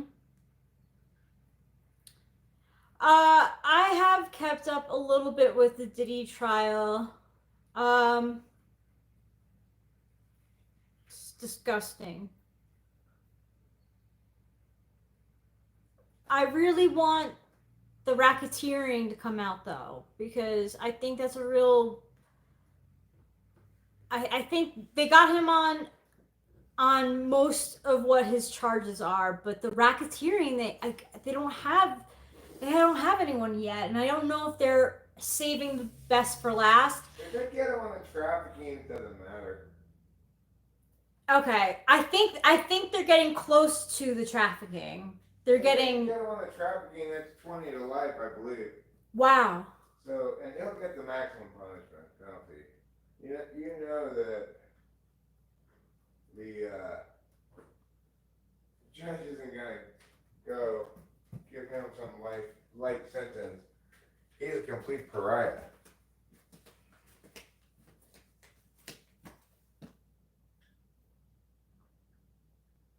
Eric, how do I make friends with a 35-year-old without coming off as needy? Well, you talk to your neighbors. Rachel and I haven't really made any friends up here except for the neighbors right next door. Mm-hmm. And even then we see them, once every couple weeks. Yeah. I've got friends in LA who come to visit me Mm-hmm. that I have a long history with. But the older you get, the less you need to deal with socializing, really, in my opinion. But that's because I have this. So the answer is have a YouTube channel. That's how. Yeah. There's your answer. Sorry it took me so long to say that. That's the answer. Here you go. This is what you're looking for. Thank you. And that is what you're looking for. I am looking for the out of doors. Oh, I want to go with you. Let's go. It's so nice out. Sure. Come on, guys. I'll see you out there. Wait. Thanks.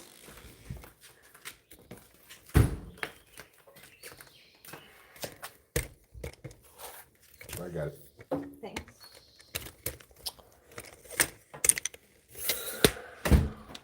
I was sure you were going to need multiple trips. That's why I tried. That's why I wanted to close the door to prevent bugs from coming in. Oh, that's okay. Pretty warm out. It's gonna be like this for I think the rest of June. That's the summer. It just get hotter. Mm-hmm.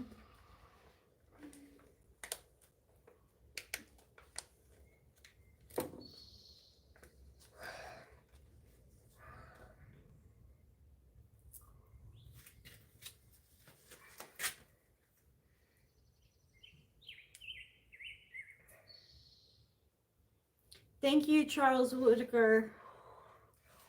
What did Charles Whitaker say? Is that your house? You have a very lovely house. Very nice. Yes, it is. Thank you, Charles Whitaker. Yes, this is our house.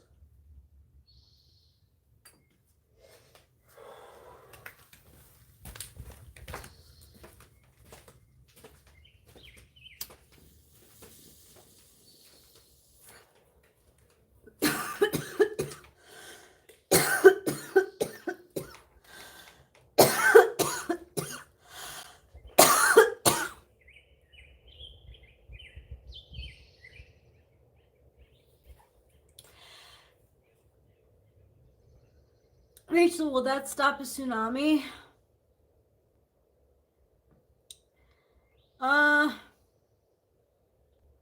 Probably not.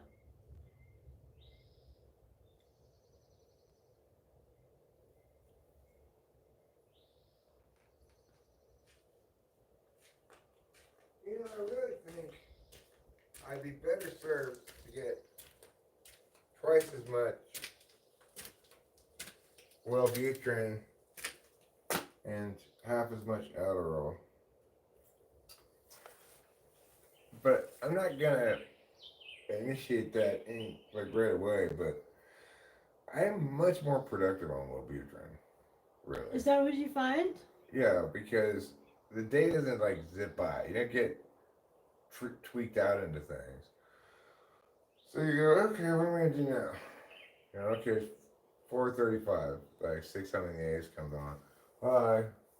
You know, like I was thinking earlier, I've had plenty of time just sitting in front of that TV. I want to do some things. So I went outside, started cutting the steps in the hillside, you know. And I feel inclined to continue working on the Gregory project, which I will probably do. And I have a good sense of how I want to break it down too, which I also kind of can say I give credit to the Wellbutrin for this. Like I've got each section. I want to just like for the first section, it's just the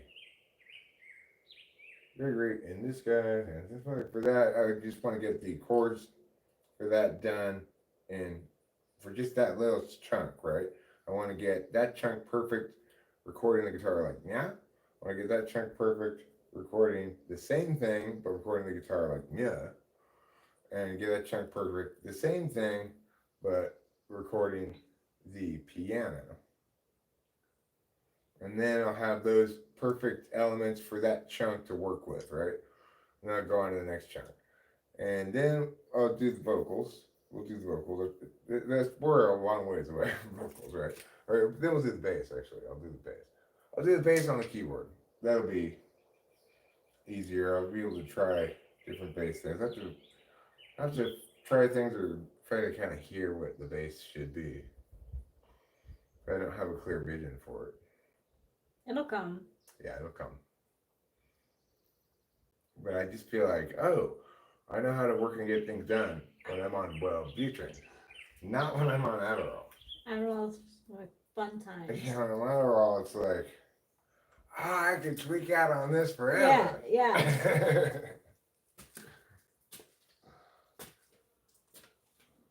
Oh, that's cool. Yankees and Red Sox are playing.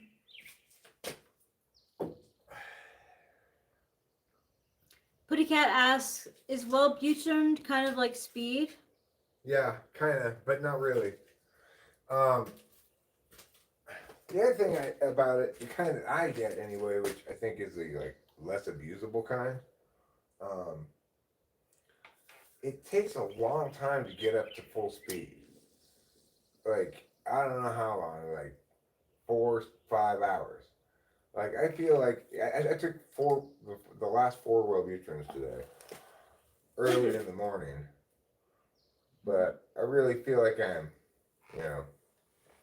well, I guess I felt. I'll be right back. I felt kind of normal all day, just productive. And when I toss a Prozac in there, I also feel cheerful. A little bit more cheerful. If I don't have the Prozac in the mix, then I'm a little more flat. Will Adderall make me clean my room faster? Yes. If that's what you end up doing. Like I take Adderall and then find out what I might have doing, I might have a plan going in. I really want to clean this. But after I'm like amped up, then I'm like, but I more want to do, yeah.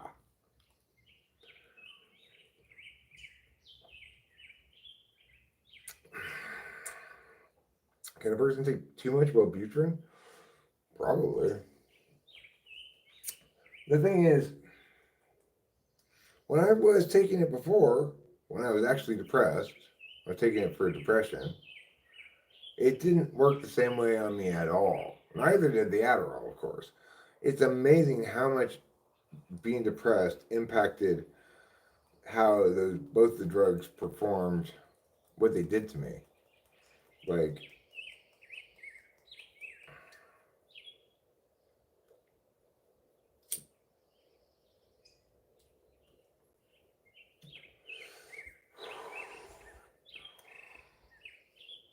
when I was depressed, I'd have to take like 4 Adderalls to get the impact of, say, 1.5 normally that it used to be and is again.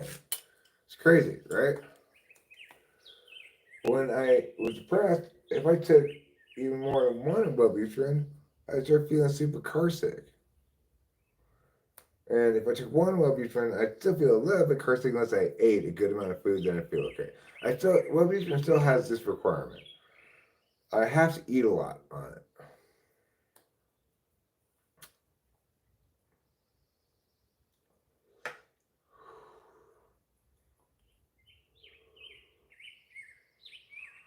Well, I mean, I'm just going to talk to my psychiatrist about it. But I'll wait till the next time we have an appointment. Or at least I'm not going to think about it till we get back to Vegas. Am I in your chair? No, you're not in my chair. I'm asking for the weed. Here you go. Thank you.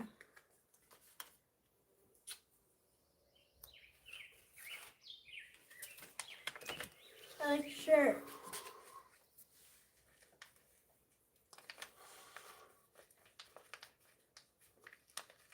I feel like I have a lot of inertia with my energy. When I get going, it takes a long time to stop. It can be hard to get going, though. How might you relate this to the function balance you speak of? Well,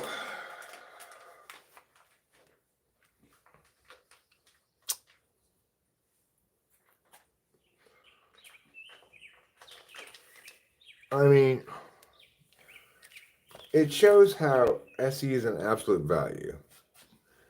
That you want to preserve your ability to pull the trigger and do something else at any given moment as much as possible. Which means you don't like to start things at a planned time, for example. You're waiting for the impetus to kick in, because once you get going, you're gonna be at it for a long time. You know what that means. Like, I have got no concept of how long things are gonna take. Just completely no concept of it. It doesn't. I think it'll take 5 or 10 minutes.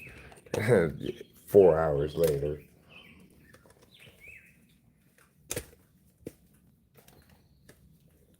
Oh, it won't take long to paint that bathroom. It's like, okay, technically, when you finish getting it all ready to paint, right, then it doesn't take that long to paint the bathroom. But it took God knows how long in terms of actual time of not getting it done, blah, blah, blah, to get that fucking sticker off. I ended up having to buy a belt sander. Oh yeah, no. That kind of shit. Boo, that kind of shit.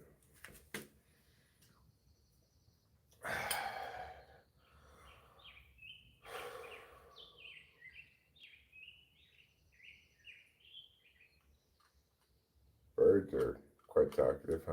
Mm-hmm. Oh no, you're fine. Thank you. I was just thinking about the house. There's gotta be someone that like at the right price point. I think. Pretty sure it'll sell. It's been on the market for less than a month. These people have been trying to sell that house for 6 months, something like that. Of course, they're asking way too much. I just gotta hit a number where people go, look, this is by far the best 3-bedroom, 1-bath we're gonna get in this price range in Mariposa County. Because we have a budget of $270, and maybe now that they dropped the price to $285, maybe, or first dropping it to $290, maybe they'll take an offer from us. So that's just it's fine. It'll sell. No reason to get hand wringy.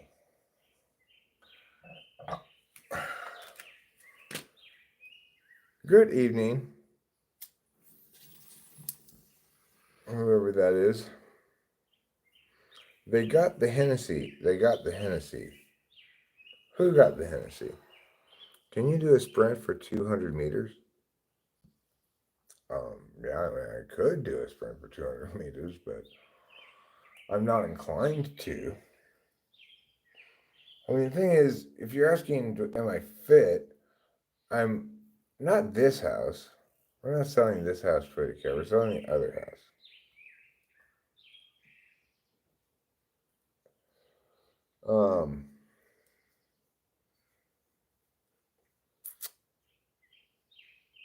What was I saying? Oh, I'm actually quite fit because I do a lot of manual labor of late. I've been doing a lot, and it was amazing how much my fitness came back after when I was depressed, I wasn't very fit. You want to talk about, an actual problem? Depression's an actual problem, not one that I have anymore, but.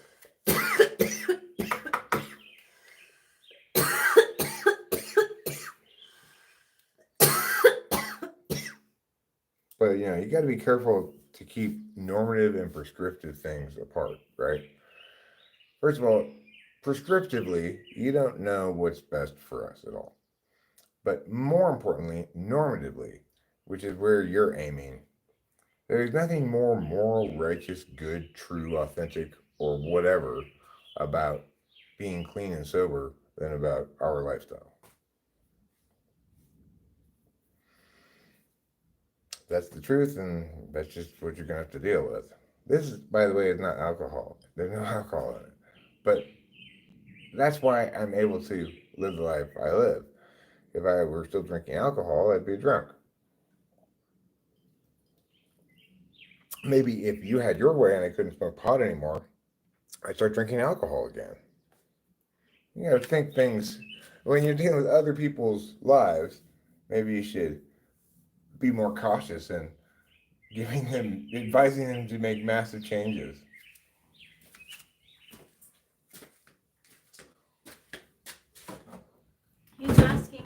They were asking before why I smoke weed. And I'm like, because I like it. Like, I don't know what else to say. We like it. Rachel and I have one quality, and it is the same. We both need a head change periodically, some kind of head change. Maybe it's because we're the most metaphysical types, right? Both of us go communication, communication, communication, experience, and so maybe that's why we like to have our experience be so not dewy, right? That's what I like about it. If we prioritize experience in some other fashion, well, maybe we'd want to go out in our little wilderness car, drive over the mountains and go over the bumps and the jumps and do gnarly stuff and spin brodies or whatever. What is it called? And spinning donuts. No, donuts. Yeah, donuts. Spinning donuts on the courthouse yard. But we're not that kind of people. That's not our configuration. We are born and or fundamentally by nature in some fashion configured to do this, to talk, to enjoy chilling, and I'm super configured to explain things, to be correct about stuff. Rachel's super configured to be right about things and have people not listen to her.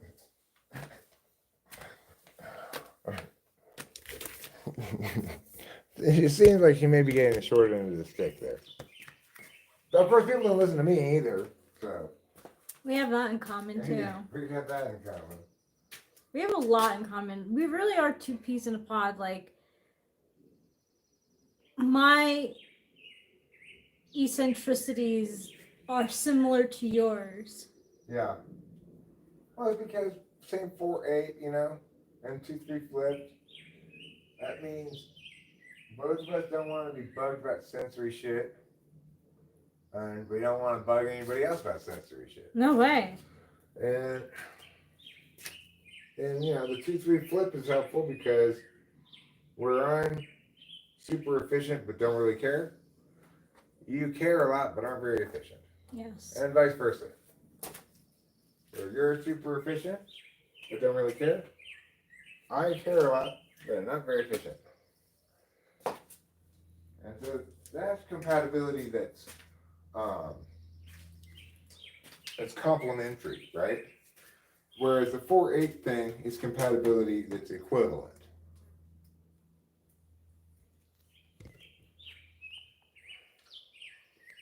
Oh, you put it up. Yeah, so like for 4-8, we both don't like the same things. That's an equivalency compatibility.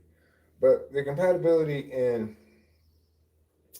the 2-3 slots is what's really important to her, but she's not really very good at.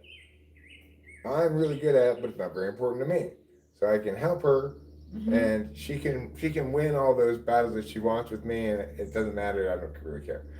And vice versa, where I'm weak but care a lot, she's strong but not care a lot. And so I can fail on FE, and she's not gonna be assaulted by shame shivers, like, you know, what do you call it? Sympathetic shame shivers. When I fuck up FE wise. But I'm also, you know, pretty good at it. Like, you know, same with TI. I have it as an absolute value. I want to be good at it. Same with Rachel. Wants to be good at it. It has an absolute value TI. Which, the point about this is, what I was trying to get at was the difference between complementary versus additive, right? Or you could call it subtractive, it's probably better. So the complementary thing is the 2-3, but the 4-8 thing is subtractive, which is why people call us this particular pairing, which is what I think they're basing their whole thing of Mirage types on, is INFJ, ENTP. They call it deactivating. It's deactivating for us because we both hate sensory shit. As long as you don't, as long as you really do. Rachel, do I look like somebody who either like puts off doing what he wants to do because he's worried about something like else? Like, No. no. If I wanted to do sensory shit, I'd go do That's sensory true, you shit. do. When I did earlier. I went and played Pond. It's true. You know, playing Pond is a super sensory version of extroverted intuition. Yeah. Right? A super concrete version. I like that super, playing Pond, I like that. Playing Pond. Because I made my little path.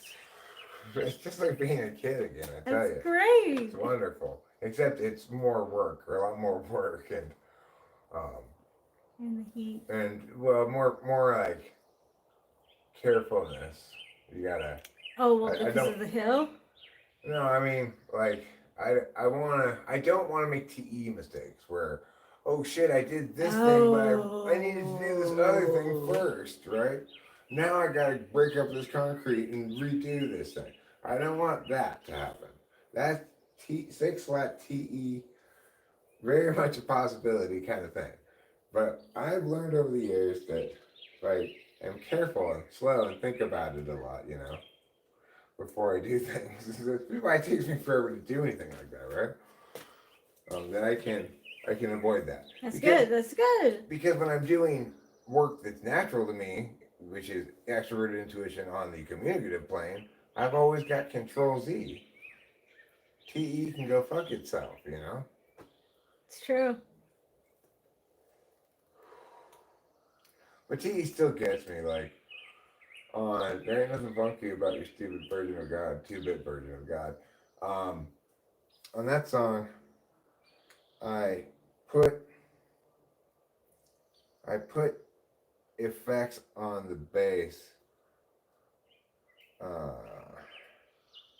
too early in the process, and then at the end it's too late to go back and redo the bass. And I just, Sorry to hear that. but that's kind of TE problem that still hits you digitally, that regardless of undo functions, if you end up editing too far ahead of something and you've got other things contingent on it, then you just gotta kind of leave it there.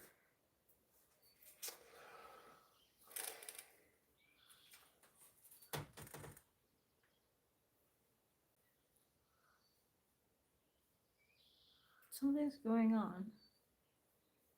I don't know, let's go inside.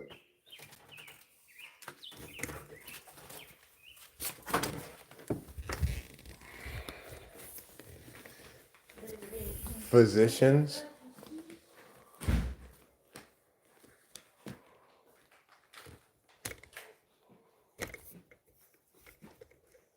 Okay, well, you could be a physician, but that doesn't excuse you from understanding what I'm saying and acknowledging the correctness of it.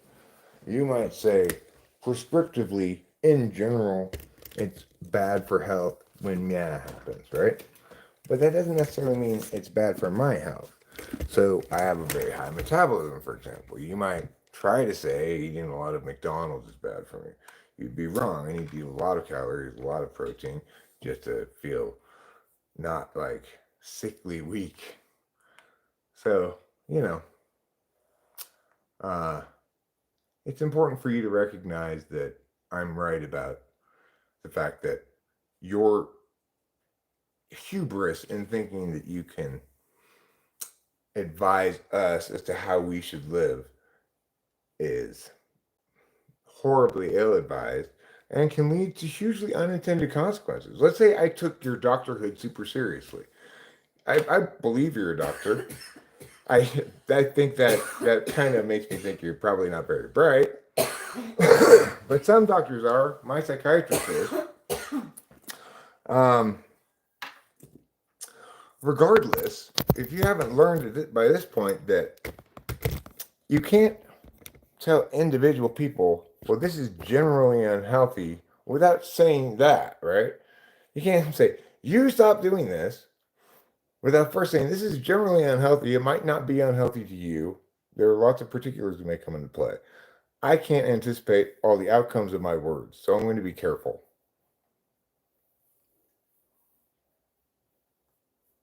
Do you get it? Well, this is a teachable moment for you.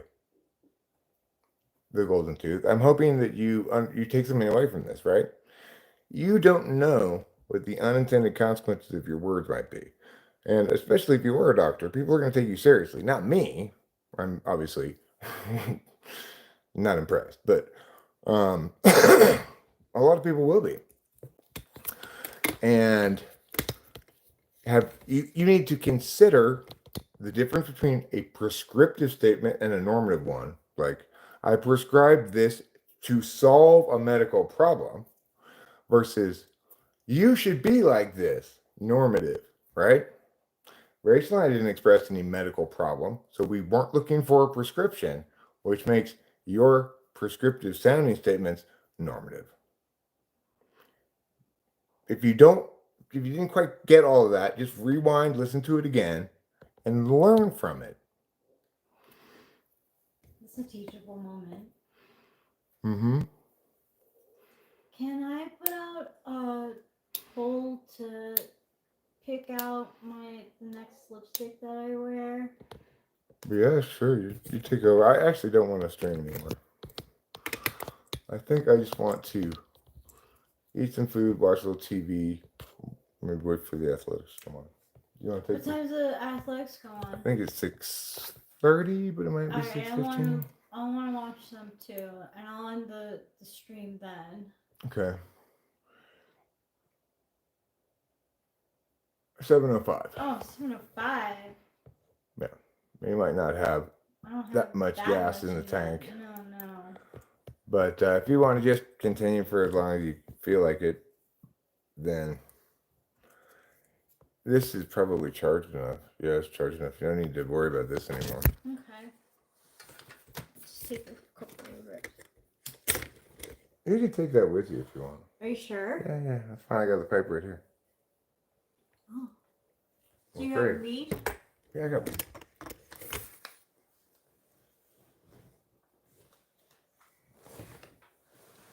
Oh, and also, you might want to take a deck of cards with you. I'll help you. Oh, I didn't even think about that. Which one do you want to grab? Or do you want to grab this and I'll take these things? You take the I'll take these things and yeah. and you grab the decks that you want. Yeah.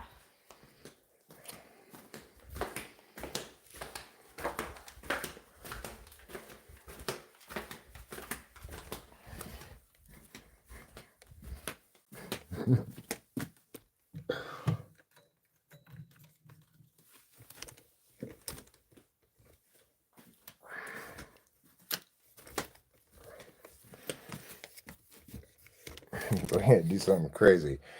Rachel, for some reason, she wants to. When she's streaming, she sits in my chair, and when she's streaming in here, she does it from my side of the bed. I don't know why. There's no reason to, but she does. So I'm going to move her over here because she's starting to spread her lipsticks over to my table. Sorry. It's okay. Every surface that you lay claim to has lipsticks on it. It's true. Yeah.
Macaroni. I love when my grandma made macaronis with her pasta sauce. Her pasta was the ish.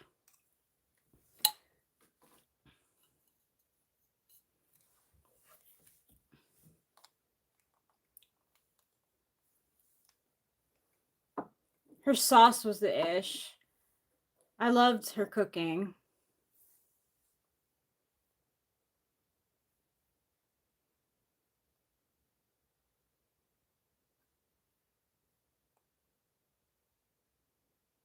Yeah, the money signs stand for S's.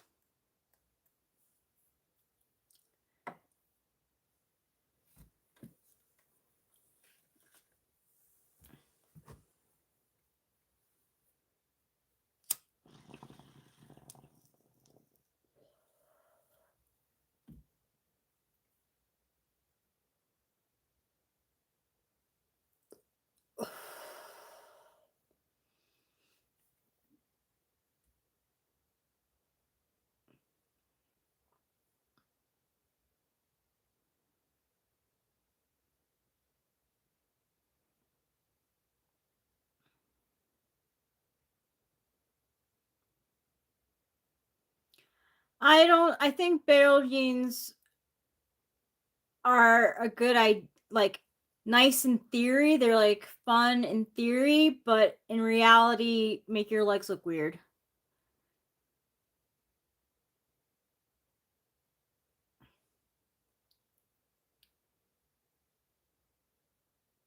Well, don't like ban them, like hide them right away.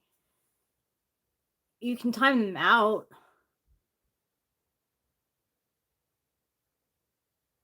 And then like see what how they continue. Hi Harley Bass.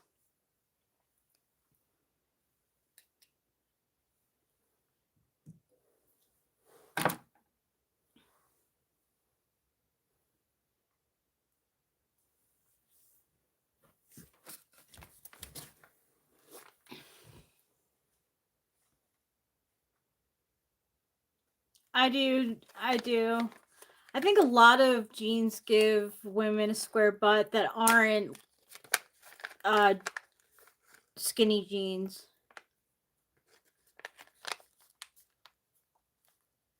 Two-tone denim jeans? You mean double denim, like a denim top, denim bottom? I like that look.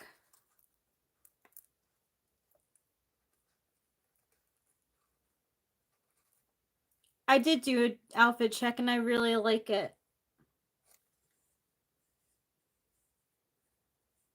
Who says, like, who came up with that line? You should do an outfit check.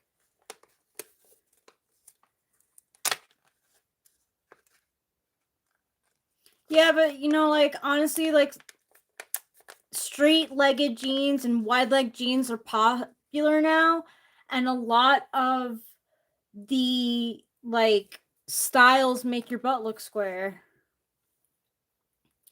Like skinny jeans don't do that.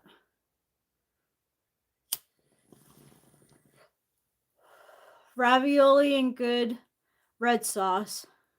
Putty cat.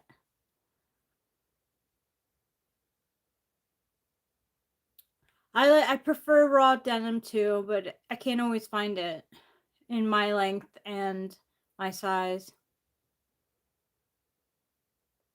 Oh, you mean like try on a whole bunch of clothes and re-rate them? I mean, I never heard. First of all, thank you for hipping me to the term outfit check. Um,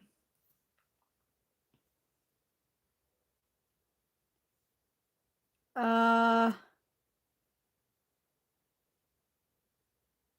hmm.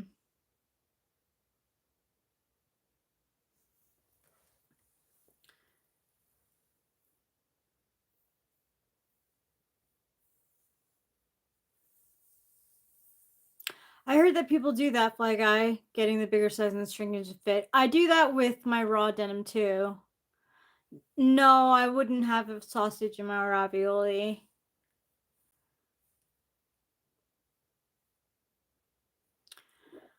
I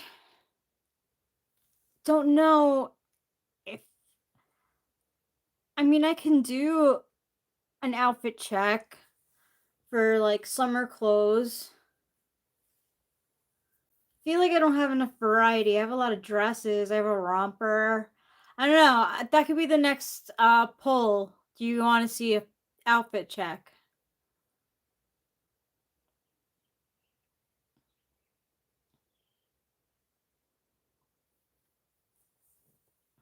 Like, if you really want to see an outfit check, I will consider it. I have like dresses that I could put on. Oh, really, Fly Guy? That's unfortunate.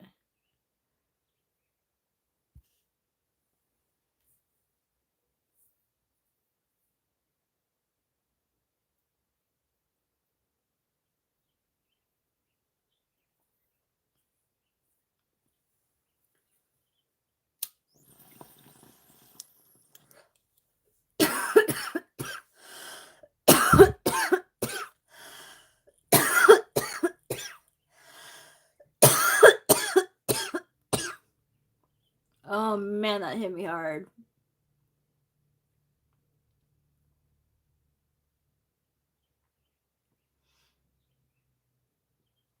Yeah, it kind of is. I mean, I would be changing in the bathroom and then coming out and showing you guys what I wear. I wouldn't be exposing.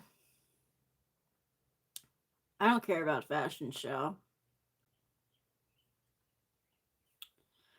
That's what girlfriends do. Girls who are friends. I used to do it by myself. Anytime I bought something from like the mall, I would come home and try out my outfit right away because I would be so excited.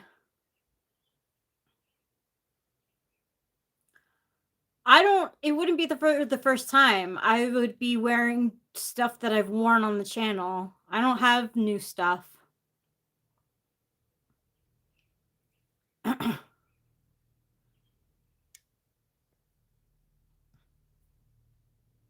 It might be safer to do it on my own channel. I don't have any mods on my channel. But I do have dresses in the bathroom right there. I made my jeans and bodysuits. And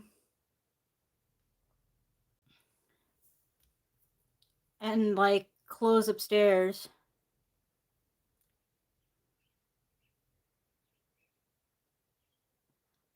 Yeah, that's how after you explained like me trying on the clothes and you would rate the clothes.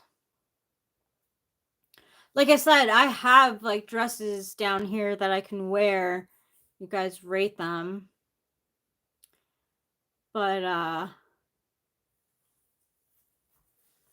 that could be the next.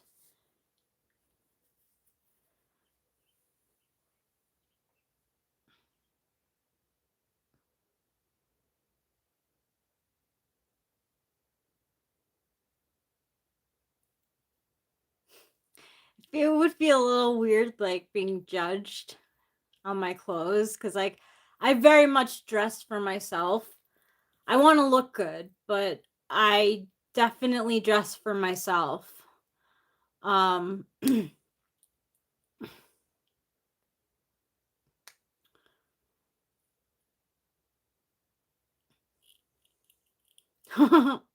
Very progressive of you, Putty Cat. We're talking about me trying on different outfits and having those outfits being rated from like 1 to 10. I'm guessing.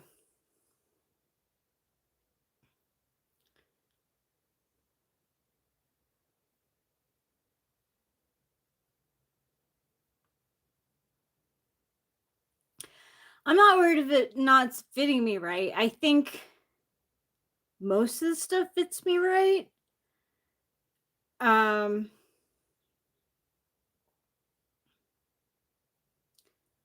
It's more of a matter of like,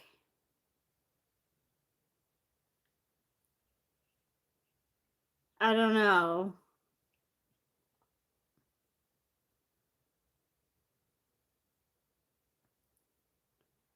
No, I like the idea, Harley Bass. Sorry, I didn't mean to call you Charlie. I'm just trying to think of uh I have I have 3 no.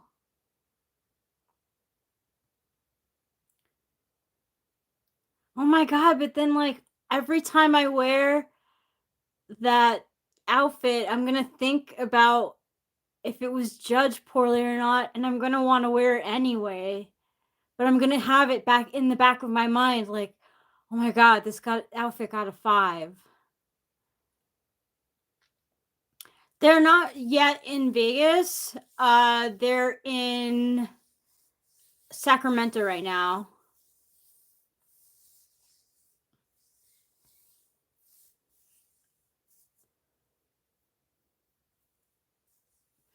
I feel like I would have to try on the clothes to get like the actual like feeling of what the outfit looks like. You're Oakland? Good stuff.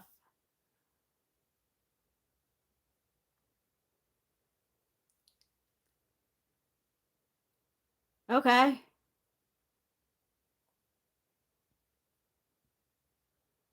There's not a lot of light in here.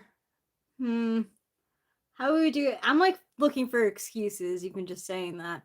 But yeah, okay, let's do this. I will how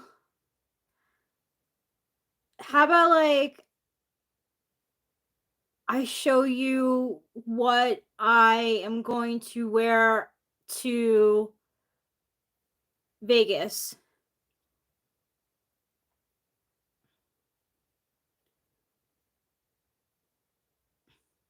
Yeah, I should put on Eric's clothes and rate it. Yeah, I don't have much lighting in here. I don't want to go upstairs. You're going to be in Vegas soon too? When are you going?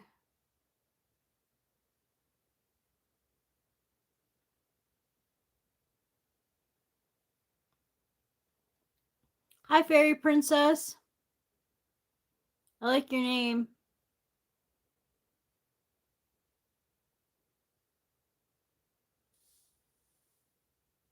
Two days from now. Cool.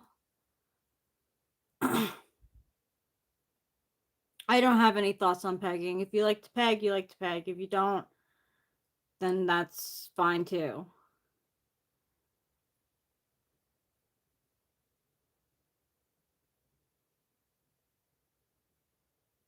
That's a good idea, Winston's mom. Because, like, I'm not sure what dress I want to wear the night that we go out to eat. I know we'll be inside, so I have this dress, but I have another dress.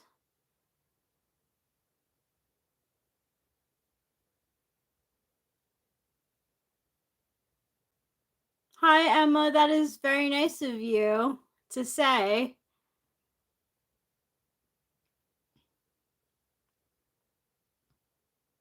There's 9 people in this crowd right now. You ever eat a Snickers bar upside down to get the veiny texture part on your tongue? No.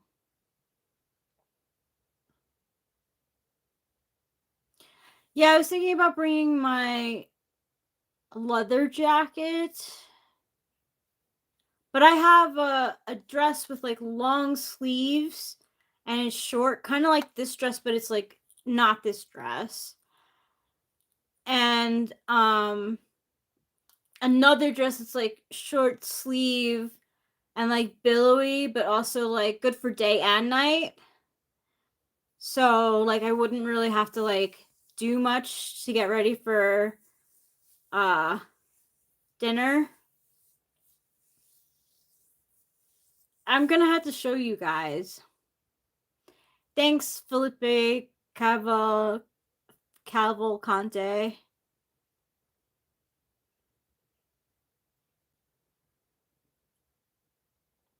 How do I end up discussing outfits with women?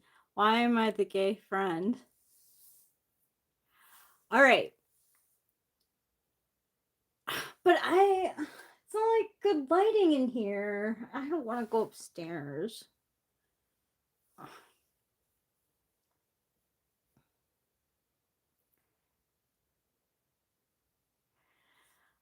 We don't really have many plans. We have dinner plans. We have show plans. We're going to see a show on Wednesday. I think Tuesday's our anniversary, so we're gonna go gamble in the day and go to dinner at night. Then the next night we're going to a magic show.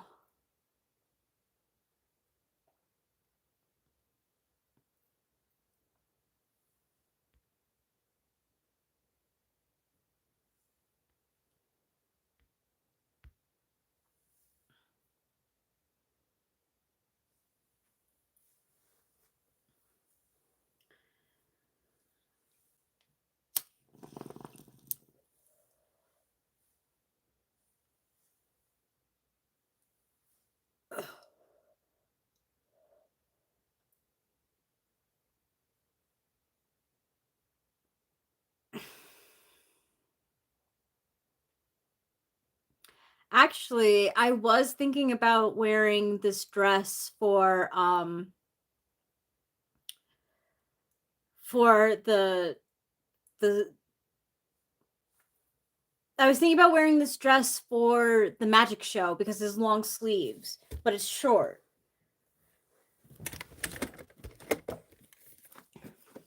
That's not bad lighting, actually. So I'm thinking about this dress, Vegas, at night in a theater for a magic show. Where these shoes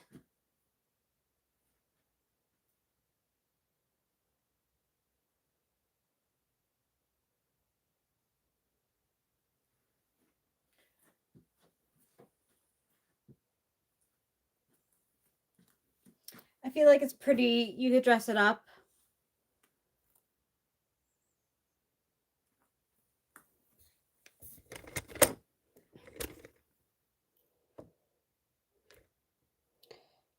Thanks, Fly Guy.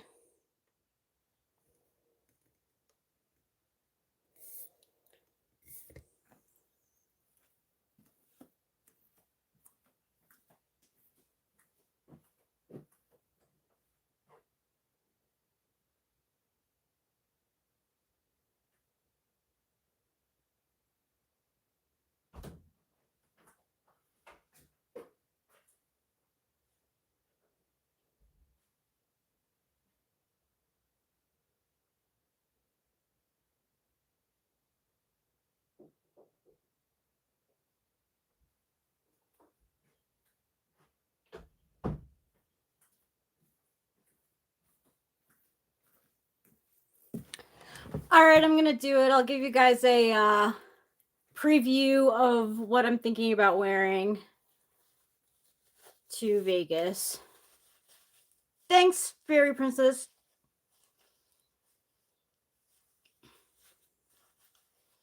No, Fly Guy, you could do what you want.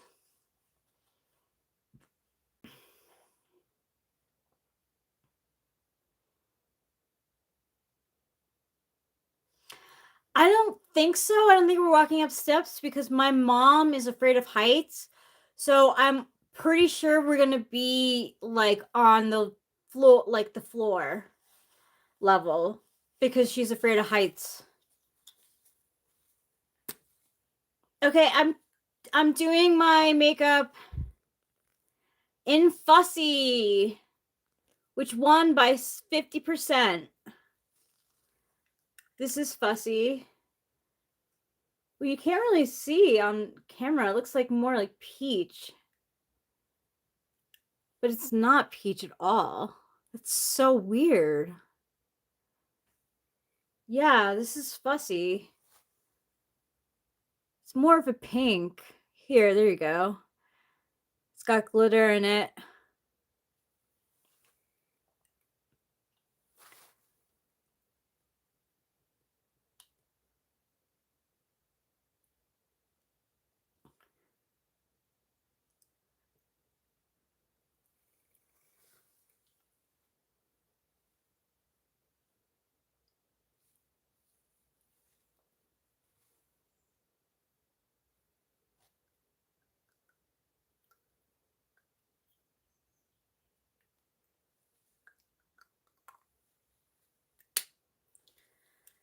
Okay. Now that I got that done, I'm going to get my thank you, Winston's mom.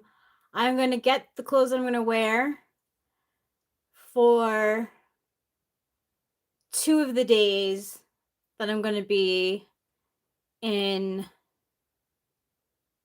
Vegas. So we'll have the dress that I'm wearing when we go into Vegas, and then the next night is our anniversary, so we'll be gambling, and then at night we're going to seafood and steakhouse place. It's really seafood, but they have steak.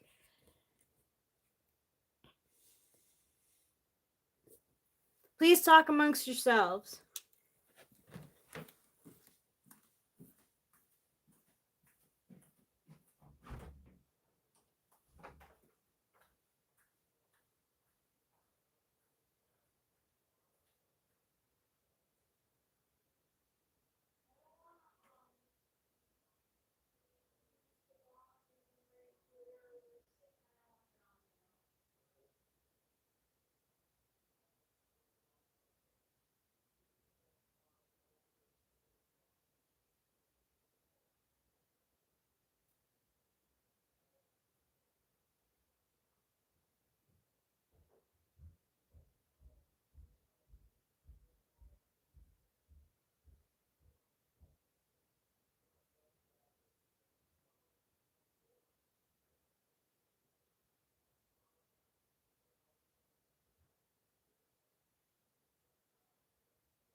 Okay. I have the dresses that I am considering wearing for Vegas. I'm gonna go by day. I definitely have 2 days ready, half of the third. So yeah.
Okay. This is what I think I'm going to wear when we first arrive. This will be the first day outfit. Off the shoulder. Don't think this necklace. Maybe a choker.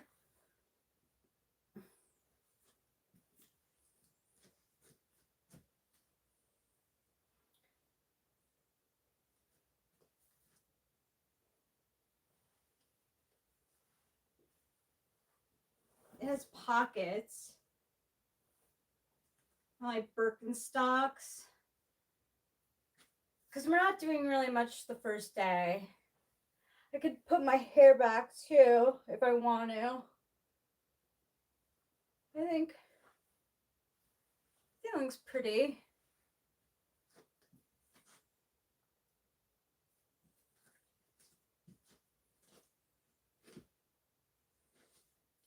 And then the Birkenstocks for casual wear. You know, like I said, we're not doing much during the first day, so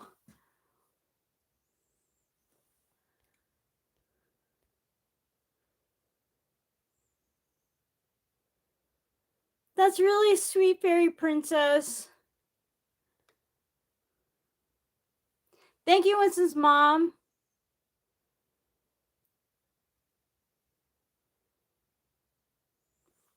So do you think this is appropriate for like... Yeah, I'm thinking off the shoulder. You can wear this up like this, see? Like you can wear it up like this. But I prefer it off the shoulder.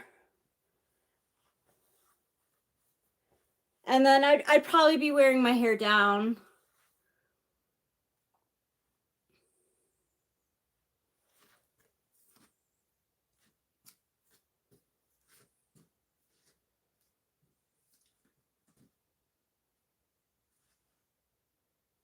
Okay, so this is the first day outfit. It has pockets.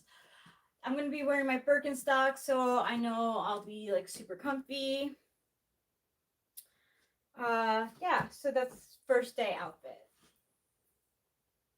Hair down, hair back, off the shoulder, close up.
Okay, keep in mind I'm going to be wearing a black bag, but this is for the second day in Vegas. Again, pockets. And this is for when we go gambling.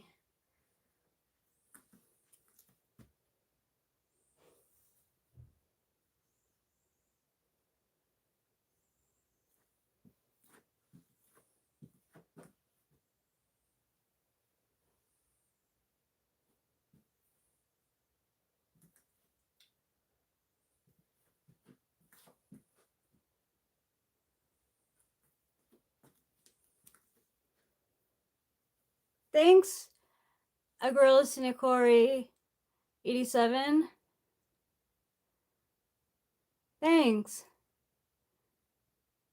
Thanks. So yeah, I'm gonna match. My bag is gonna be black and fringe in black, crossbody with these shoes. That's a different pattern on the back. It's nice and breezy, and it has pockets.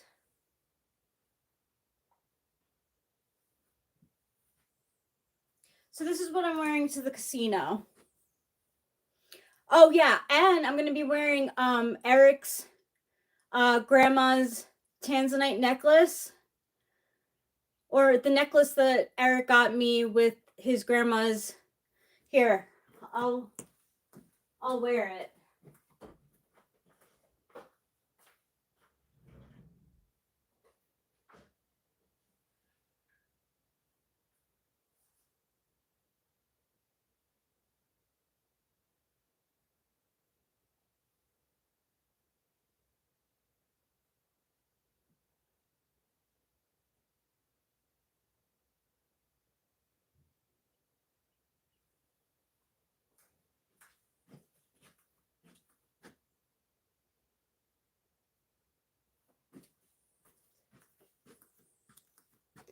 So this necklace, let me take off the other one.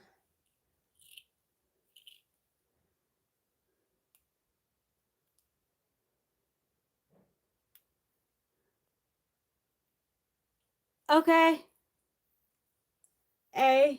Sorry if I was messing up your name. I apologize. I'm really not great at pronouncing names. So yeah, I'm going to be wearing Eric's grandma's tanzanite necklace for our anniversary.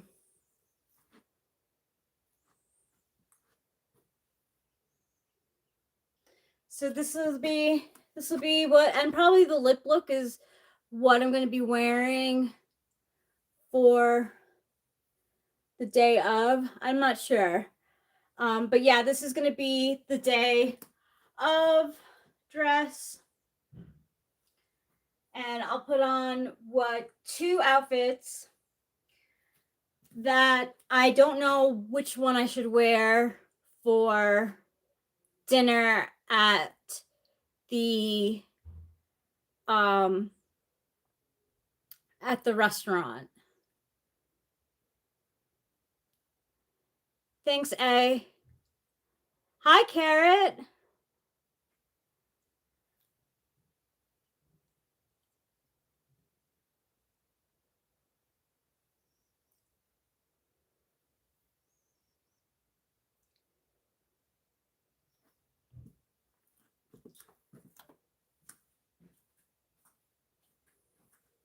Okay, the first one is really wrinkly. I have to like unwrinkle it.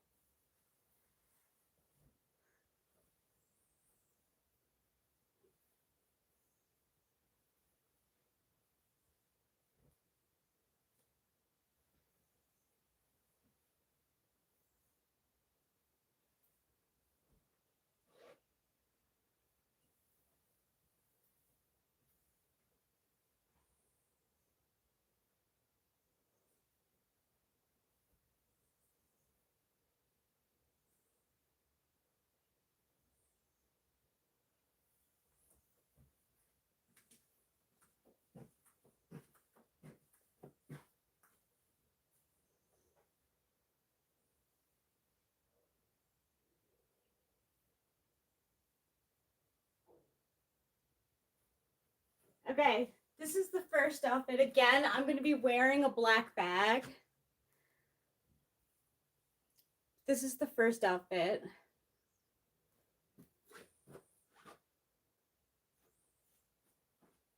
It's like fluttery arms. It's pretty billowy. It'll be less wrinkled than this.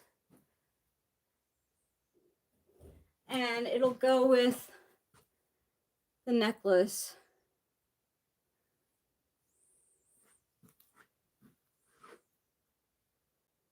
Now it's starting to come down on my, there we go.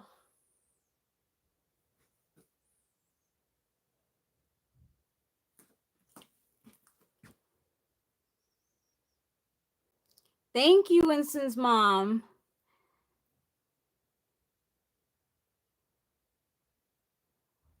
Cool, eh?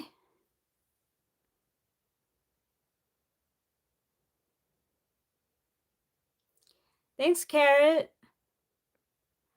So it's this dress that I'm going for. for dinner at the seafood place. So this.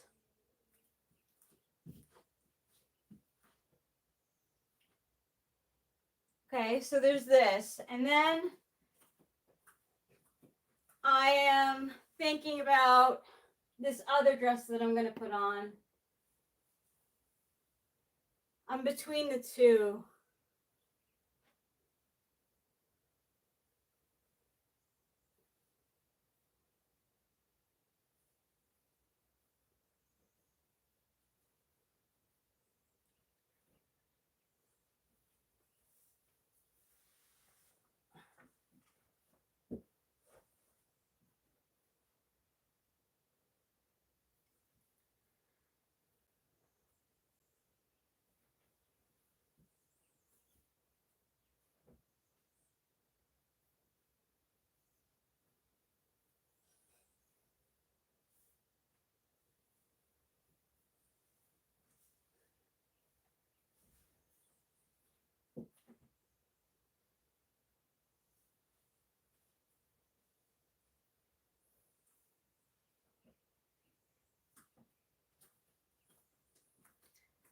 This is the other dress.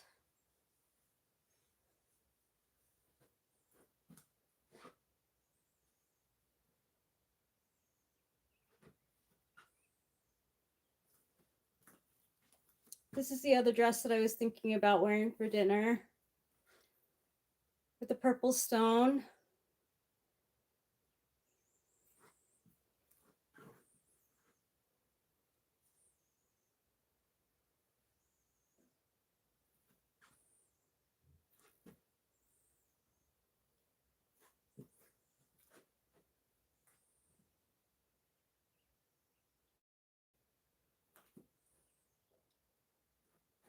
I don't know. I kind of like this for dinner. It feels a little bit more dressed up to me. Not that the other one doesn't feel dressed up, but like I feel like this is a dinner date in Vegas kind of outfit.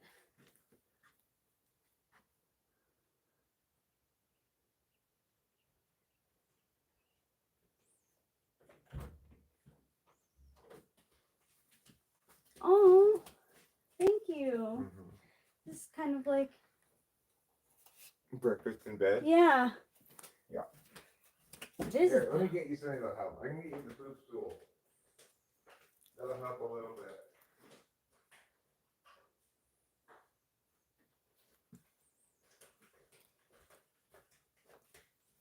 This way, if you want, you can put your plate on this. Oh, thank you. That way maybe it won't get on the bed.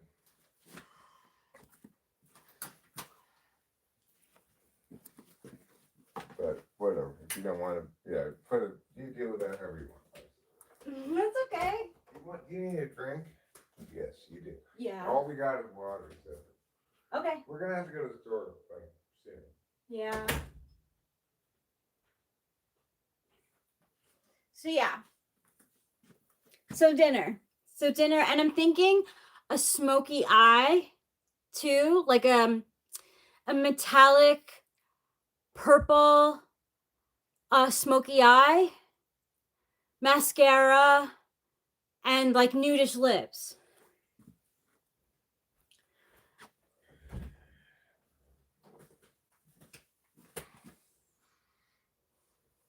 I've been running, I've been.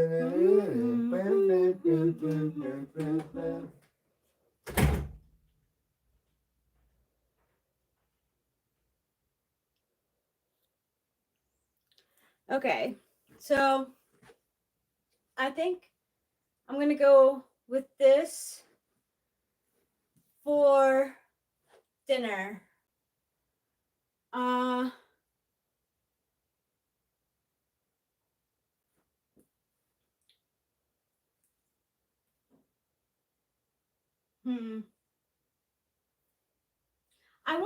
I'm wearing one bag, so I think I just want my bag to match my shoes. So I think I'm just gonna wear these shoes. This necklace.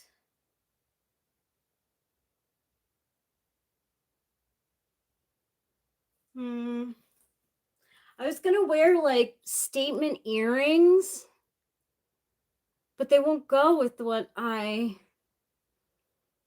want to wear. But I think the smoky eye will like level up the game for the dress. So yeah, I think I'm gonna go with this one.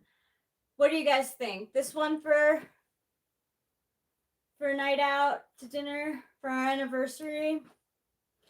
I don't really have any other like shoes that I can wear really that I trust myself wearing because of the neuropathy.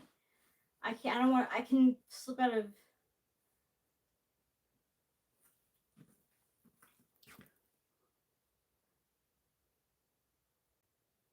Okay, cool.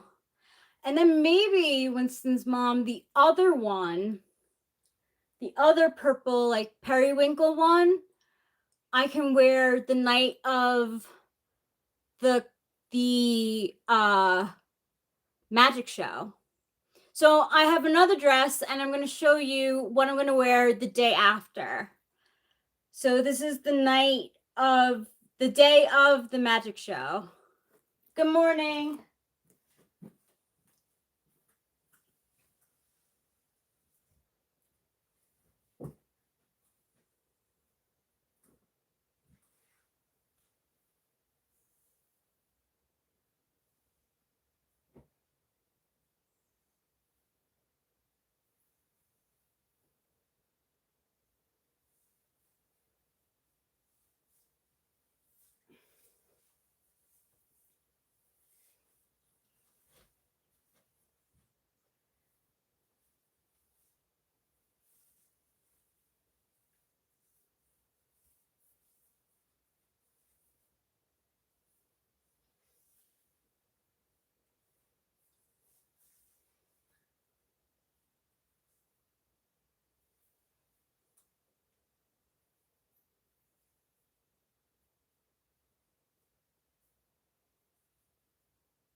And this is the dress that I got for day 3. Day 3, gambling, Vegas, maybe a museum in Vegas.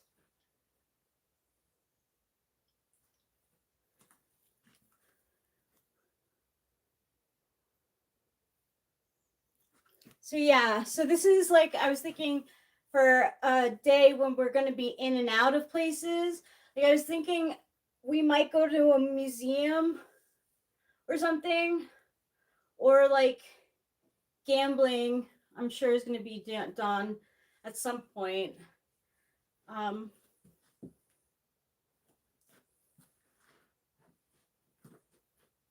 Again, with these shoes, I'm going to stick with these shoes.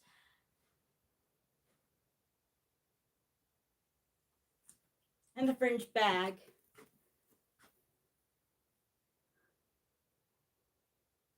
It's true. Dresses are kind of a clothing hack since it's the top and the bottom. And if I could wear dresses all year round, I would. Thanks, Show Media. Okay, so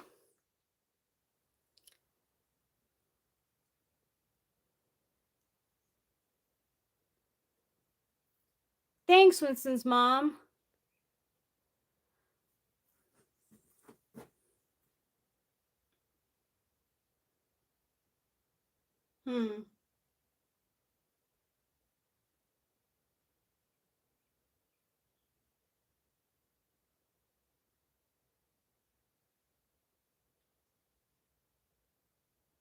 Now I'm like rethinking like the purple and the shoes. I mean, I don't know how much we're going to be walking.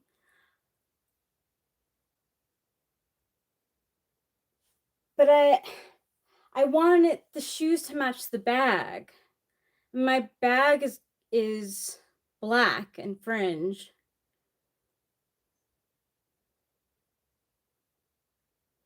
No, I don't like to fuss with belts. I only wear belts with jeans.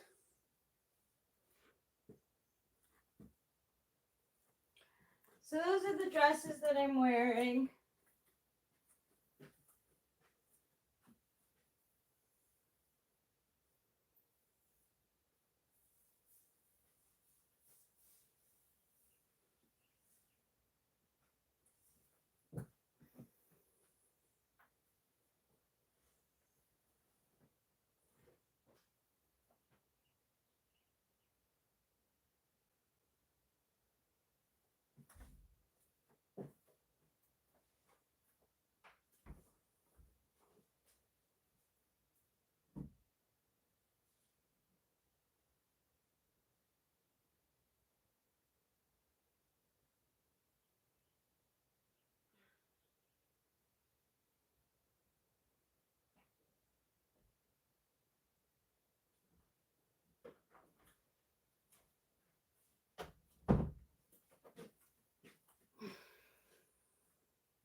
Talk amongst yourselves.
So this is the bag that I'm going to be bringing around with me.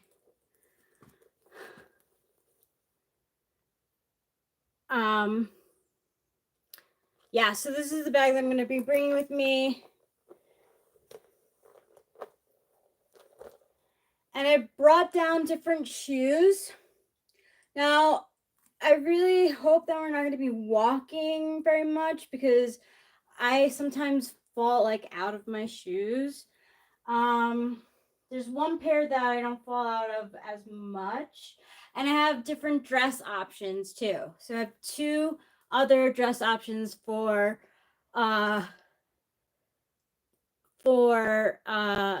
Vegas dinner night.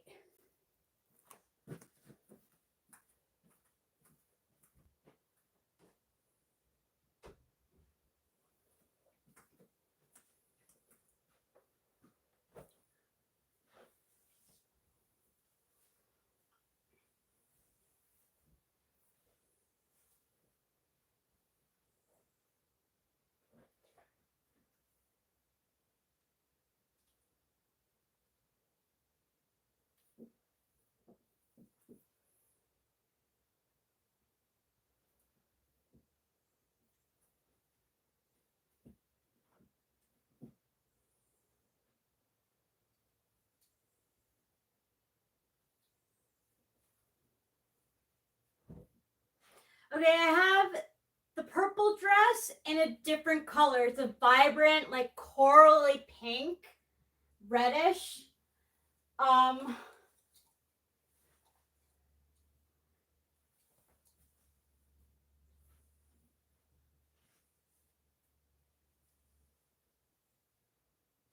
nixing it already. I think it's gonna fall on me, fall down. So I'm nixing this dress already. Sorry I can't show you guys, but this one isn't happening as much as I wanted to.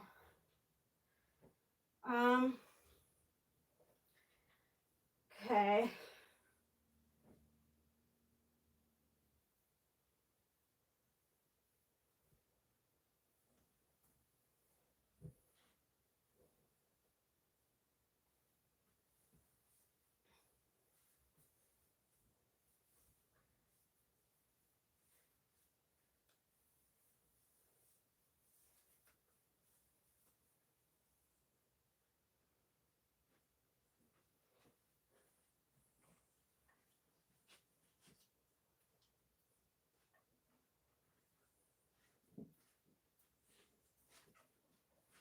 Okay, I have the purple dress on again.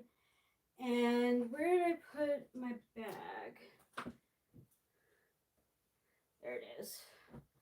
And I wear my bag as a clutch.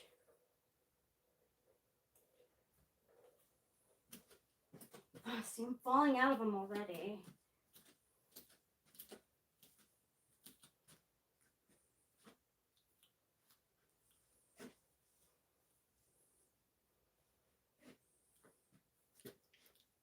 Falling out of these though. I think they look good, but I'm falling out of these though, and I'm starting to think maybe not this dress. I think I might have another one. We'll see. We'll see. I'll vote. I'll do a vote on this. I have other shoes. Let's see. These don't slip off.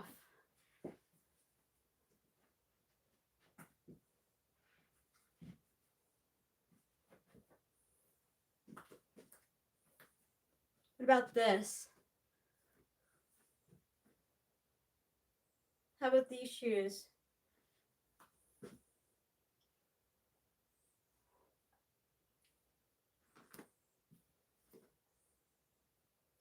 Or the black wrap shoes?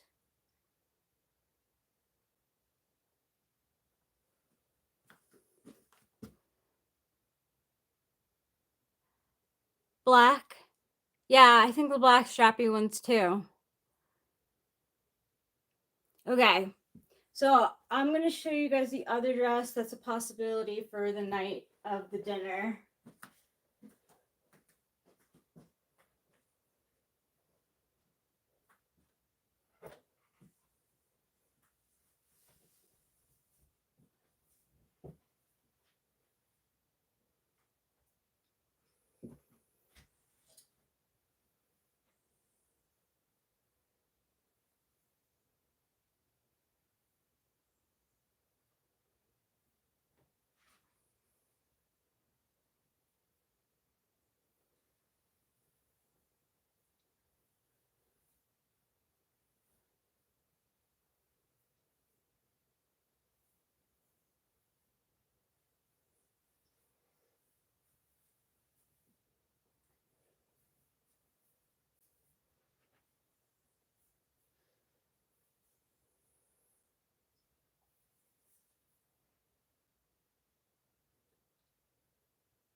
we have this dress.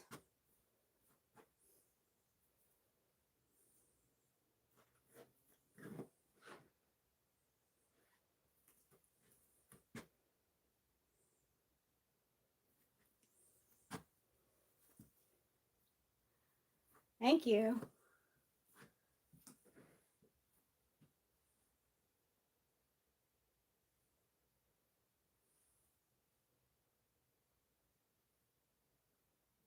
Do you think this is date night worthy?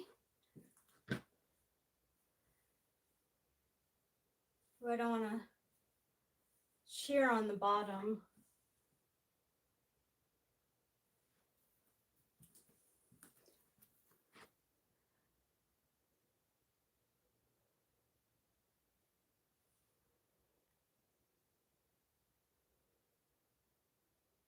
Yeah, it's gauzier on the bottom.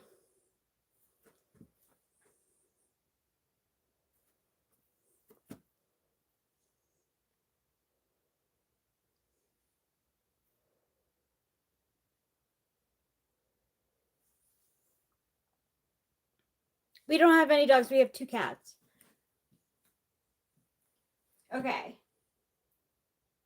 So it's this one.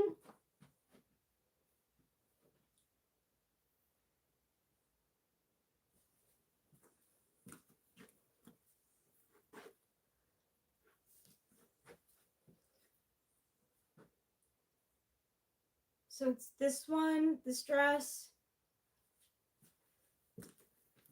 with this necklace, this print. Should I wear my hair back?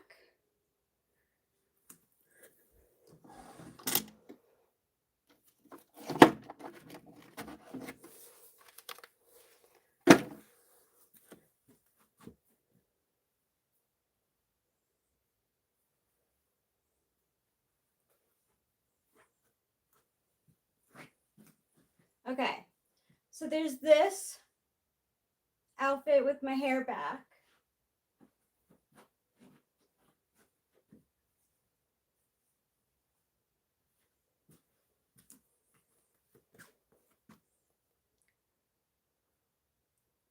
And then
this. So it's either this, clutch, and black sandals,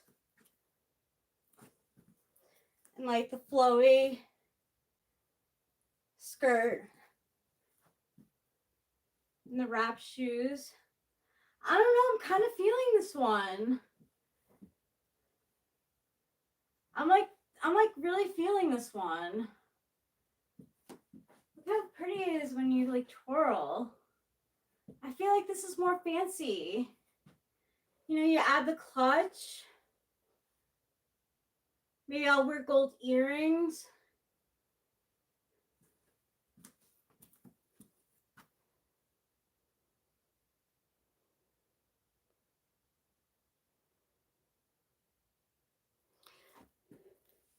Yeah, and then I would wear my hair down.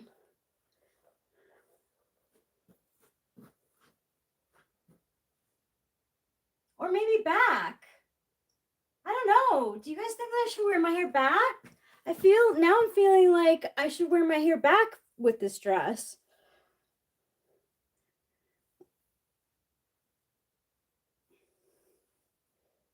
Yeah, it is almost like a Pinot Noir. It's a little bit more plummy than it looks on camera. You think hair looks down better?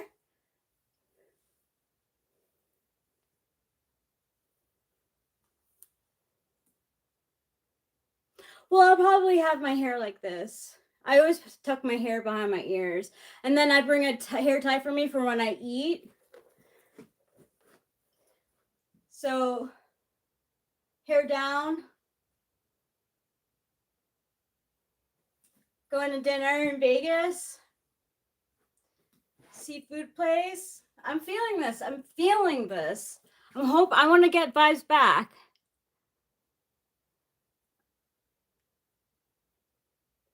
You think it's more formal? Okay, so this is what it looks like with my hair down.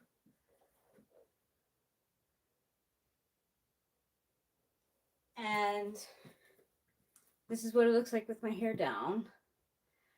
And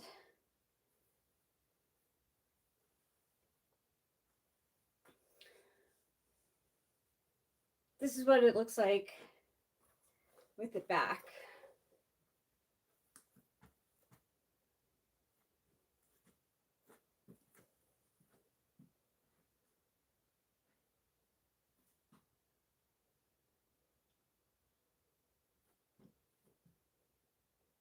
And it'll help me out. Back.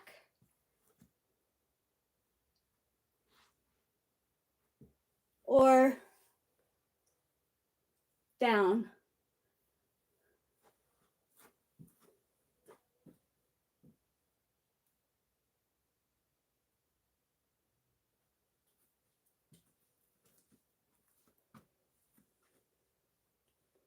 Yeah, I'm feeling the dress. I'm feeling the dress. Down for fun.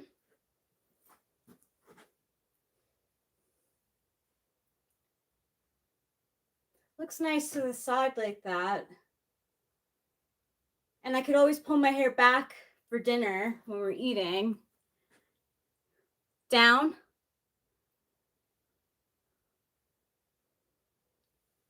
Do you have any preference?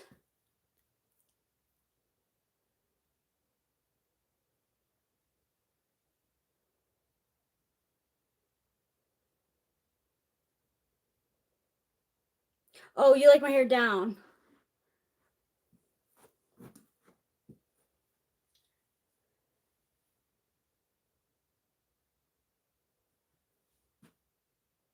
Okay.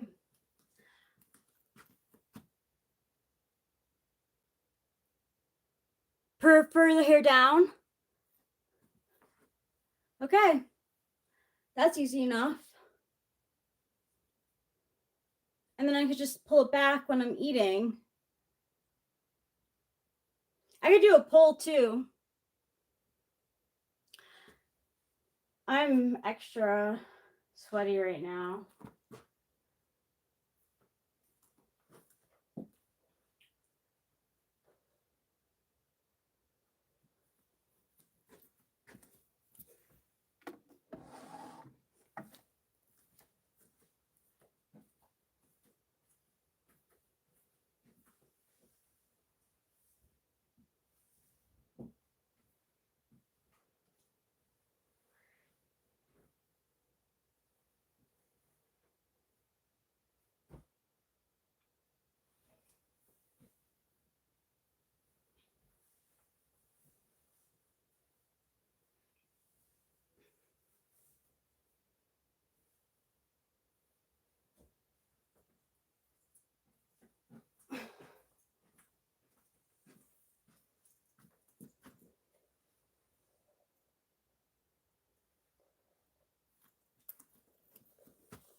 Aw.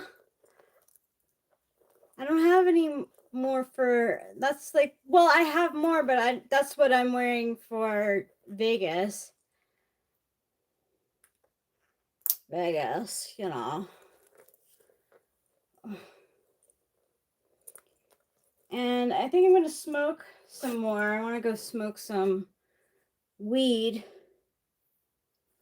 with Eric. I don't know where my pipe is. Oh, there it is.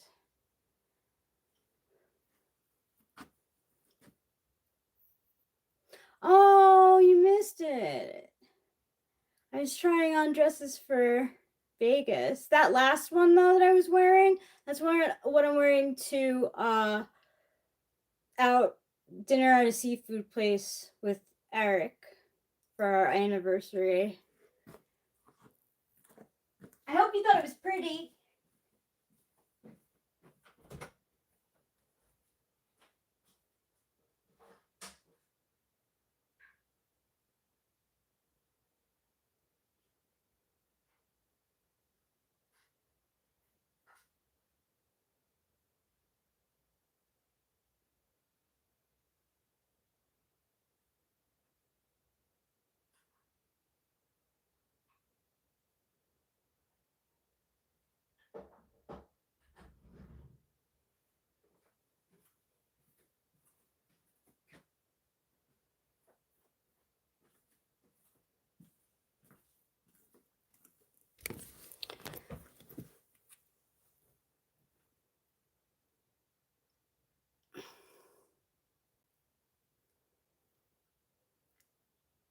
Yeah, like it's called like a plum colored dress.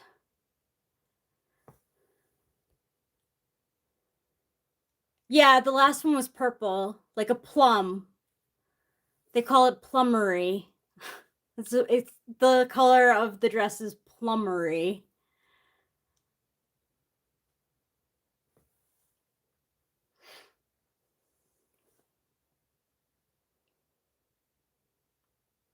Oh, good. Thank you. I'm glad. I'm glad you caught the last one.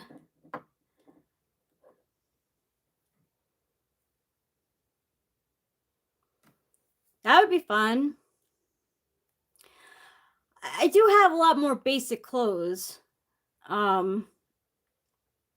Because we don't really go anywhere. We're homebodies. I'm homebody. But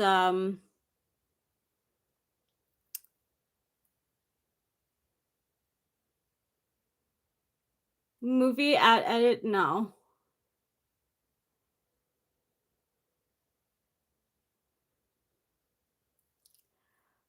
I'm actually going to end the stream.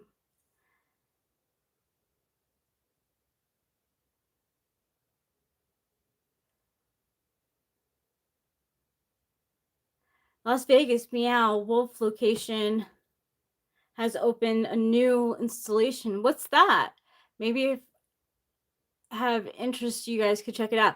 I know we're looking to maybe like me and my mom go to a museum one of the days that we're there.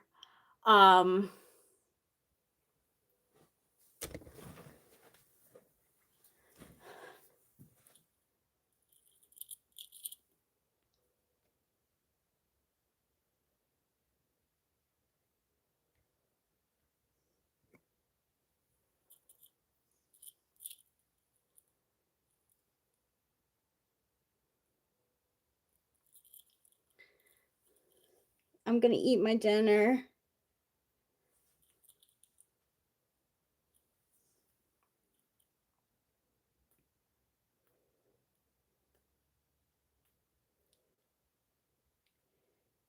Yeah, I'm trying to get it to leave the screen, but it won't go.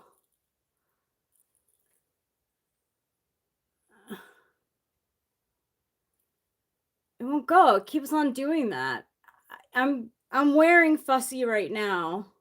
I'll put it on again.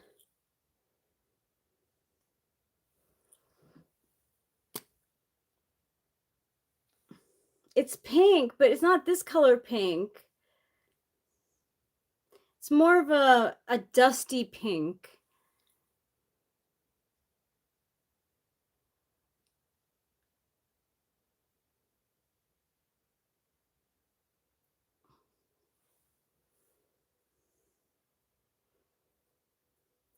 All right. Thanks, you guys, for being here. Thanks for helping me pick out clothing. It definitely helped. I feel more confident about what I am going to be wearing. Thanks for being here, and don't forget to eat plenty of cheese.